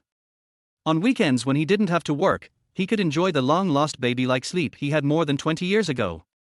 Friends who often sleep in the morning should all know that in order to have a good morning sleep, in addition to excellent sleeping ability and self-awareness and self-encouragement, a relaxed sleeping environment is also required. After all, Tang's mother is not a young person, so she cannot understand the morning sleep health regimen of young people, so she often gives Tang Feng some appropriate advice. "Tang Feng, you bastard. It's already 11 o'clock and you're still sleeping here. It's okay that you didn't eat breakfast, but you can't even get up at noon. Are you going to heaven to play chess with Taishan Laojun and never come back? Get up now." Tang Feng vaguely felt the thin blanket on his body being pulled away, and the curtains standing on both sides untactfully, letting in the dazzling warm sunlight. "Oh Mom Tilder, it's a rare weekend, please let me sleep for a while, I'm fine. When Tang's mother heard this, she became furious and slapped Tang Feng on the waist. You spend half of the 24 hours a day sleeping. You might as well just live to 50. How come you have nothing to do? When you have time on the weekend, why don't you send a message or call Sheru to ask if she needs company? Even if she doesn't need it, your attitude will make the girl happy. Tang Feng was forcibly pulled to sit up. Rubbing his ears, Tang Feng then remembered, yes, I am married. My wife is a billionaire CEO. She is also very beautiful. I like her so much. Tang Feng rolled over to avoid his mother's morning slap and ran to wash up. Thank you, Mom. When Tang Ye came back from school, Tang Feng was in the bathroom fiddling with the men's skin care products he rarely used. He kept fixing his hair and eyebrows in front of the mirror. No one knew where he got the clothes he was wearing from. Brother, what are you doing? You are not usually that serious in class. Tang Ye asked curiously while holding onto the bathroom door. Tang Feng replied proudly, your brother is married, so he should have some image, right? Maybe he will go to accompany his wife someday. Tang Ye covered her mouth and chuckled, brother, does this look like you? Tang Feng tutted his words and refuted, what do you mean? Your brother has always been very concerned about the quality of life, but he just didn't care about the details before. It's up to you. By the way, brother, my sister-in-law accepted my friend request this morning and even chatted with me. She said she would take me out to play when she has time, and would also let Aunt Yuan meet me. Tang Feng looked at Tang Ye's excited expression, and if someone didn't know better, they would have thought that she and Mo Ryu were married. Okay, thank your sister-in-law, but don't disturb her too much, she's very busy. Tang Ye smiled happily and murmured, brother, is this really not a dream? When I went to sleep yesterday, I was so scared that I would wake up the next morning and find that everything was just my imagination. Tang Feng turned around with the toothbrush in his mouth and gently pinched Tang Ye's cute face. Brother, what are you doing? Are you pinching me? Does it itch? Tang Ye nodded obediently. That's it, this is not a dream. Tang Ye was puzzled. If it's not painful, then it's not a dream, right? Tang Feng said solemnly, because I don't allow my sister to feel pain, I created this rule and put it into practice. Tang Ye laughed out loud as she watched her brother's serious and immature look, and the brother and sister looked at each other and smiled. All right. Tang Feng, stop doing that and come over to eat first. Don't you feel hungry? At the dinner table, Tang Feng suddenly remembered the time when Mo Ryu went to Tang Ye's school, and he didn't know what specific cooperation he discussed with the school. Xia, last time your sister-in-law came to your school to discuss cooperation, what was it about? When Tang's mother heard about this, she also became interested and added a sentence, listening attentively. Oh, right. Tang Ye suddenly became excited. I almost forgot to tell you that my sister-in-law's company is discussing with our school about a poverty and inspirational scholarship fund. At the same time, they will directly cover all the expenses of all the poor students in the school during their schooling. And both projects only set standards, not limit the number of people. Brother, my sister-in-law is so nice. She is so kind and beautiful. You must not lose her. After hearing this, Tang's mother also smiled and was very happy. His daughter-in-law is obviously the daughter of a wealthy family and a prominent figure, but she is not only humble but also kind and benevolent. This is truly rare. After listening to this, Tang Feng nodded repeatedly. Now he understood why Director Liao attached so much importance to the tension that day. This foundation of manhwa company can not only improve the school's competitiveness and reputation, but also alleviate the school's financial burden to a considerable extent. This is a good thing, but I feel it is a little inappropriate. Tang Feng said lightly. Tang Ye and Tang's mother both looked suspicious and didn't understand what Tang Feng meant. Brother, what do you mean by this? What's wrong with this? Can helping others lead to bad things? Tang Feng nodded affirmatively.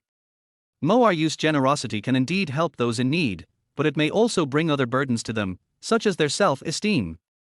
They may even be envied and jealous because the conditions of Nanhua Company are so generous. Tang Ye felt that what her brother said made some sense, but she thought it wouldn't be a serious problem.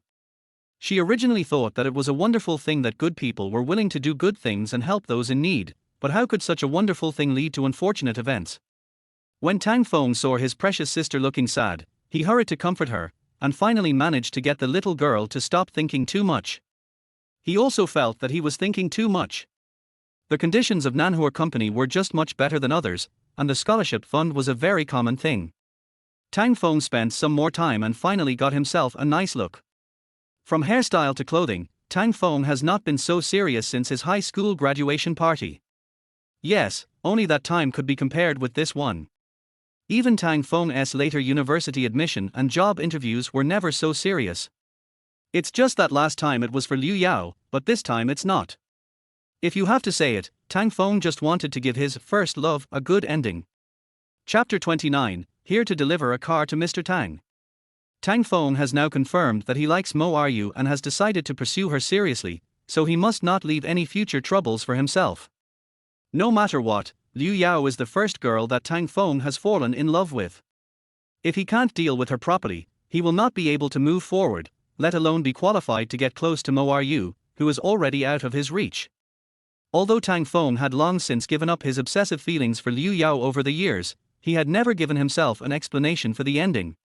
Today, Tang Feng wants to give himself an explanation. Looking at himself in the mirror, who was rarely serious, Tang Feng smiled unconsciously. I still have the charm, or my skills are still sharp. Tang Feng himself is actually very handsome and has a good figure. He gives people a sense of security. It is rare to see them at full firepower and fully armed nowadays, so you can imagine their power.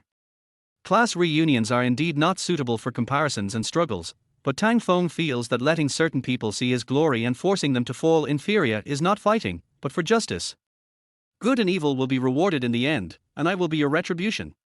Let me shine like the sunshine today and blind your eyes. When the sunny boy was feeling the waves of immaturity in his heart, a message alert sound suddenly came from the side. Tang Feng looked at it, and suddenly his mind lit up. I forgot all about it. The person who sent the message was Xiao Momo. Ever since that day when she saw the person she loved being taken away by a nearly perfect woman, Xiao Momo was heartbroken for a long time after she returned home. If it weren't for this time, she wouldn't have known that she liked Tang Feng so much and would feel so uncomfortable. After staying at home for a long time, she watched the news about Tang Feng and his beautiful, rich and white wife spread like wildfire in the campus circle. The large amount of heated discussion continued to stimulate her heart and eyes. Many people found Xiao Momo, who was at the scene at the time, and expressed empathy, inquired out of curiosity, dug up information with ill intentions, and made sarcastic remarks. Xiao Momo's brain was about to explode when she saw all these things. She just threw her phone aside and fell asleep. After waking up, she felt empty and lost, so she silently picked up her phone, ignored all the messy content, and found Tang Feng. Even if I am a loser, a clown, I still want to speak my heart and give myself a result. Xiao Momo, Teacher Tang, I like you. I have liked you for a very long time. Smile, I didn't expect that you have been married for a long time and your wife is so outstanding. I am really presumptuous. I hope you can forgive me. I will maintain an ordinary colleague relationship with you in the future and will not disturb you unnecessarily. Tang Feng looked at the message sent by Xiao Momo and didn't know what to say. This girl is not only kind and sensible, but also very strong. If it weren't for my personal reasons, Xiao Momo would actually be a very good partner. He looked at it for a long time, and finally replied, Teacher Xiao Xiao, thank you, I didn't explain it clearly. I have personal reasons that cannot be made public. I am really sorry that you misunderstood for so long. I should apologize to you. Don't worry, I don't have any dislike or bad impression of you. I am very grateful for your appreciation and efforts. I sincerely hope that you can find your own happiness and find the right person who is better than me and treats you well. Have a good time at work. Xiao Momo looked at Tang Feng's reply for a long time, slowly held it to her chest, and felt much more comfortable. Failure doesn't seem so painful, Teacher Tang is really good. After wiping her tears, Xiao Momo stood up and tried to compose herself from her depression when the phone suddenly rang in the back of her room. After she picked up the phone, it was her best friend Xiong Yihan who asked her to go out and play. She said she had won 2 spots in a lottery for an evening dining experience on the first floor of Oak Restaurant and wanted her to go with her. Xiao Momo thought that since she was free anyway, it was a good opportunity for her to get away from gossip and heated discussions, go out and relax and have fun with friends to change her mood, so she readily agreed. Huan, see you in the evening, okay. After agreeing to her bestie's request, Xiao Momo calmed herself down and took a shower to wash away her worries. Tang Feng, who was unemployed at home, was still disliked by his mother, and it was even more impossible for him to think about playing games at home. Even if you go out and have fun, it's better than staying at home and doing nothing, because out of sight, out of mind. Also, don't think that you can do something within your ability at home, because this will most likely expose two problems. First, you rarely do things at home that are within your ability. Second, there is a high possibility that you will be unable to do them and end up making things worse. Teacher Tang's online survival rules: kids, when you have nothing to do, go out. You must go out. If you socialize outside the home, your parents will think it is okay and justify it, but don't be too smart at home. It will not help your parent-child relationship at all. This is how Teacher Tang summarized it, and this is also how he put it into practice. Although he hadn't decided what to do yet, Tang Feng went out first. In the elevator, Tang Feng looked up and thought about what he could do. Playing on the court. TSK, the quality is uneven. Going to the internet cafe? I'm alone, lonely, and it seems a bit deserted. It's a pity that Chen Xiao is now passionately typing at home, in order to spare more time to prepare a grand and thoughtful proposal. According to Comrade Chen Xiao's report to the organization in the Brothers Group, yesterday's proposal was successful, and both parties reached a high degree of consensus on the sublimation of their relationship and made a unanimous and high affirmation of the future development prospects. But Comrade Hu Xiaoyi thought that although Comrade Chen Xiao's proposal was full of love and she liked it very much, it was too sudden and she was unprepared and not in the best condition to welcome this touching moment, so she asked for a more formal and perfect proposal. Although Chen Xiao felt a little embarrassed, he still didn't want to refuse the request of his tearful and arrogant girlfriend, so he agreed without hesitation. Therefore, he is now working at full capacity to buy himself as much preparation time as possible. Even Tang Feng's schedule has been unilaterally booked by him. Unable to find good brothers, Tang Feng also doesn't want to have friends who only drink and eat together. That is meaningless. It is better to be happy by himself. Just as he was thinking about it, Tang Feng was stopped by someone when he arrived downstairs of the apartment building. Mr. Tang Feng. Tang Feng looked at the person who was blocking him in astonishment. He was a man in his 30s wearing a neat suit and with his hair sprayed with hair gel. There was an overly enthusiastic smile on his thin face. Tang Feng's first reaction to him was that this man was a salesman, even though he was dressed much more upscale than the average salesman. What are you doing? How do you know my personal information? I'm telling you I don't have a dime on me. I'm too poor to buy a smartphone, so I can't make payments by mobile phone. You better leave. Before their dead salesman could even open his mouth, Tang Feng blocked his way with a series of moves, leaving him no chance at all. The man was confused after hearing Tang Feng's words. He looked at Tang Feng carefully again, took out his mobile phone and compared it several times. After confirming that it was indeed Tang Feng himself, a smile on his face blossomed like a flower. Hello, Mr. Tang Feng. I'm Xiao Jia, the manager of the BMW 4S store. I'm here to deliver your car on behalf of Secretary Li from Nanhua. Tang Feng felt vaguely uncomfortable as he watched him rubbing his hands diligently. Secretary Li? Li Tong. Manager Jia was so surprised that the smile on his face widened and he nodded repeatedly. Chapter 30. This is a divine man.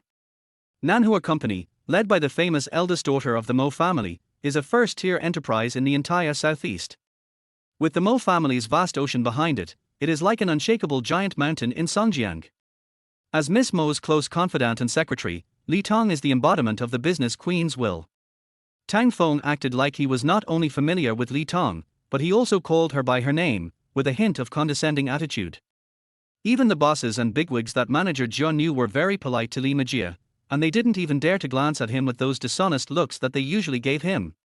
So why is Tang Feng so qualified to be promoted? At that time, Li Tong said that this was President Mo's order, so Tang Feng must have some kind of gangster connection with President Mo. No matter what, you must be nice to this gentleman. Maybe we can form a good relationship in the future. Tang Feng looked at manager Jia's sinister eyes and inexplicably had the urge to kick him. What car? Tang Feng asked, wondering if he had not expressed his refusal yesterday accurately enough. I should have refused, right? Didn't I refuse? Could it be that my wife insisted on giving it to me, and was so unreasonable? Please come over and check it. Manager Jia made a gesture of invitation and led the way with a charming smile. It is this BMW 5 Series. We chose the more low-key and simple white color. If you have any requirements for other colors or models, I can correct it immediately and do my best to meet your requirements. Tang Feng walked around the white BMW 5 Series for a circle and a half and touched his chin. Nice car. But he is embarrassed to ask for it. He said no yesterday, but it is a bit inappropriate for him to accept it today. Ahem, Xiao Jia. Tang Feng turned around and said. Hey. Manager Jia came over and said, Mr. Tang, please give me your orders. TSK, I can't take a free car. How about I rent it for half a day? Can you give me a discount on the rent? Manager Jia blinked in confusion, wondering if he had heard it wrong. Is this old man kidding me? It's fine if you don't want the car that was given to you for free, but you actually want to rent it. It's like Long Yuya came to a beggar and said to him, rent me your bowl, and give me a discount, please. How absurd. How outrageous. More importantly, this mission was assigned by President Mo, and the regional leaders also attached great importance to it and called to give instructions. What I was asked to do was to deliver the car to you, Mr. Tang, to your satisfaction, but in the end you refused to accept it and had to pay out of your own pocket to rent a car. If President Mo holds him accountable, Secretary Li holds him accountable, and leaders at all levels above him hold him accountable, will he still have a place to stand in Songjiang? Thinking of this, Manager Zhou immediately broke out in cold sweat on his forehead and begged Tang Feng, Mr. Tang, if you don't like it, we can change it for you until you are satisfied, but please don't refuse easily, and don't joke with me like this, my little heart can't bear it. As Manager Zhou spoke, he bent down and grabbed the corner of Tang Feng's clothes, as if Tang Feng wanted to snatch the last $10 in his pocket. Hey, Tang Feng leaned against him and said, calm down, let's talk it over nicely, hey. Mr. Tang, if I fail to complete this task to your satisfaction today, I will not only lose my job, but I will also leave Songjian completely, Mr. Tang. I beg you. Tang Feng was very ashamed. I clearly said I would rent a car. This was my request. That's enough. Tang Feng couldn't stand Manager Zhou's nagging. I promise you, okay? I like this car. I like it very much. Your service attitude is perfect. I am very satisfied. Can you untie my clothes first? I picked it out specially today. Manager Zhou then immediately let go, nodded and bowed to Tang Feng gratefully, and thanked him repeatedly. After straightening his clothes, Tang Feng asked, what about the paperwork for this car? You're joking. Manager Zhou wiped his sweat and said, you are our distinguished guest. Why do we need to trouble you with all those messy formalities? We will take care of everything. Is it okay if I don't have to be there in person? Manager Zhou nodded confidently and said as a matter of course, don't worry, take a test drive first. If there is anything you are not satisfied with, we will do our best to solve it for you until you are satisfied. Tang Feng couldn't help but laugh. Who would have thought that he had been an ordinary person in the world for so many years, but today he could actually experience such a noble experience. With Manager Zhou's eunuch-like attentive service, Tang Feng got into the car. It has to be said that having a free lunch is really too tempting. Tang Feng has already begun to imagine whether Mo Ryu will directly send him all kinds of valuable things in the future, and he seems to be unable to stop. While having a great time test driving, Tang Feng suddenly realized that he didn't bring his driver's license and vehicle registration certificate. Just as he was about to go upstairs to get it, another group of people called him, Mr. Tang, please stay. Tang Feng looked back and saw a group of people wearing black suits, some of whom looked familiar. Who are you? Tang Feng turned around and asked doubtfully. The leader and the others nodded slightly to Tang Feng and continued, Mr. Tang, we are here on the instructions of the eldest lady to bring gifts to your sister and mother. We also brought the things you forgot to take away at the Jiangnan Club last time. Tang Feng clapped his hands. That's right. I still have 8.5 million to take back. I'm so confused. After thanking them, Tang Feng looked at the bodyguards who came empty-handed and asked in confusion, where are the things? Everything is in the car. We just got off and saw you were leaving, so we came up to stop you. Please wait a moment. After saying that, several bodyguards turned around and trotted towards the car behind. At this moment, Manager Jia suddenly came up to Tang Feng and said in surprise, Mr. Tang. You are so lucky to be favored and appreciated by President Mo.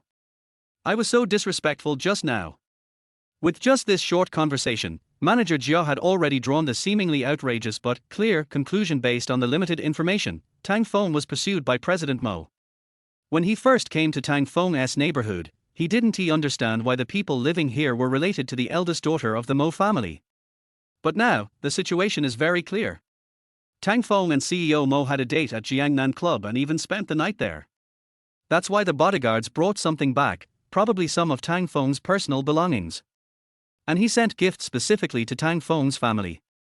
This is very obvious. If it was just an ordinary business or other social relationship, why would he do such a private thing? This Tang Feng is clearly a god who has climbed up the branches of a Chinese parasol tree. He actually won the heart of the most beautiful woman in the southeast and the queen of the business elite. It rises from the ground and soars into the sky. Tang Feng couldn't imagine that Manager Jia had so many thoughts in his mind, so he just smiled faintly at him in response. Mother Tang was cleaning the house at the moment. When she heard the knock on the door, her first reaction was that her forgetful son had found something again. She opened the door with a little anger, and seeing that it was Tang Feng who came back, Tang's mother almost started to scold him reflexively. But at this time, he saw clearly that there were several men in black following behind him, holding various large and small bags in their hands. The strange scene was as if Tang Feng had just taken these people to their mall for a 0 yuan shopping trip. "What's wrong, Mom?" Tang Feng saw his mother was stunned and silent, so he spoke. "Oh." Mother Tang came back to her senses and asked Tang Feng curiously, "Who are these people?" Chapter 31 Giving and Receiving Gifts. "They were all sent by Mo Ru," Tang Feng said as he walked into their house. "Last time she said she came in a hurry and didn't prepare any gifts for you and Xiao, so she made up for it." When Mother Tang heard that these were all the thoughts and feelings of her precious daughter-in-law, her face immediately lit up with a smile as big as a flower, and she quickly and enthusiastically greeted the bodyguards. "Why do you need so much? This is too expensive. You've worked so hard. Put your things down first. I'll get you some water." The leading bodyguard said to Tang's mother, "It's okay, Ms. Tang, you don't have to bother. Because the eldest lady doesn't know what you and your daughter like, she had to buy a little more. Xiao Ru is so thoughtful." Mother Tang came over with a tray of water. "Come on, put it down first. You can take these things back later. They are too valuable. I can't accept them." As soon as Mother Tang said this, several bodyguards immediately lost their composure. The leader hastily declined, "No, no. Ms. Tang, if we take these things back intact, we will definitely be blamed by the eldest lady. Please accept them." "Oh, it's okay. Just say it was my idea. I'll tell Sheru about it. I can't blame you. Take them all back." When the leader saw that he couldn't persuade Tang's mother, he winked at the brothers behind him, and the latter immediately understood and put down all the bags. "I'm sorry, Ms. Tang, I really can't promise you. We must follow the eldest lady's orders. And our eldest lady also said that you and your daughter are her relatives now, so there is no problem with accepting these gifts." But seeing that Tang's mother wanted to argue again, the leader really didn't dare to continue confronting the middle-aged woman on this issue, so he took the initiative to say, "Ms. Tang, how about this? We'll put the things here first, and you and your daughter can take a look first. Pick a few that you like and leave them behind. We can reluctantly take the rest back so that we won't be blamed by the eldest lady." Seeing so many men in such a difficult position, Mother Tang felt embarrassed to refuse. Well, let's keep it for now and talk about it after my daughter comes back in the evening. Have some water and sit down to rest." After asking the bodyguards to sit down, Tang's mother held her hands and thought to herself, could this seemingly gentle and graceful daughter-in-law actually be such a majestic and terrifying daughter of a rich family? Why are the family members so afraid of her? However, Mother Tang did not deduct points from Mo Ru in her heart because of this. Instead, she felt that the fact that such a person could respect and love her so much and without heirs could better demonstrate her love and sincerity. All of a sudden, the daughter-in-law is much better than the son. "Hey, are these gifts too?" Tang's mother asked curiously when she saw the two suitcases that didn't fit in with the other packaging bags and gift boxes. "Oh, these are not the gifts. They were given by Miss Godmother, Ms. Yuan Chuan Yuan, when she met Mr. Tang last time. Mr. Tang forgot to bring them back, so we specially brought them back to him this time." After hearing this, Tang's mother felt hesitant again. Their mother and daughter were both so generous. Even if Tang Feng was a live-in son-in-law, this was too much. She felt even more embarrassed, and the shame of climbing up the social ladder and fawning on the rich and powerful arose spontaneously. Tang Feng found the 2 certificates and came out. The bodyguards immediately stood up. "Mr. Tang, we'll take our leave first. We still have to go back and report." Tang Feng smiled and said, "Thank you for your help. What's your name?" The leader bowed his head slightly and said, "You can just call me Lao-san. I am the old man around the eldest lady." "Okay, third brother, please say thank you to Sheru for me and her."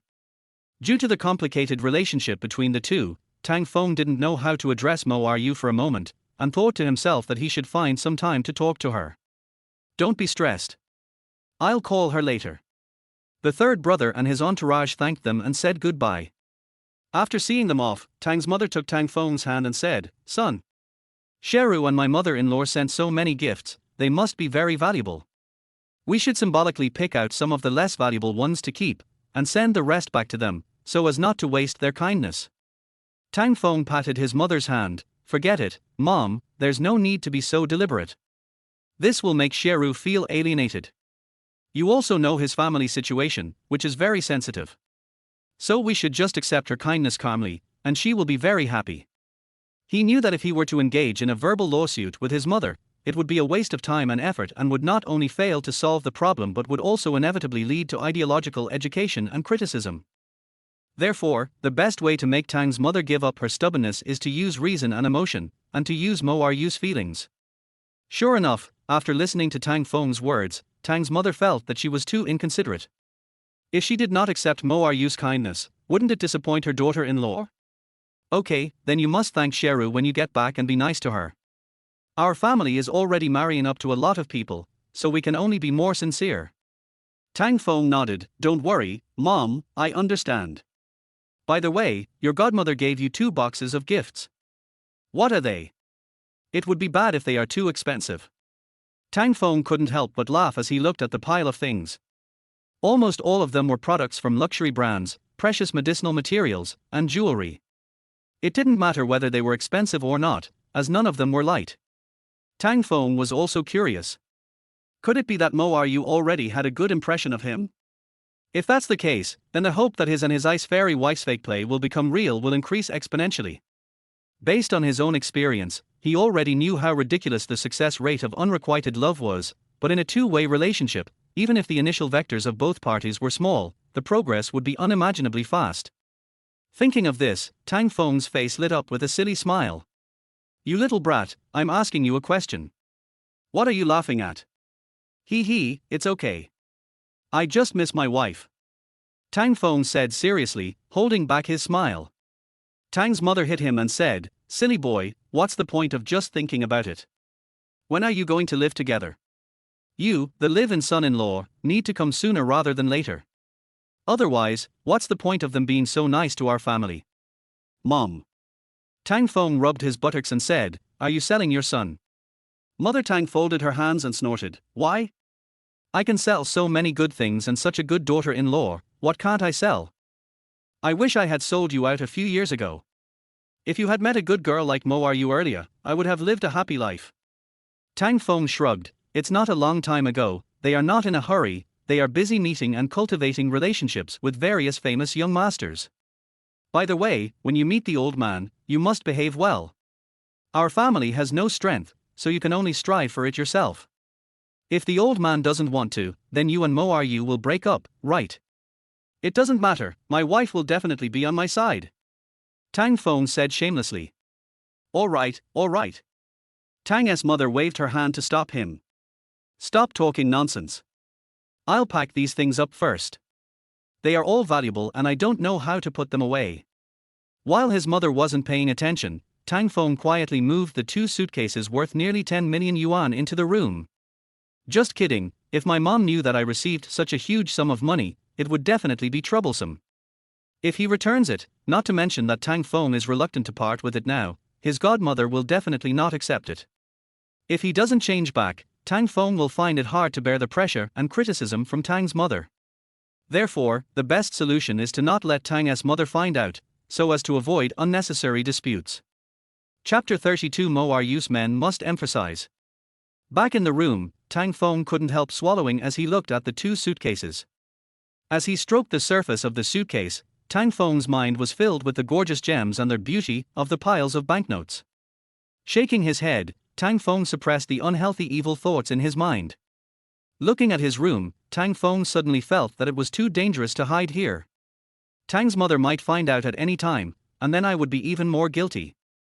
After thinking for a while, Tang Feng decided to take the money and diamonds to the bank to deposit them. This would not only be safe, but would also make it easy to use the money and withdraw the diamonds. Having made up his mind, Tang Feng stood on tiptoe holding the two suitcases, sneaked out of the door, and slowly moved his body with his back to his mother who was packing up a pile of gifts.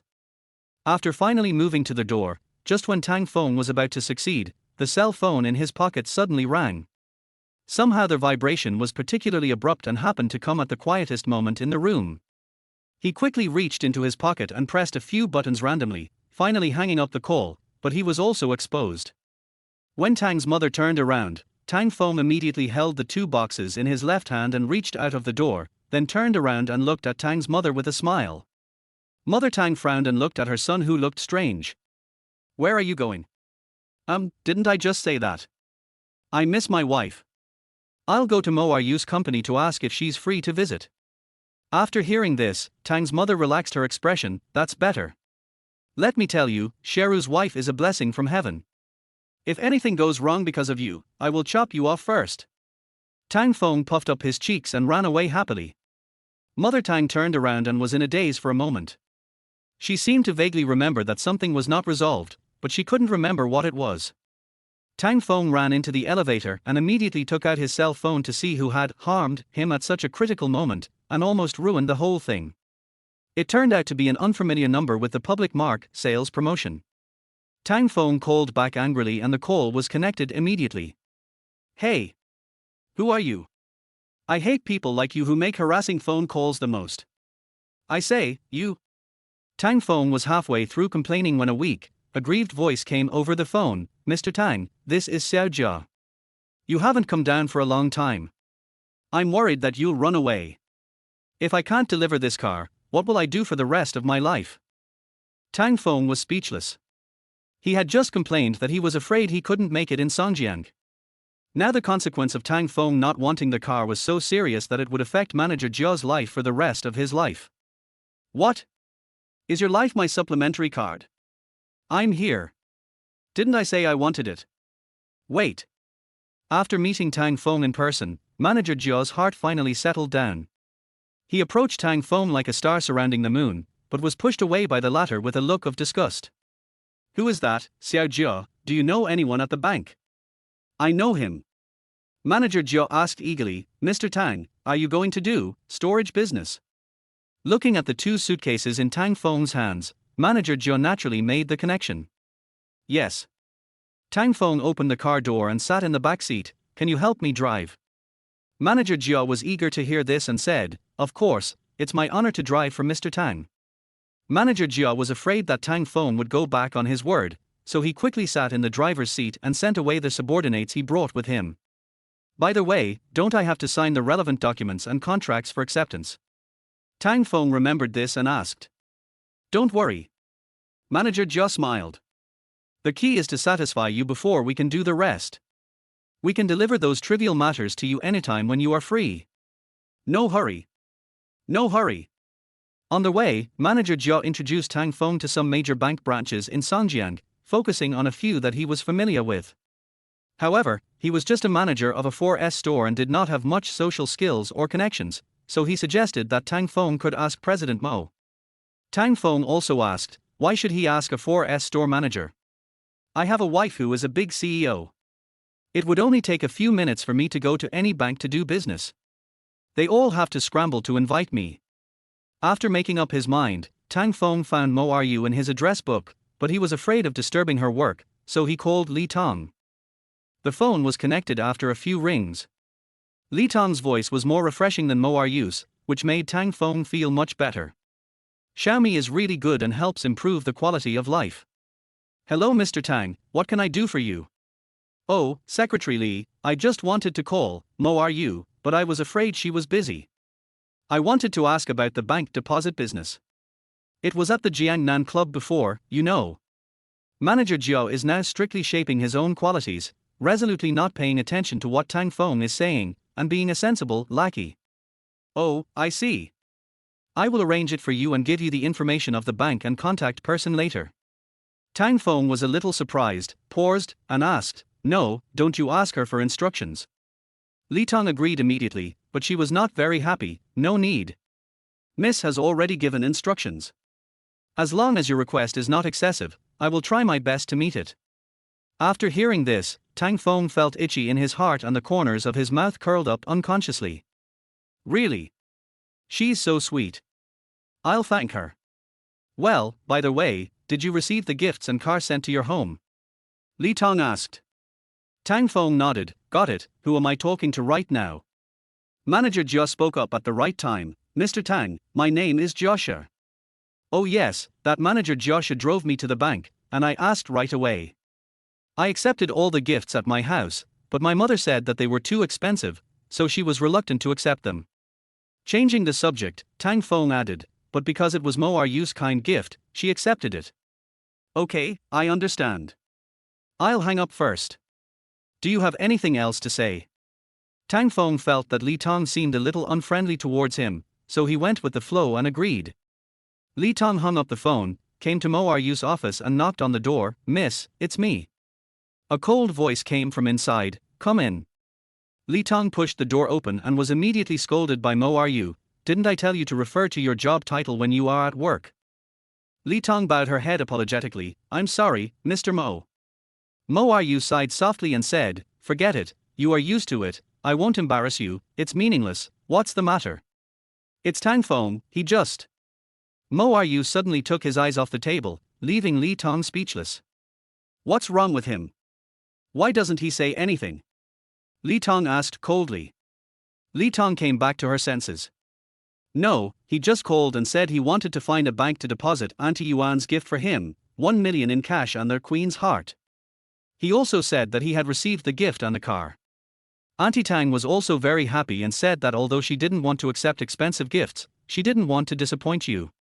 Although Yuan Chunli brought these things without telling her goddaughter, how could the people who handled the matter dare to hide them from the eldest lady? Mo Ryu was naturally aware of these things. As Mo Ryu listened to what Li Tong said, her expression became more relaxed, and her beautiful face showed a little more warmth. That's good. Go and help him arrange it. Just tell him it's my idea.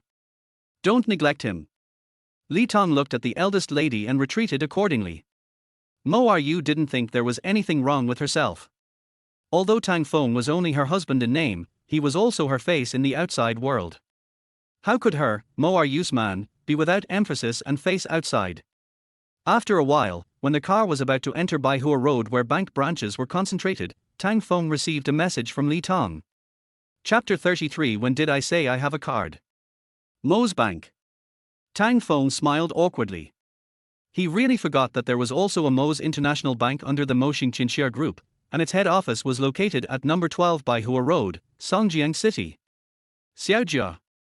Tang Feng has gradually gotten used to calling him that. Let's go to number 12, Mo's Bank. Manager Jia slapped himself in his heart. Why was he so stupid? Since Tang Feng has a close relationship with Miss Mo, Mo's Bank should naturally be given priority for banking business. In response, Manager Jia turned and drove towards direction 12. Is this the main entrance? Tang Feng rarely came here, so he was not sure. That's right. Manager Jia said, Mr. Tang, only VIPs with purple cards or above can enter the underground parking garage of Mo's Bank. Look at this. Tang Feng looked at Manager Jia's expectant expression and blinked innocently. What? Purple card? Where do I get that? Tang Feng thought about it. Since Li Tong had already greeted this place, he should be able to just say his name and go in, right? Drive forward, I'll talk to the security guard. Tang Feng leaned back and said. Manager Jia had the support of Mr. Tang behind him, so he was undoubtedly one of them and turned straight over. Since it was an unfamiliar license plate that had not been registered, it was naturally stopped by security personnel. A younger security guard walked to the front of the car and knocked on the driver's window. "Hello, please lower the window." Manager Jia was so excited that he could drive into the underground parking garage reserved for VIP guests of Mo's Bank with great fanfare because of Tang Feng's help. He straightened his back and a hint of pride appeared on his face. "You must not lose your composure and embarrass Mr. Tang." With this in mind, Manager Jia rolled down the car window and said to the security guard in a serious and emphatically tone, "Mr. Tang Feng is here to do business. Please clear the way." After Manager Jia finished speaking, he turned his head back arrogantly, completely ignoring the young security guard. In his opinion, if he mentioned Tang Feng's name, the other party would definitely take it seriously and would not politely invite them in. As for showing his card, is that what Mr. Tang should do? It would be wrong for the president and vice president here not to bring all the management to greet him. The young security guard was completely confused when he heard what Manager Jia said. What Tang Feng? He had never heard of him. But after looking at Tang Feng's car, he felt that those who could come to Mo's Bank must be VIPs, not ordinary people, so he had to patiently say, "Excuse me, sir. We don't have the license plate of this car. Please show us your VIP card and we will let you go after confirmation." Manager just snorted, and turned to Tang Feng with a change of expression, saying, "Hey, Mr. Tang, could you please take out your card? It's your first time here, and they probably haven't registered yet. Take out your card and confirm that the key is correct, and you can go in next time." Tang Feng put his hands behind his head and looked at Manager Jia with a slightly raised mouth. "Little Jia, not bad. It seems that you are also an upper-class person. I underestimated you before. Please stop mocking me." Manager Jia waved his hand and said with a smile, "I just rely on various sources and hearsay. I just have a general idea of what the rules are." While the two were talking, a brown Cadillac drove up from behind. Seeing that Tang Feng and the others didn't understand for a long time, it honked their horn impatiently. Tang Feng frowned slightly and glanced back. "Mr. Tang, please take it out quickly. Let's go in first and don't block us here." Although Manager Jia dared to rely on Tang Feng's tiger power and the security guard's arrogance here, he could not afford to offend other distinguished guests who came here. "When did I say I had a card?" Tang Feng's words made Manager Jia's heart skip a beat. The young security guard outside looked much worse after hearing what he said. He stood up straight and said a few words into the intercom. "Mr. Tang, you can't joke around at this time. If you don't have a VIP card of Mo's Bank, how can we get in? Didn't you ask Mr. Mo for instructions?" "Yes, how could that be? Since it was Mr. Mo's arrangement, the security guard should have led Tang Feng in respectfully at the beginning as he expected. Why would he ask Tang Feng for a VIP card in such a businesslike manner?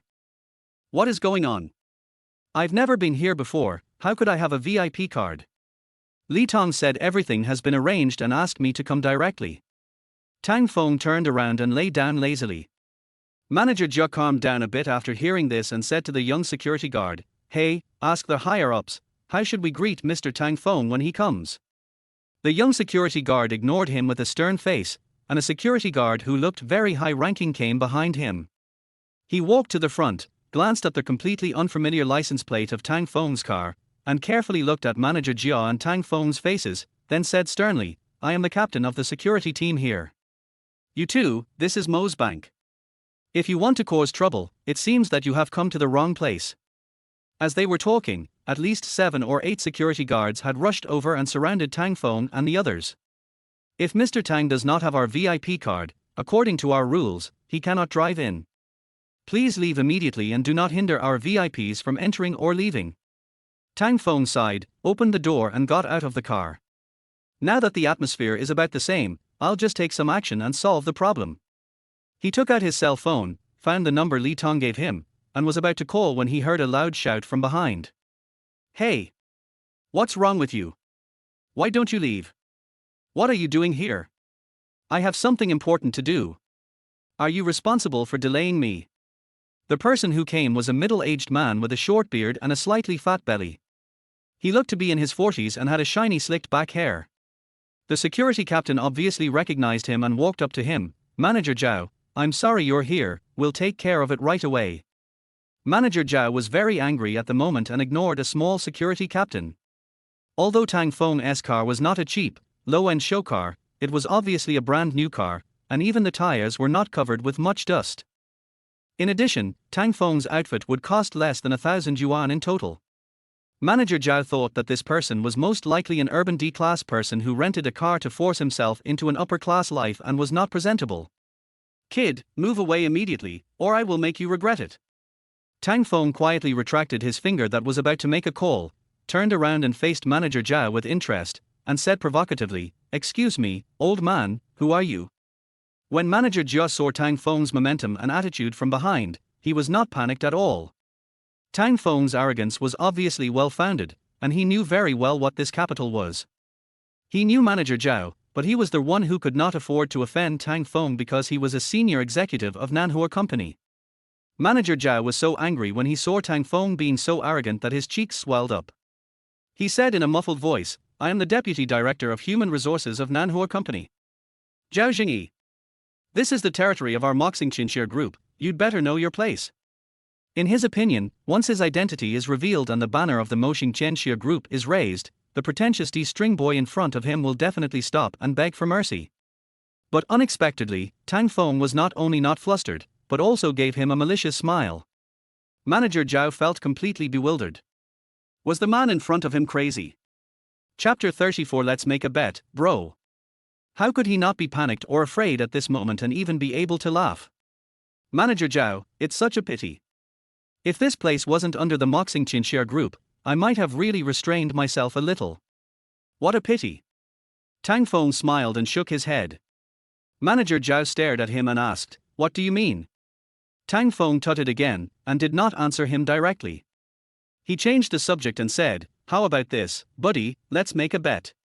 If I don't have a VIP card today, and I don't have any business or deposits here, but I can still get the bank to open the door and let me in, then you turn around immediately and are not allowed to enter Baihua Road within this week. How about that?" Seeing Tang Feng's confident look, the security captain became cautious and suppressed his idea of going up to Supervisor Zhao and taking the opportunity to show off and curry favor with him. He chose to sit back and observe. Manager Zhao is not a reckless man. Although he is arrogant, he also knows that the world is dangerous. At this moment, his arrogance has faded a lot. "Well, what if you can't do it?" he asked sternly. Tang Feng twisted his neck and said in a relaxed tone, "If I can't do it, this car will be yours." Tang Feng patted the car and said, "Don't worry, this is mine. The man in the driver's seat is the manager of the 4S store. He just delivered the car to me. If you don't believe me, I can prove it." Manager Zhao looked at the driver's seat, and Manager Zhao stuck his head out at this time. He immediately recognized him. There was indeed such a person in BMW. "Okay, I promise."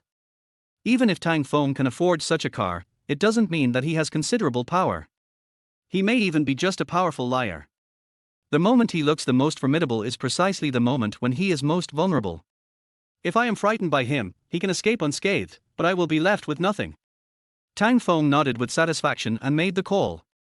The call was picked up as soon as it was connected, as if it was someone who was waiting for it. "Hello, is this Mr. Tang?"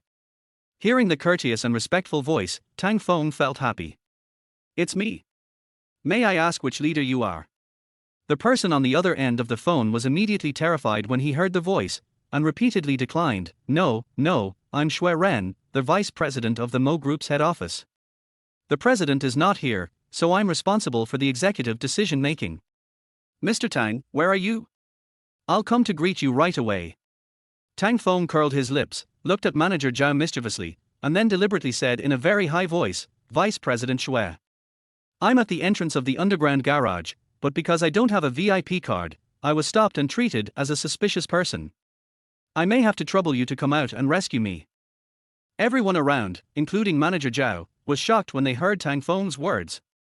Tang Feng actually called Vice President Shui directly and asked him to come out and pick him up in person. You should know that on this Birch Road, apart from the general manager who is not in the country, Vice President Shui of the head office of Mo's International Bank is the undisputed top god of wealth. The capital and information he manages can even influence the economic situation in Asia. He is also deeply trusted by the old man of the Mo family and has considerable power in the Mo Xingtiangxia group. He is a well-known figure in Songjiang. Even someone of Manager Zhao's rank had to be extremely respectful in front of Vice President Shui, fearing that he would be disrespectful. However, Tang Feng acted completely condescendingly and was very casual with him. Instantly, cold sweat appeared on the faces and necks of Manager Zhao and the security captain, as if a bolt from the blue had hit them 3/4 of the way overhead. The security captain patted his chest and thought that it was fortunate that he had remained calm just now, and that he had acted impartially when he stopped Tang Feng, and had not offended this big shot. But he was also puzzled in his heart. Almost all the prominent figures in Songjiang City, even though they were not local forces, had VIP cards of Mo's International Bank. How could a Mr. Tang, who was so friendly in both dress and behavior that the number one had never heard of, suddenly appear? Not only could he easily contact Vice President Shui, but he could also ask him to come out and pick people up in person. He looks like an arrogant young man from some wealthy family, and with such an attitude in the Mo family's territory, his background should be of similar level to the Mo family, right? But he has been working here for so long, welcoming and seeing off guests, passing on information, but he has never heard of any wealthy family with the surname Tang. Manager Zhao was completely panicked at this time, and could only struggle desperately. Don't play such tricks. How can you call Vice President Shui directly? Vice President Shui is busy with all kinds of things every day. Even if you have his phone number, it is impossible for him to get through immediately, let alone take time out from so many heavy tasks to come to the door to pick you up. Who do you think you are? You are a jerk with less than $1,000 on you. You are pretending to be a hunter with a dead rat in your pocket. Manager Zhao suddenly fell silent, staring blankly at the bank's main entrance. Vice President Shui strode out and hurried over here. The situation was so urgent that even his high-end handmade suit was in disarray, but he had no time to take care of it. Behind Vice President Shui were several bank executives and senior secretaries in exquisite suits, all of whom were hurriedly following Vice President Shui's steps. The security captain hurried forward to greet Vice President Shui and other bank leaders. Tang Feng saw in him a strong desire to make amends. The security captain ran to their vice president and was about to speak, but was grabbed by the latter. Where is Mr. Tang Feng? Did you stop him? The security captain was so frightened that he stammered, Mr. Tang is right there, and I am also, according to the regulations, the vice president. Vice President Shui followed the direction pointed by the security captain and saw a young man surrounded by a group of security guards. He knew it was Tang Feng, so he threw the security captain out and ran straight towards him. Tang Feng looked at the two moves that Vice President Shui had just made. He controlled and threw out a strong and tall security captain so easily. He had mastered the posture of exerting force very well, and it was obvious that he was quite skilled. Mr. Tang. Vice President Shui ran to Tang Feng without even taking a breath, just exhaling softly for a while. I'm sorry, I have already notified you of your coming, but there was a problem in the transmission process, so the security team didn't know. I'm sorry for neglecting you, please forgive me. As he spoke, the Baihua Road god of wealth, who was so skilled and calm, actually had some sparkling spots on his forehead. Tang Feng was the distinguished guest that Li Tong had specifically called and given the eldest lady's instructions to receive, but something went wrong so quickly. When Vice President Shui thought of the eldest lady's icy eyes, he felt a chill in his bones. No matter who this Tang Feng is or what his relationship with the eldest lady is, he now has only one thought in mind, which is to find ways to appease this gentleman's dissatisfaction and give him satisfactory service and experience, otherwise the eldest lady will never let him go. Looking at Vice President Shui who was bowing in front of him, Tang Feng suddenly felt a little uncomfortable. Things didn't have to come to this. He originally just wanted to show off in front of the contentious Manager Zhao and teach him a lesson, but he never thought of making things difficult for this innocent vice president. Hey, Vice President Shui, please don't be like this. It's not a big deal. I don't mean to blame you. I just want to go in and do some business. Just treat me as an ordinary customer. Chapter 35. It's not easy to run a business. Vice President Shui looked at Tang Feng with gratitude, and admired Tang Feng's understanding and integrity from the bottom of his heart. There aren't many people like this who have a good background but are not arrogant and reasonable. You must seize the opportunity to leave a good impression. Maybe if I treat Tang Feng well, I can even gain favor with the eldest lady. Although Mo Ru is not a direct descendant of the Mo family and is a woman, all the senior members of the Mo family know that the old man values his granddaughter very much. Even if Mo Ru cannot inherit the Mo family business, being able to have a good relationship with her now will definitely not be a bad thing in the future. The bank's administrative director at the back also came out at the right time to bow to Tang Fong and apologize, saying, "I'm sorry, Mr. Tang. I was negligent in my work and did not pass on your instructions to the security team. The main responsibility lies with me. Please punish me." He was the last person to give the order, and the recipient was the security team leader. But for some reason, even though he had sent the message and information, the security team was completely unaware of it. But it doesn't matter now. The vice president has admitted his mistake. If he doesn't come out to excuse his leader now, he will definitely be severely punished later. Well, I already said it's not strange, I just want to go in. Mr. Tang. The security captain who was thrown out by Vice President Shui ran back in a hurry and joined the leader's team of admitting their mistakes after judging the situation. His cell phone got bumped at some point and couldn't be turned on, so he didn't receive the order from the administrative director. This means that he is the person primarily responsible, the culprit who neglected the distinguished guest Mr. Tang. At this time, the senior leaders above him were implicated because of him. If he could not step forward in time and take the blame, his final outcome would probably not be as simple as being fired. Mr. Tang. This is all my fault. I didn't receive any notification from my superiors, I doubted you and neglected you. It's all my fault. Please punish me. The security captain shouted with great emotion, and then slid down to his knees in front of Tang Fong. Oh my, this is terrible. What are you doing? What are you doing? Tang Fong was anxious and held tightly to the security captain, whose legs were weak and he was falling down. Thanks to Tang Fong's excellent arm strength and posture maintenance, the security captain, a strong man weighing more than 140 pounds, was actually held down by Tang Fong with just his arms and could not slide down at all. Tang Fong helplessly looked at the leader and subordinate trio who admitted their mistakes and begged for mercy, feeling extremely helpless. Damn, I told you I just wanted to go in and do some business. I told you I didn't want to blame anyone. Why didn't you understand? I don't blame you, why are you asking me for anything? In a civilized society, in front of everyone, why do you suddenly kneel down in front of me? How do others see me? It seems like I am bullying others by taking advantage of my power. At this time, plum blossoms bloomed for the fourth time. Zhao Jingyi, who had realized that he had provoked someone he shouldn't have provoked and was frightened by the scene before him, gritted his teeth and ran to Tang Feng's side and knelt down quickly. Apart from anything else, a person who could make Vice President Shui panic to this extent due to his negligence would surely bring himself to an irreparable state in the blink of an eye. There is no other way except to humble oneself, beg for mercy, and let Tang Feng show leniency. Although Tang Feng had no intention of doing anything to Zhao Jingyi, he simply wanted to teach Jing Liuting's husband a lesson for his ability to show off and compete with others at the class reunion. Looking at the four people in front of him apologizing, each one more ugly than the other, Tang Feng felt helpless. All of you, stand up straight. Otherwise, I'll call Mo RU and kill you all. No one will have a good life. Hearing Tang Feng's lethal threat, the four of them could hardly control their fear, as if the shadow of President Mo had already enveloped them, and they all shouted in unison, "Everyone, stand up. Damn, this is still useful. Fairy wife, how scary are you?" Tang Feng thought secretly.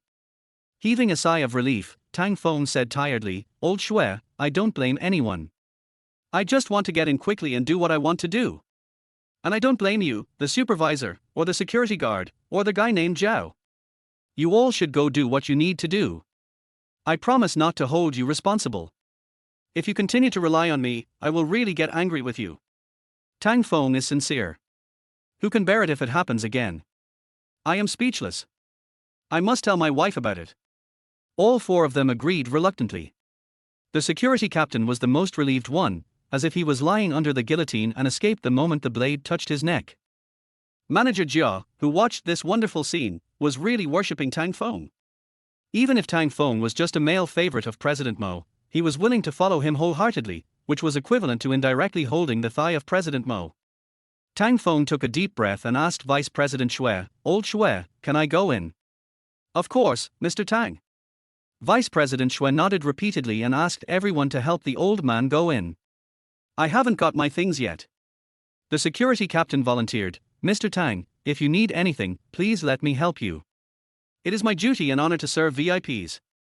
Tang Feng glanced at manager Jia, who immediately understood and took out Tang Feng's 2 suitcases and handed them to the security captain. Tang Feng patted his shoulder weakly and said slowly, "You're actually quite good. What's your name? I want to know you." The security captain's face lit up immediately upon hearing this, and he answered excitedly, "Mr. Tang. My name is Wen, Shi for stone, and Wen for text." Tang Feng nodded slightly. "Wen, what a nice name, I'll remember you, help me get the things." The security captain's face was filled with joy, and he walked into the bank as if he was following a prince who was about to register. "Oh, right." Tang Feng stopped and turned to Zhao Jingyi and said, "Old Zhao, I didn't use the VIP card to get in like this, did I?" Zhao Jingyi replied blankly, "No. No. That means I won." "That's okay, you should accept the loss." Zhao Jingyi was stunned for a moment. What? I just said I don't blame you, but I didn't say the bet was cancelled. Do you want to go back on your bet between men?" Zhao Jingyi quickly shook his head. No. I don't want to go back on my word. Don't worry, I will definitely not show up in Baihua Road within this week. Oh, I'll leave now." After saying that, Zhao Jingyi was afraid that his slow movements would cause Tang Feng's dissatisfaction, so he quickly rolled onto his car, reversed the car swiftly and forcefully, and sped away. Tang Feng raised his hand and looked at it, then sighed, "Then Xiao Jia, go in and park the car." Manager Jia's face was filled with joy. He happily got back in the car and started it. He looked at the security guards who were waiting for him to pass through, one by one, with their heads bowed in line to see him off. His heart was so proud that it almost flew to the sky. Tang Feng, who was welcomed in like a star, sat on the sofa in the top VIP room. He breathed a long sigh of relief again. "Mr. Tang, we will handle the deposit and safe deposit business immediately. You can stay here for a while. What snacks and drinks do you need? We will prepare them for you immediately." Chapter 36. I miss you, wife. Looking at Manager Wang, who was in charge of administration, nodding and bowing in front of him, Tang Feng felt a little elated. "Whatever you want, have a cup of tea to wake me up. I'm tired." A kind of leader felt a little embarrassed after hearing this, and kept shouting to agree. Under the direct supervision and urging of leaders at all levels, Tang Feng completed the process at an extremely efficient speed and obtained the required signed documents. Impatiently, Tang Feng held down Vice President Xue and several other executives who were trying to explain to him, and quickly signed all the documents that needed to be signed. The Queen's true heart was stored in a high-end safe, and the corresponding fees were deducted from the 1 million deposited in the account. Finally, Vice President Xue personally held a black gold card of Mo's Bank and handed it to Tang Feng. "Mr. Tang, this is the highest standard VIP card of our Mo's Bank. Having it can prove that you are our highest standard VIP. You will enjoy our highest courtesy and reception, and have various other business privileges." Tang Feng was not polite and took it away. "Thank you, Vice President Xue, but I don't think I will have any business with you for the time being. After all, I am just an ordinary worker. I am not used to such an upper-class place." Vice President Xue smiled and said, "Mr. Tang, you are joking. We welcome you to visit us anytime. Please feel free to come." Tang Feng felt a little overwhelmed when he heard Vice President Xue's words praising him so highly. After putting away the card, Tang Feng said goodbye to everyone. He was asked to stay 3 times before he finally left the VIP reception room surrounded by everyone. Taking the VIP elevator, Tang Feng was taken to the underground garage, and Manager Jia happily welcomed his eldest son Tang back. When this Tai Sui Gong was finally sent away, Vice President Xue's cheerful face immediately turned into a serious look, and he was angry at his subordinates behind him. Today, he was just one step away from screwing up the task assigned to him by the young lady herself and ending his career. If Tang Feng didn't have a good temper, if it was another domineering character, no one here would be able to handle it. "You all know what I want to say," Vice President Xue said grimly. "You all know what to do. You may be lucky today, but you may not be so lucky next time. There must not be such a watchdog at the door of Mo's Bank anymore." After saying that, Vice President Xue left everyone behind. Only after Vice President Xue left did Manager Wang breathe a sigh of relief. Although Vice President Xue did not directly put the blame on him just now, he was definitely not mistaken about that dangerous look. He knew very well that Vice President Shui's men showed mercy because he was smart enough to take the blame on Tang Feng and performed well. Therefore, the only one who could accept the punishment was the security captain Wenxia. He turned around and told his subordinates, "Go and ask Wenxia to resign. You can give him more money, and kick out those who are not smart enough in the security team." The unfortunate Wenxia originally thought that Mr. Tang treated him very courteously and that everything should be fine. But I didn't expect that I couldn't escape this time.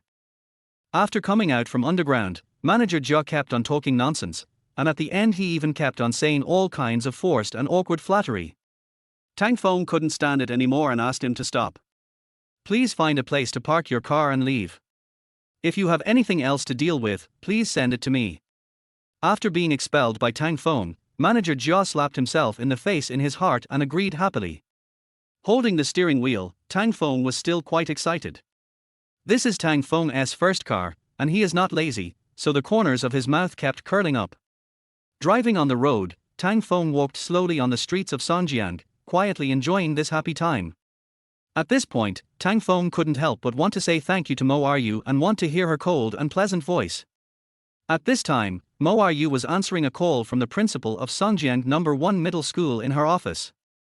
The call was about the Student Aid Foundation that she had been promoting, and No. 1 Middle School was one of the key points of this project. When the private phone rang, Mo Ryu paused in the middle of his speech as he looked at the abrupt word, Tang, on the screen. "President Mo, what are your additional comments on the qualification certification details?" asked the principal of No. 1 Middle School.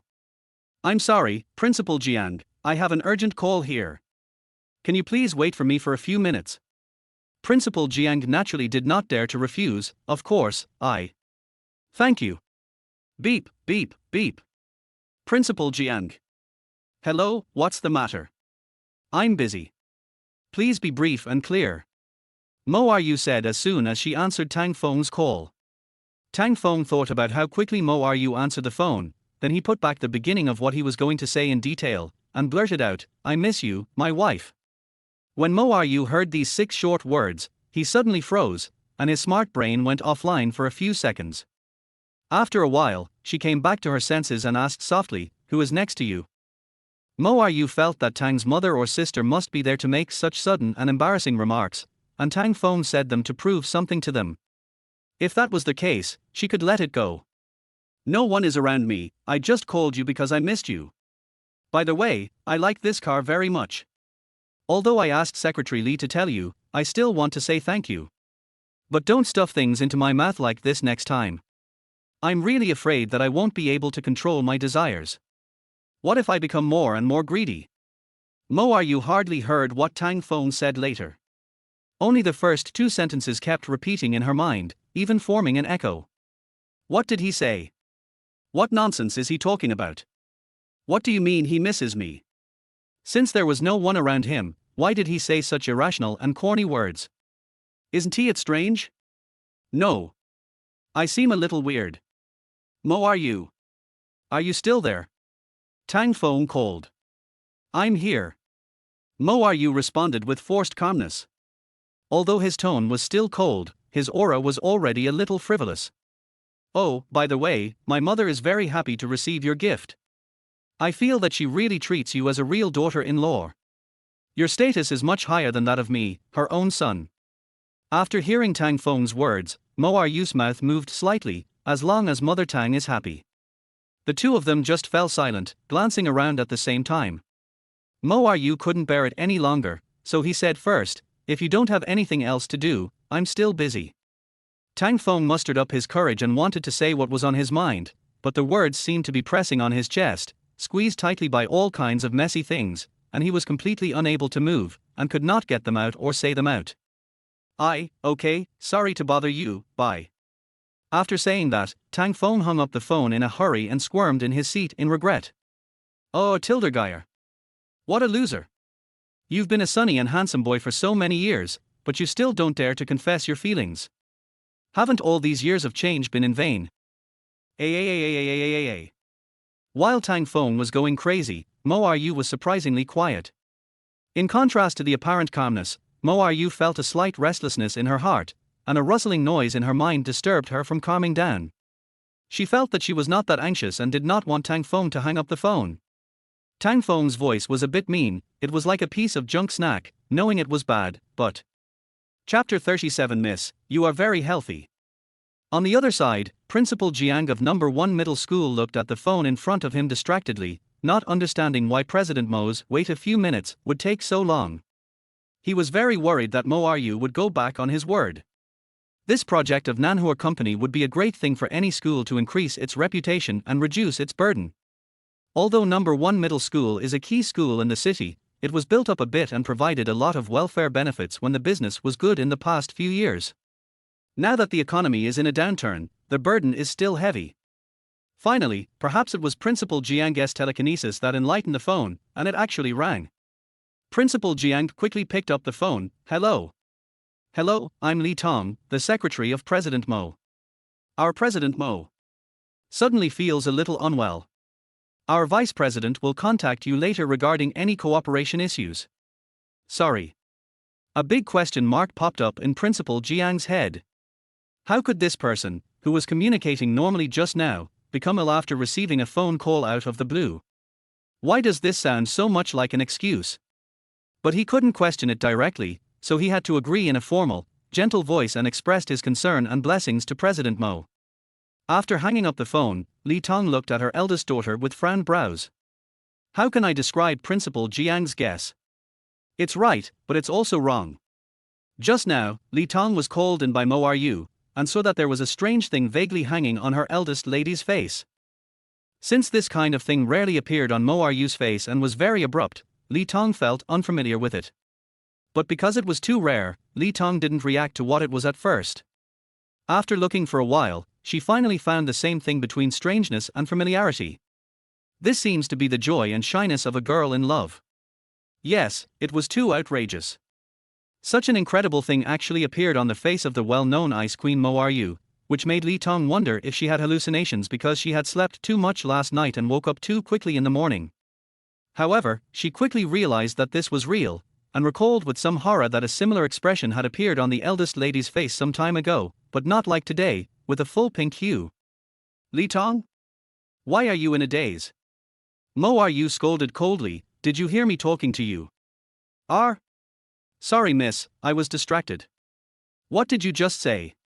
Mo Ryu did not pursue the matter too much, and said in a slow voice, go and make an appointment with a doctor for me. I want to be examined immediately. Li Tong heard her eldest lady's tone that did not allow for refusal, and subconsciously agreed, but when the words came to her lips, she did not understand. Check. Miss, what's wrong with you? Mo Ryu held his chest, as if to confirm. Maybe, my heart or lungs are not feeling well. Mo Ryu said in an uncertain tone. Although Li Tong had this incredible guess in her mind, she did not say it directly, but went to make an appointment with the doctor as Mo Ryu instructed. After a while, Li Tong came back to report. Mo Ryu seemed unable to sit still. She paced back and forth in front of the large floor-to-ceiling window in the office, her two beautiful hands entangled in something. Miss, Professor Fan from the first hospital said he has time and will wait for you in the first hospital.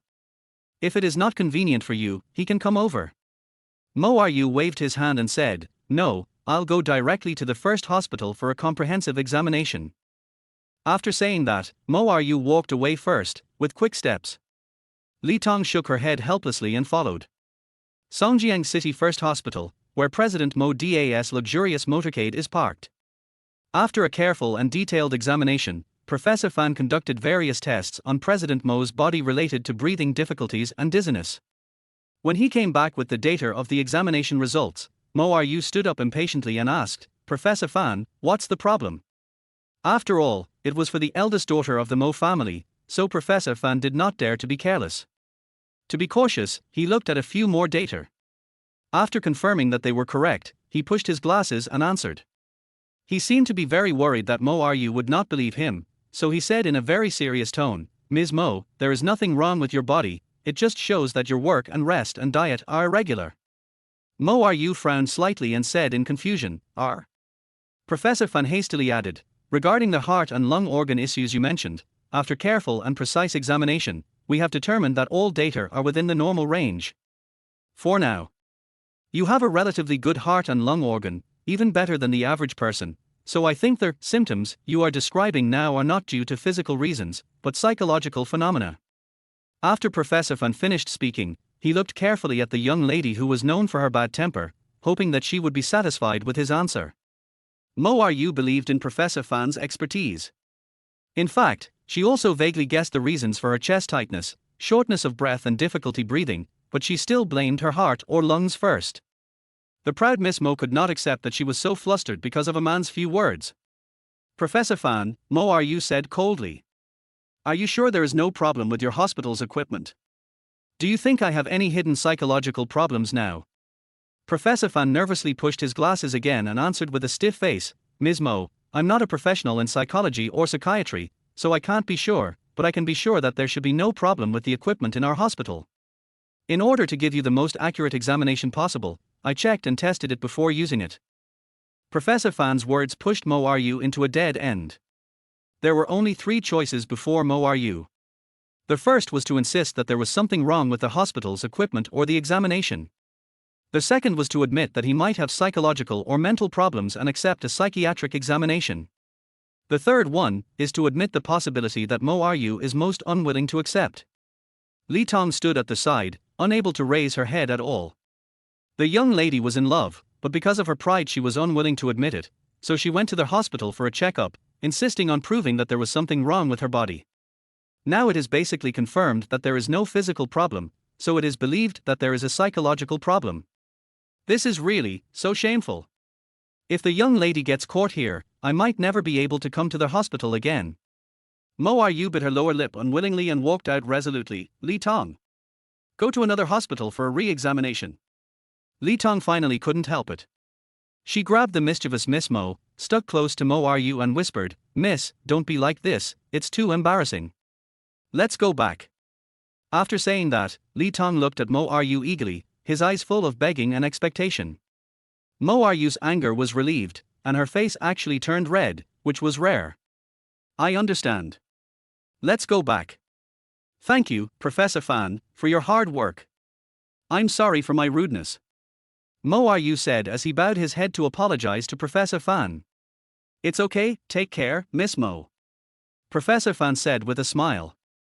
After seeing off the young lady, Professor Fan felt that a large area of his t-shirt was wet with sweat from nervousness. Professor Fan.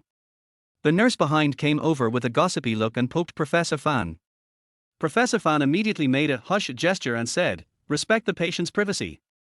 The nurse covered her mouth with her hands, chuckled twice, nodded, and then ran away happily. Chapter 38. Tang Feng wants to use his true heart. Yes, who could have thought that the eldest daughter of the wealthy Mo family, the iceberg fairy, the all-powerful queen of the business world, would actually fall in love? And her reaction after falling in love was so innocent and cute. She actually thought that there was something wrong with her heart and lungs, and she arrogantly refused to accept the results of the examination. Is this the pride of a young lady? I just don't know who this man is. It's incredible that he can win the heart of Miss Mo. At this moment, Tang Feng, who was speeding briskly on the elevated road, suddenly felt a stimulation in his nose. Aren't you tilde? Rubbing his nose, Tang Feng murmured in confusion, thinking of me first, scolding me second, cursing me third, this is. Could it be that my cold and icy wife misses me too? Thinking of this, Tang Feng didn't care whether it was true or not. He felt much happier and had wonderful fantasies one after another. Find a time to move into the bridal chamber, and wait until she moves in. Wouldn't it be wonderful to be together day and night? Having made up his mind, Tang Feng decided to move there tomorrow. He couldn't hesitate for love. After enjoying himself for a long time on the elevated road, Tang Feng slowly drove back to the city center and drove to Moxing shopping mall out of boredom. Tang Feng suddenly felt happy. He could easily come across the Mo family's properties on the street. These wealthy families were truly inhumane. After parking the car on the side of the road, Tang Feng thought it would be nice to take a walk here and stretch his legs after driving for such a long time. The weather was just right, neither too cold nor too hot, very comfortable. At this moment, the phone vibrated, and Tang Feng found that it was the high school class monitor Chen Yuan who had created a group for today's gathering. Chen Yuan at everyone, these are the classmates who have confirmed that they will attend the party today. I will send you the specific arrangements. If you have any comments, please let me know. If there are any changes later, I will update them. Tang Feng had no great interest in this party. He did it mainly to save face for his class teacher, Lao He, and also to say goodbye to his first love. So he nonchalantly set the group message, "Do not disturb," and then put his phone back in his pocket.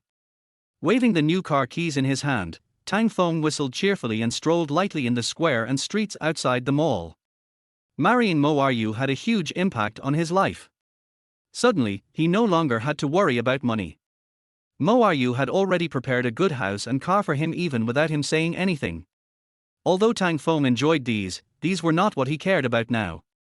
He wants to chase the rich woman, pursue that ice fairy, and make her his legitimate wife. Although it was crazy, this idea of Tang Feng had been getting stronger and stronger in his mind and he could no longer suppress it. Since everything he has now was given by Mo Ryu, Tang Feng wants to prepare a substantial gift for Mo Ryu to change this situation of simply living off her. After all, he was chasing someone while living off her, and even though Tang Feng was already doing it, he still wanted to be as flexible as possible. The queen's heart was given by Yuan Chuanli. It was shameless to treat it as a gift, but it was not a valuable item to Mo Ryu. Suddenly, a famous saying came to Tang Feng's mind: if she is young and inexperienced, take her to see the world. If she is mature and experienced, take her to ride a merry-go-round. Although Mo Ryu is young, he has experienced too much since childhood and has experienced misfortune and cruelty too early, but his heart is still innocent and simple. He is the standard target for merry-go-round. Of course, the key to applying what you have learned is to do it with sincerity. For a strong woman like Mo Ryu who is icy on the outside, sincerity is the ultimate weapon. If I use dazzling means and techniques to pursue her, Mo Ryu will definitely dislike and reject me.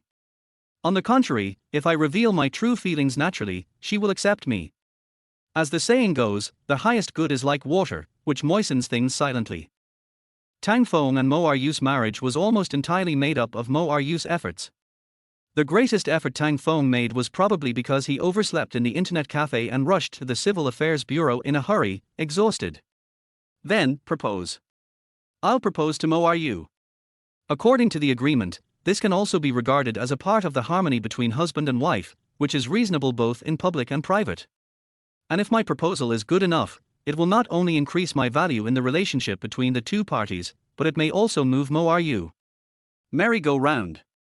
I need to think about it. How about asking Brother Xiao? No, Brother Xiao and Hu Xiaoyi's situation is rather special. It doesn't involve the question of who is chasing whom.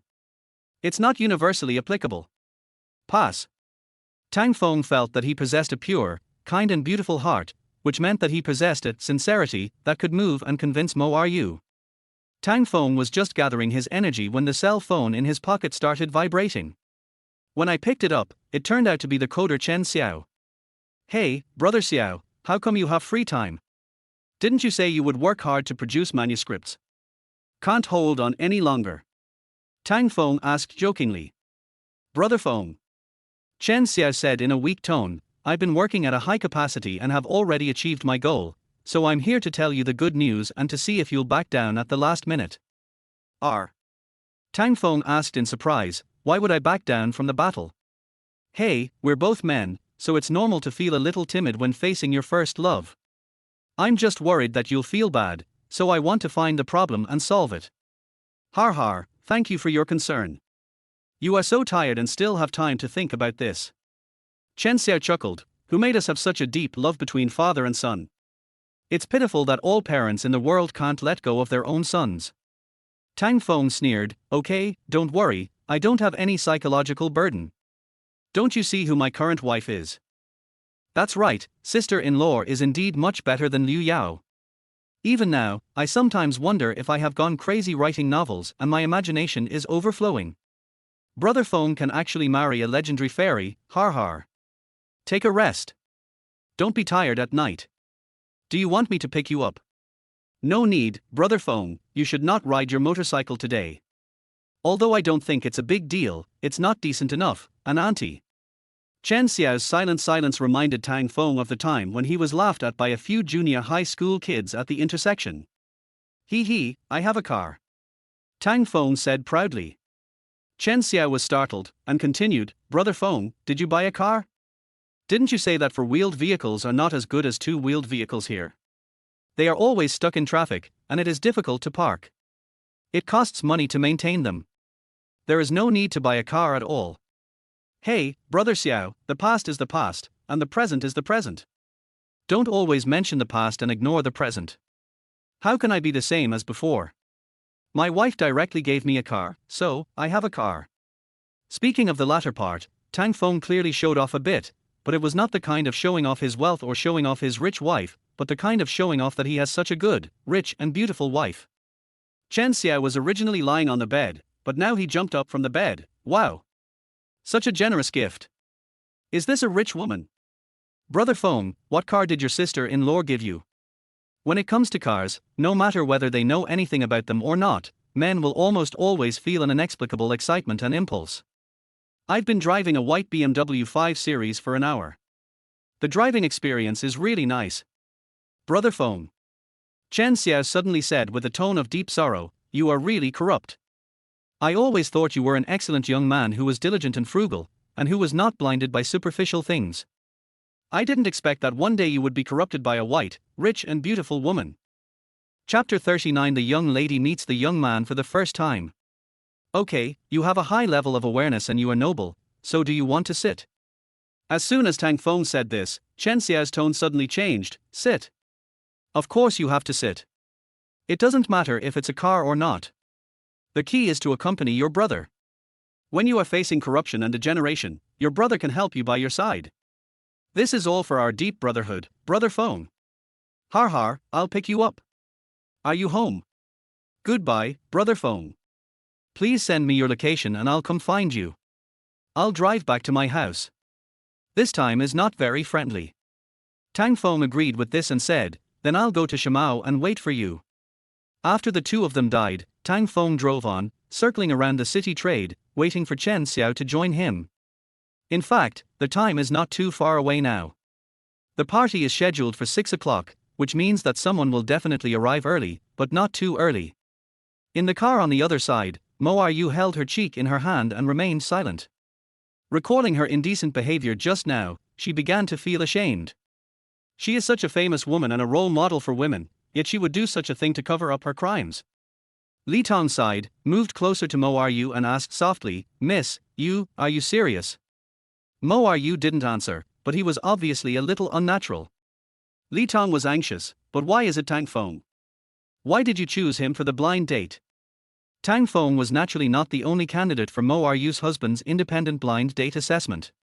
Before that, Li Tong had already collected more than 80 ordinary young men with good reputation and good looks for her young lady. Miss Mo didn't even catch the eye of the first 30 or so candidates, and she eliminated them in less than 2 minutes. The next 20 or so men were eliminated by the eldest lady because their jobs were too good and their incomes were too high. The eldest lady felt that such men were difficult to control and naturally difficult to use. And then, Mo Yu saw Tang Feng.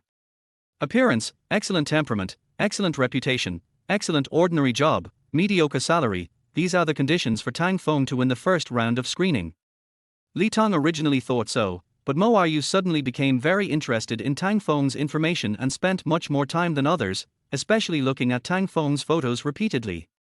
Given the basic theorem that an iceberg lady would never be infatuated with a man, Li Tong believed that Mo Yu must have known Tang Feng and had a deep impression of him. Then, Tang Feng was called, and before him, it was Mo Yu who took half an hour to select the other 5 shortlisted candidates. Until Tang Feng was recognized by Mo Yu, Li Tong couldn't guess what the eldest lady was thinking. Li Tong, I don't understand. Mo Yu said in a rare confused tone.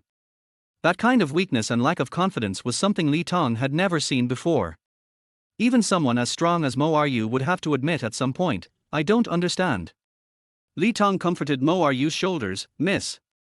I don't understand, it's really strange. I don't understand why it's like this, and I don't understand why it's him. I just thought he was okay and a little interesting, that's all. But I never thought that such a small butterfly could cause such a storm. How could I like it? Mo Yu couldn't continue. He couldn't believe that he actually wanted to admit it just now. Mo Yu suddenly grabbed Li Tong's hand, feeling uneasy, did I shoot myself in the foot? Li Tong replied worriedly, Miss, the key point now is that I think Tang Feng obviously has feelings for you and covets your beauty and money. Look at him now, if you really, what should I do? The first moment Li Tong asked this question, an idea flashed through Mo Aryu's mind, that is, she and Tang Feng really turned their fake play into reality. But this idea was quickly shattered by Mo Aryu's pride and belated shame, with an incomparably strong and decisive attitude. After calming himself down, Mo Aryu instructed Li Tong, go find someone and keep an eye on Tang Feng, observe closely. The tone of this sentence is not imperative, but more like a request from the elder sister to the younger sister. Li Tong nodded steadily, okay, miss, don't worry, I will personally take charge of checking it out. At this time, Li Tong was still confused in his heart, because the current surveillance investigation was not so much a remedy for the shortcomings of the previous investigation, but more like the eldest lady's serious understanding of Tang Feng. Isn't this just a formal examination before falling in love? Although it seems ridiculous that the two are now married. But if this is what the eldest lady wants, Li Tong will not object. She will only do her part and report all the information and facts to her, and will not make choices for the eldest lady. During the rest of the car ride, Mo Aryu closed his eyes and took a nap, and soon fell into a doze. In her dream, Mo Aryu recalled her first meeting with Tang Feng. Strictly speaking, this should be the first time Mo Aryu met Tang Feng. It was the first week after Mo Aryu returned to China. He still had some free time and got up early to go for a morning run by the river. She really likes the riverside of Songjiang.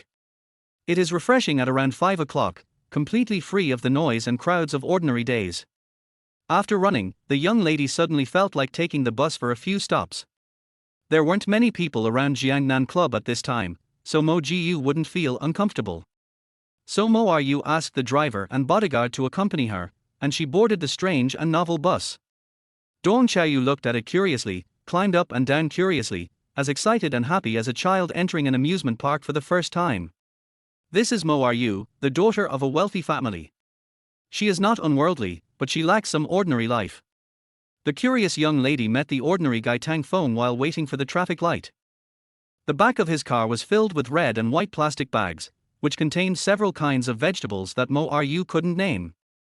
It seemed that he had gone to the market to buy some vegetables and was on his way home. He is quite good looking, with a sunny but unobtrusive smile, which gives a very comfortable visual feeling. During the more than 40 seconds of waiting, he played with his mobile phone, and his body seemed to be swaying happily to the music. Next to him, there was a man and a woman. The former looked to be in his 40s, with an untidy beard and looked very sloppy. The latter should be a young girl, wearing home shorts, with a pair of beautiful thighs exposed. Mo Aryu watched the sloppy man take out his cell phone and take pictures of the girl as if no one was around, with his face clearly pointed downwards. The girl seemed very tired. She was sitting on the front of the car with her eyes squinting, unaware of his actions. Mo Aryu was furious at this moment, and just as he was about to open the window to teach the sloppy man a lesson, he saw Tang Feng walk straight up to him, snatch the phone from him and then grab the right hand that was holding the phone. Mo Aryu quickly realized that this was to prevent the man from accelerating and escaping. The man in front of him was not only unmoved in a position that was more easily peeked and photographed, but he also bravely stopped the sloppy man's shameless behavior without hesitation. He was also wise and did not act simply on impulse. This is a man that Mo Aryu feels is very comfortable. Although he is not very different from other men, at least Mo Aryu doesn't find him annoying and may even find him pretty good. The sloppy man seemed to be very angry at this time. He opened and closed his mouth as if he was cursing and struggled with his hands, but he was held tightly by Tang Feng and could not break free. Mo Aryu opened his mouth slightly. He found that this man's skills were also good. Although not up to his level, he was definitely a master among ordinary people. Chapter 40 The Most Annoying Ju Zimu. Such a person who holds truly powerful power does not rely on this power to do whatever he wants, but instead acts bravely and wields a sword to act as a hero. This shows that his moral character must be noble. Mo Aryu had seen too many men who possessed power without noble character, and each of them exuded a similar stench. Compared with them, Tang Feng in front of them was like a white peeled egg on the snail stall. This is Mo Aryu's first impression of the ordinary man Tang Feng. So when Mo Aryu saw Tang Feng while reading the information, he recognized him almost at first sight. She felt from the bottom of her heart that he should be a suitable and good person who would not cause her any trouble. But Mo Yu didn't expect that there would be such a big trouble now. In front of the City Trade Center, Tang Feng waited for the enthusiastic Chen Xiao and took him to his beloved car. Brother Feng, this is really great. Unfortunately, our family has too many places to spend money. We spend all the big money on buying houses. It's not easy to buy a car. The main thing is that parking spaces are really expensive. It's also difficult to take pictures. Hey, yours just looked like a loose A. Is sister-in-law so strong? Chen Xiao had been venting his excitement to Tang Feng for a long time, but it seemed endless. He kept fidgeting on the seat alone, as if he was having sex with a beautiful woman. Brother Xiao, calm down. Look at me, I have calmed down. A man should have some style. Tang Feng said in a gentlemanly manner. Chen Xiao smiled and nodded, poking Tang Feng. Brother Feng, you are so lucky. Fortunately, you didn't get together with Liu Yao back then, otherwise how could you have a rich wife today? This is all destined. Tang Feng pouted and smiled. Can you please stop mentioning Liu Yao all the time? Someone who doesn't know would think she is your first love. That's a crush. Bar. How come secret love isn't considered first love? Brother Feng, what else are you talking about? You're secretly in love with Liu Yao. How many times do you complain to us every day? Oh, where did she go today? I saw her. Oh, where will she eat tomorrow? I feel happy and sad. Oh, she was taught math by another boy during evening study. I'm dying. Tang Feng was so angry that he was frustrated, but he couldn't refute it. That's enough. Brother Feng, do you dare to say that this is not you? Tang Feng blushed and said with a weaker tone, that was all because I was young and ignorant. Do you understand the importance of the first girl you fall in love with? Chen Xiao nodded proudly, of course. That's my Xiaoyi, but we are both fine, not as miserable as you. Tang Feng felt like he was stabbed in the heart. He should not have argued about these things with Chen Xiao. Okay. You and Miss Hu are match made in heaven. May you live happily together forever, all right. It's okay. Chen Xiao said happily. He took out his mobile phone and directly sent a voice message to Hu Xiaoyi, as if he sincerely wanted to show his love to Tang Feng. Tang Feng simply treated Chen Xiao beside him as heir. In his heart, he hated himself for taking the initiative to call Chen Xiao over. He shouldn't have taken the initiative to offer him a ride. By the time Chen Xiao had finished his banter and the Trojan horse had come to an end, Tang Feng already felt like his throat and stomach were choking. Chen Xiao seemed to have just discovered Tang Feng was nearby, so he turned around and said, speaking of which, Brother Feng, have you told your sister-in-law about your relationship with Liu Yao? If not, it's better to keep it a secret, and don't be so shameless as to tell her. Tang Feng was silent for a moment. In fact, he had seriously considered this question ever since he wanted to pursue Mo Yu, but he was still very conflicted. If I don't tell Mo Yu, it will seem that I'm hiding something and that I'm not sincere enough. If I tell Mo Yu, I'm afraid there's a possibility of breeding dissatisfaction. Can a proud person like Mo Yu really accept that his heart was once filled with a girl? Would this directly eliminate the possibility of Mo Yu and I becoming real? Tang Feng wasn't sure, and he didn't dare to gamble. He is already 27 years old. If he were to have another failed, depressed and stagnant love relationship, it would probably take a long time. It is better to take it step by step and not rush into anything. Let me see for myself. I don't know her well enough and our emotional foundation is very weak. Let's take it slow. Chen Xiao nodded with great satisfaction. As expected of my son, he has really grown up. I am very happy as a father. Get lost, or I'll throw you out if you keep barking like a dog. Godfather. I was wrong. The father, son and brother laughed and talked all the way, and finally they saw the Oak restaurant when it was getting dark. Phew, we're here. It was a close call. I almost got left in the rush hour after get off work. Chen Xiao said thankfully. Come on, let's go first. If we get stuck at the intersection ahead and can't turn around, we can only sigh through the fence. Fortunately, Tang Feng and his friends were very lucky. As soon as they turned around, the intersection behind them was flooded by the high tide.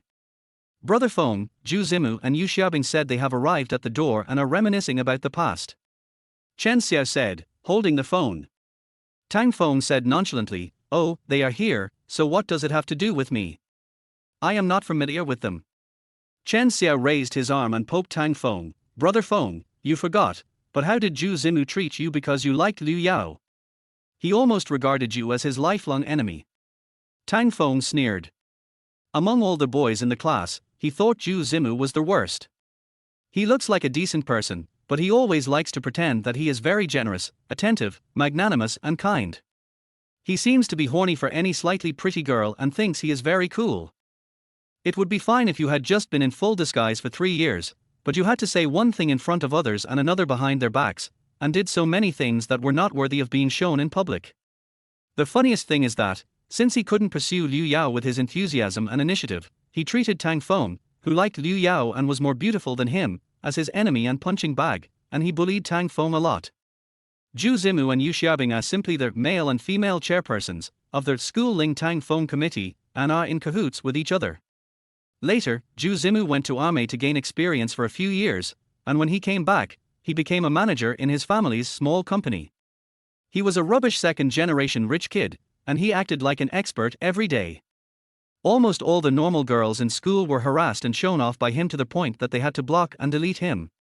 The person Tang Feng least wanted to see at this class reunion was Zhu Zimu. He still remembered how hard it was for him to resist smashing this piece of trash's head.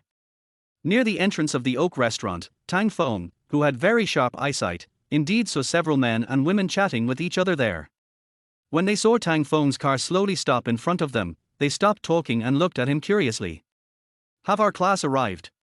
They were not standing directly at the gate, but on a platform nearby, so when Tang Feng's car stopped in front of them, Yu Xiaobing naturally thought that they were classmates who came to attend the party. With her sharp eyes, she immediately saw what kind of car Tang Feng was driving, and mentally searched for classmates who drove a car of similar price, but she definitely didn't think of Tang Feng even for the slightest bit. Zhu Zimu also frowned slightly as he looked at Tang Feng's car. The car he drove today was an Audi A3L, which was obviously inferior to Tang Feng's 800,000 BMW 5 Series. There seemed to be 2 men in the car. He thought that no boy here would be more handsome than himself, so his face looked a little unhappy. The car window slowly lowered, and Tang Feng and Chen Xiao came into the expectant gaze of everyone. Chapter 41. It's Tang Feng's car. "Hey, long time no see." Chen Xiao proudly greeted everyone who were looking at him and Tang Feng in surprise. "Hee, it's great to follow Brother Feng out on stage." Yu Xiaobing and several other girls covered their mouths and said in disbelief, "Chen Xiao? Tang Feng?" Chen Xiao happily leaned on the car door. "Yes, why, you can't recognize it?" "No, is this Tang Feng's car?" Yu Xiaobing pointed at Tang Feng in the driver's seat and questioned. Tang Feng had no intention of saying hello to these guys. He just glanced at them indifferently, then turned his head and said to Chen Xiao, "Brother Xiao, you go down first. I'll go park the car." Chen Xiao said, "Oh," and reluctantly opened the door and got out of the car.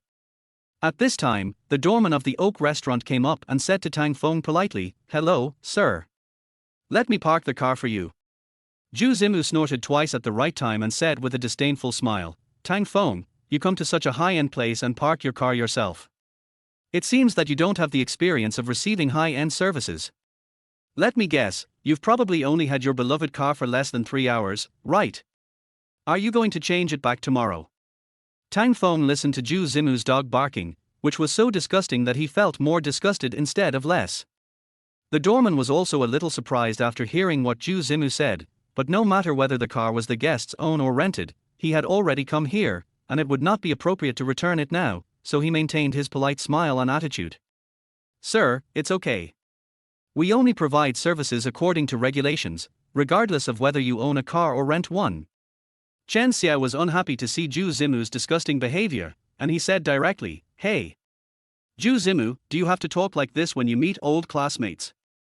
This is my brother Feng's new car, which he just picked up today." Yu Xiaobing and several girls nearby had already accepted Zhu Zimu's statement without any principles and looked at Tang Feng with strange eyes. After all, in their opinion, how could Tang Feng, a physical education teacher in an ordinary university with no family background, afford a car of this price? In addition, they already had prejudices and old grudges against Tang Feng, so it was impossible for them to accept the fact that Tang Feng could afford an expensive car. Yu Xiaobing followed Zhu Zimu's words and ridiculed Tang Feng in a sarcastic tone. Tang Feng, you said that we old classmates haven't seen each other for so many years and it's rare for us to get together. Why do you have to be so stubborn? If you can't afford a car, can you afford a car? Why do you have to rent a car to pretend to be fat? Her girlfriends and sisters behind her took advantage of the situation and said, yeah, you don't make much money to begin with, and now you have to pay a lot of rent for this face-saving behavior, why bother? Yes, what's important for a man is not money, but virtue. If you're so obsessed with your reputation and spend money recklessly, no girl would dare to follow you even if you have enough money to drive a nice car. Zhu Zimu was extremely happy at this moment. Damn it, you're pretending in front of me, now you're. Tang Feng stopped his foot suddenly and his eyes became colder. He really didn't want to bother with Zhu Zimu, but his temper had gotten worse over the years. In the past, everyone treated him badly and he felt depressed. No matter how high-spirited he was inside, he would not show it. But over the years, in the army and in college, he experienced an environment that was mature, friendly, sensible, rule-abiding, and moral. He himself is no longer introverted and cowardly. Everyone says that he is a little son with a bright heart. How could he be overshadowed by such a dirty cloud like Zhu Zimu's? He took out his driving license from his inner pocket. It was obtained by Manager Jiao on an expedited basis today at the order of President Mo Da. He flipped open the main page of the driving license and handed it to the doorman. Brother, can you show it to my classmates? The doorman smiled and happily took it and spread it out in front of Zhu Zimu and the others. Everyone, please have a look. Zhu Zimu and Yu Xiaobing stood in the front and were the first to come forward. They didn't believe and didn't want to believe that the car really belonged to Tang Feng, so they were most eager to go and see it at this moment.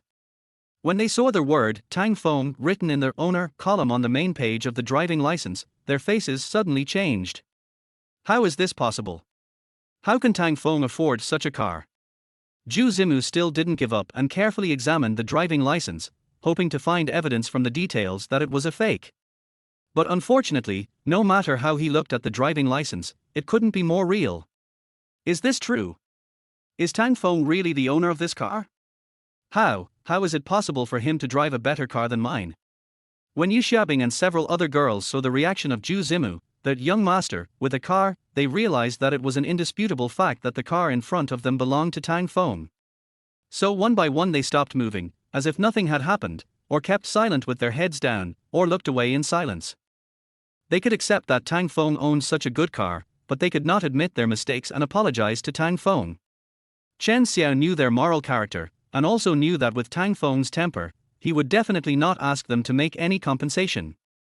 So he took a step forward and questioned righteously, Hey, Zhu Zimu, Yu Xiaobing, and the rest of you just wronged my brother Feng. Shouldn't you apologize to him? Are you going to just let it go like this? Several girls felt their faces getting hot, and Zhu Zimu's face was already burning. He had just screamed the loudest, and now he was slapped the hardest in the face. Yu Xiaobing retorted unconvincedly, Chen Xiao, what we just said was not offensive in any way, and it was all for Tang Feng's good. How can you say that you wronged him? Don't change the concept and misinterpret everyone's good intentions. Seeing Yu Xiaobing's shamelessness and daring to be the first to speak out such a ridiculous argument, the others all echoed him, fearing that they would be a little late. Yes, we all don't want Tang Feng to do anything wrong. Is it wrong to care about and admonish classmates? Tang Feng was so angry at these humanoid females that he almost laughed while sitting in the car. He wanted to curse them but didn't know how to do it. It turns out that the times are developing and people are progressing. Zhu Zimu didn't have the time like Yu Xiaobing to say such outrageous words. Although he did want to, he could only reluctantly return Tang Feng's driving license to the doorman. Then he cleared his throat and put his hands in his trouser pockets to cover up his guilty conscience. Tang Feng, everyone is just saying this with good intentions, don't take it as an offense. It's rare for old classmates to meet, so just give me some face, and this matter will be over. Tang Feng sneered and did not deny it. Chapter 42. Is your classmate called Tang Feng? Master Zhu, there is no distinction between the upper class and the lower class in this world. Even if there is, it is definitely not about who has more money in their pockets. Even if it is, you are not a bullshit upper class person. He stopped the car for me because it was his job. There was nothing mean about it, and it wasn't because you were noble. Be a good person, Mr. Zhu. As for your face, I don't know whether you have face or how much face you have, but it doesn't matter to me because you have no face in front of me. Chen Xiao's heart was boiling with emotion when he saw Tang Feng's increasingly sharp offensive. This was the first time that his brother Feng had directly criticized Zhu Zimu. The doorman was deeply moved after hearing what Tang Feng said. After working here for so long, even if some customers are polite, it is just social courtesy, not real equal treatment and respect for him. He returned the driving license to Tang Feng attentively, and again eagerly asked Tang Feng, "Sir, please let me help you park the car." "It's my honor." Tang Feng smiled gently, reached into his clothes, and took out the only 3 large bills he had on him, 200 yuan bills and a 50 yuan bill. "Thank you, I'm sorry for interrupting your work, it's just this little, don't mind." After saying that, Tang Feng neatly stuffed the money into the small pocket on the doorman's chest. Looking at the taillights of Tang Feng's car, Zhu Zimu and others were silent, feeling that they were the most embarrassed people in the world at this moment. Chen Xiao also didn't want to waste time with them. Since it was useless, why bother wasting his life with them? He stood alone, as if he didn't know them. Yu Xiaobing held her breath, took out her cell phone and sent a message to Jing Liuting, asking when she and her husband would arrive. In the current situation, only Jing Liuting and her husband can be present to calm the situation, otherwise they will find it difficult to hold their heads up in front of Tang Feng tonight. Zheng Liuting's husband is the deputy director of human resources at Manhwa Company. Not to mention his net worth, his background is the most impressive. One can imagine the connections and resources that an executive who is able to hold an important position in Manhua has. This is far beyond the reach of that nouveau riche Tang Feng. With the idea of letting Zheng Liuting teach Tang Feng a lesson to vent his anger, Yu Xiaobing exaggerated the message he sent to Zheng Liuting, mixing truth with lies, deliberately causing Zheng Liuting's dissatisfaction with Tang Feng.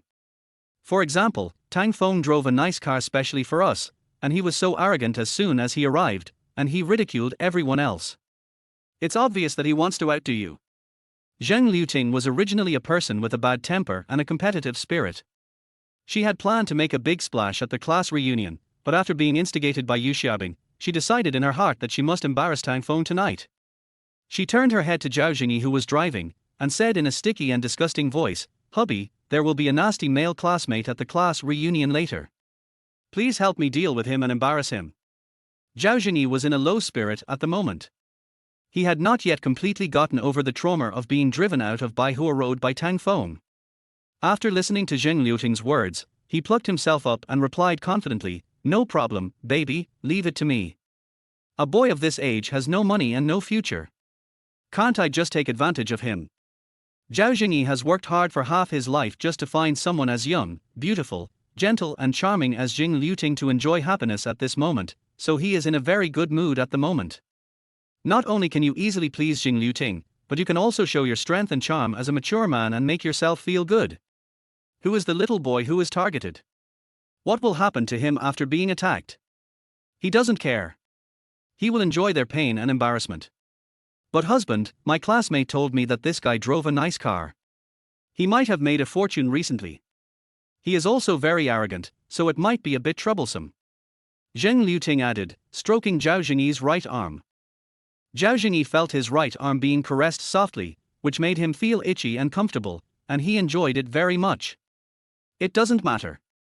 Even if you have some money, it's useless. To get out there, you need strength and background. I have Nanhua and the Southeast Mo family behind me. What kind of power and background can he have? When Zheng Liuting heard Zhao Jingyi's solemn promise, she was immediately overjoyed and went straight up to him and gave him a kiss on his sagging face. "My husband is awesome. I love you." "Ouch, Tilder, stop it, stop it." Zhao Jingyi said, but he felt itchy inside. "If I hadn't been holding the steering wheel, I would have lost control by now. You little vixen, wait and see how I'll deal with you when I get back." Zheng Liuting sat back in her seat and covered her mouth with a smirk. Hee, I'm so scared." "Don't worry, husband. That guy named Tang Feng has no background at all. His family has no money, no power, and no strength. Not to mention rich relatives, his family only has his mother and her sister. He is an isolated family." "Oh ha." Zhao Jingyi stepped on the brakes and Zheng Liuting was unexpectedly rushed forward, hitting her forehead hard. "Oh. Husband, what are you doing?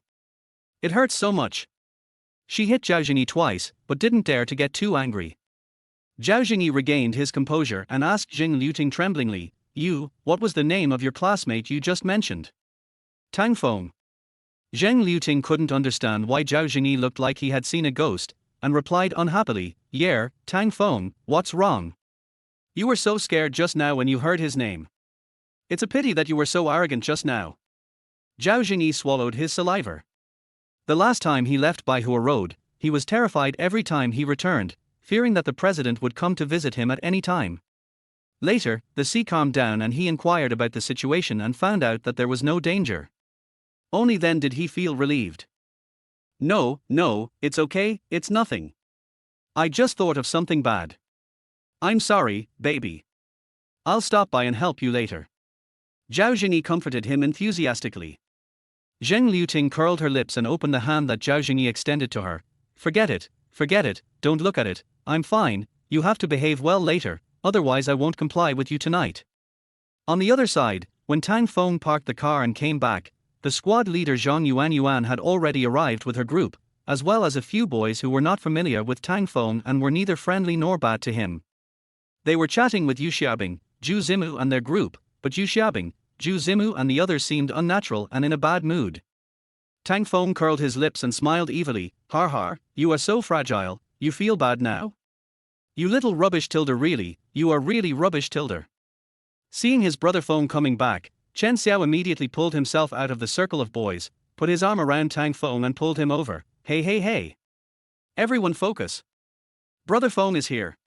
Tang Feng's face was filled with black lines, and for a moment he had the urge to kick Chen Xiao twice. Zhu and Yu were very cold and even avoided eye contact. The boys greeted Tang Feng tentatively, but there was not much sincerity in their greetings. It might even be that they were just trying to give face to Chen Xiao. The girls were even more so.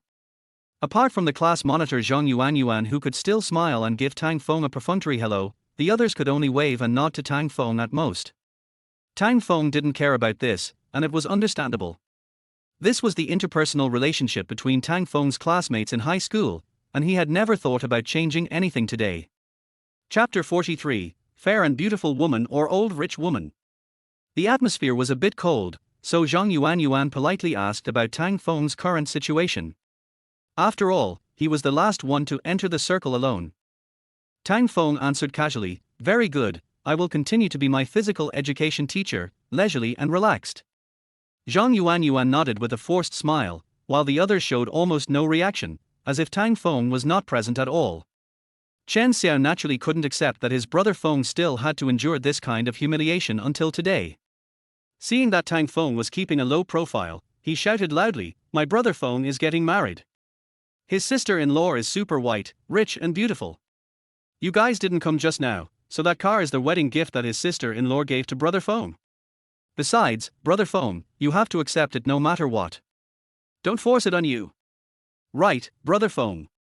After Chen Xiao finished speaking, he nudged Tang Feng with his arm, with a smug look on his face as if he was seeking credit.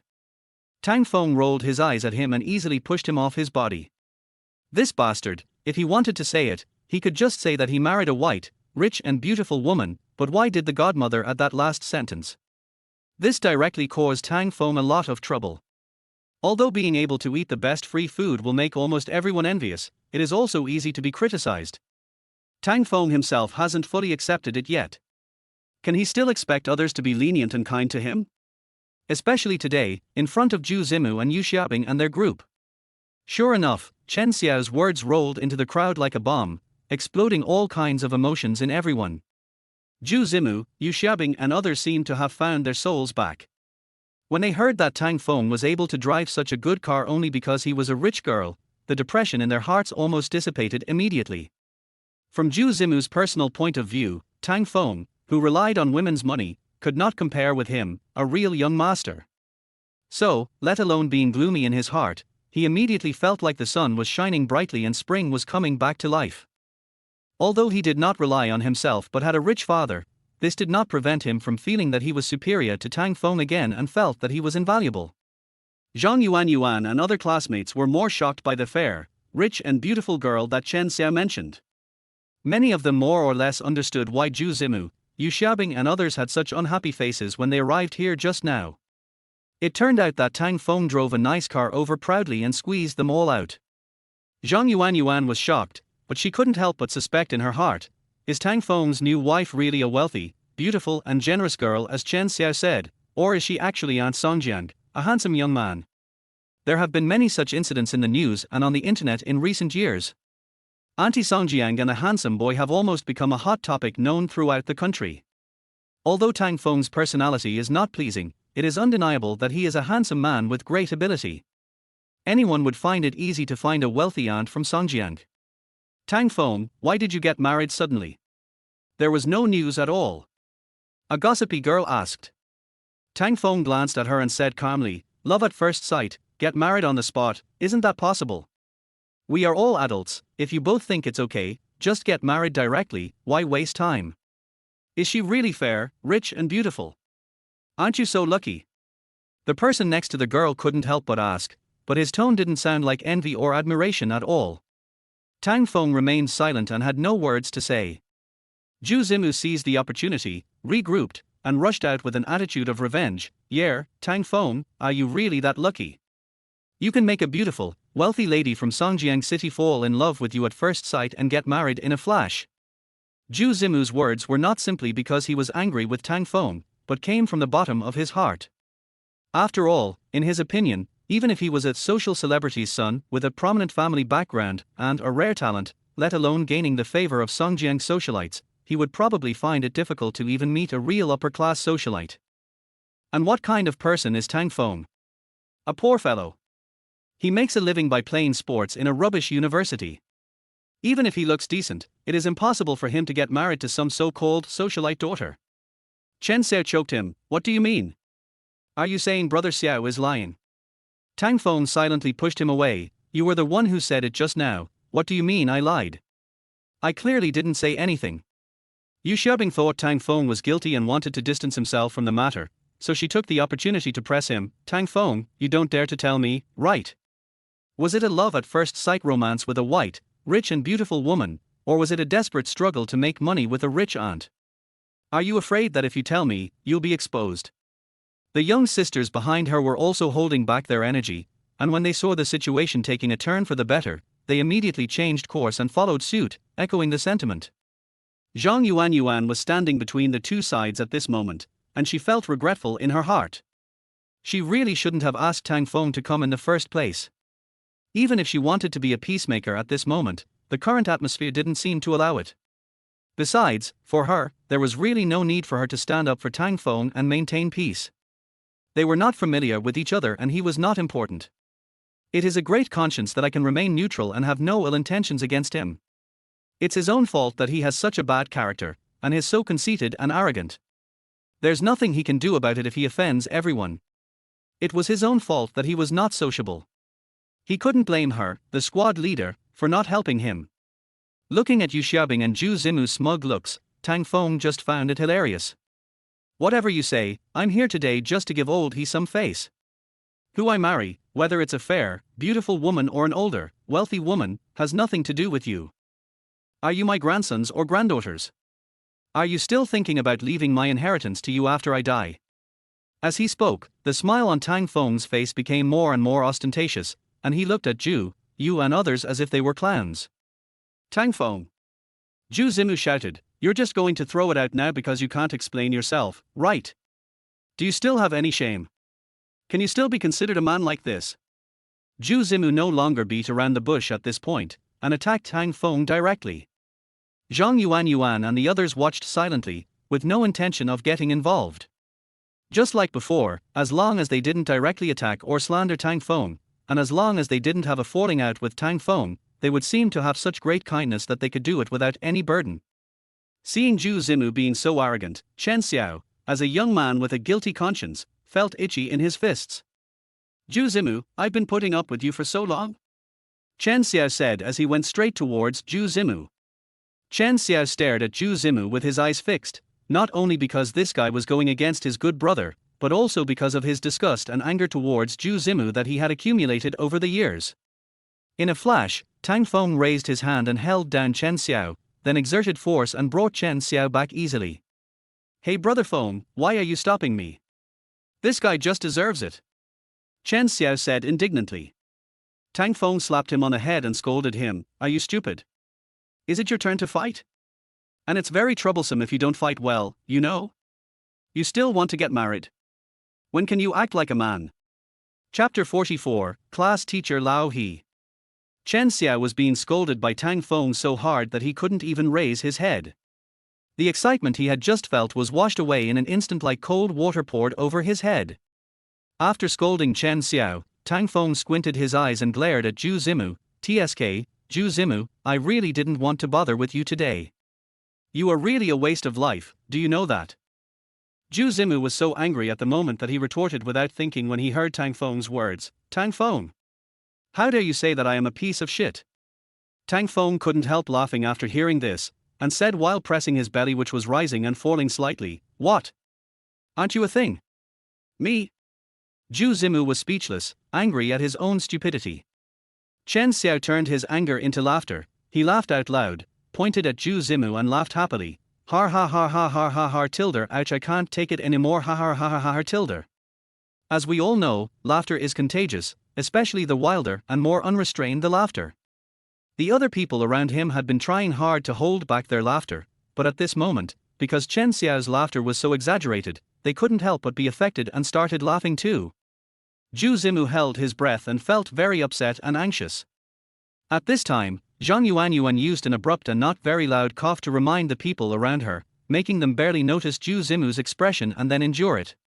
When everyone's laughter subsided, Zhang Yuanyuan stepped forward and pressed her hands to both sides, saying, "Come on, you two, it's better to resolve a feud than to create one. It's rare for us to meet at our old classmate's house today, and it's also for teacher his important moment. It won't be good if you keep quarreling." Tang Feng sneered without concealing his feelings. Zhang Yuanyuan stayed out of the matter and pretended to be deaf when Yu Xiaobing and Zhu Zimu attacked and mocked Tang Feng. Now it's Zhu Zimu's turn to be embarrassed and she came out to smooth things over. "Can you please not be so obvious in taking sides? You don't really think you have high emotional intelligence, are very perceptive and smart, do you?" Chen Xiao was a straightforward person, so he said directly, "Squad leader, you can't say that. What does this have to do with my brother Feng?"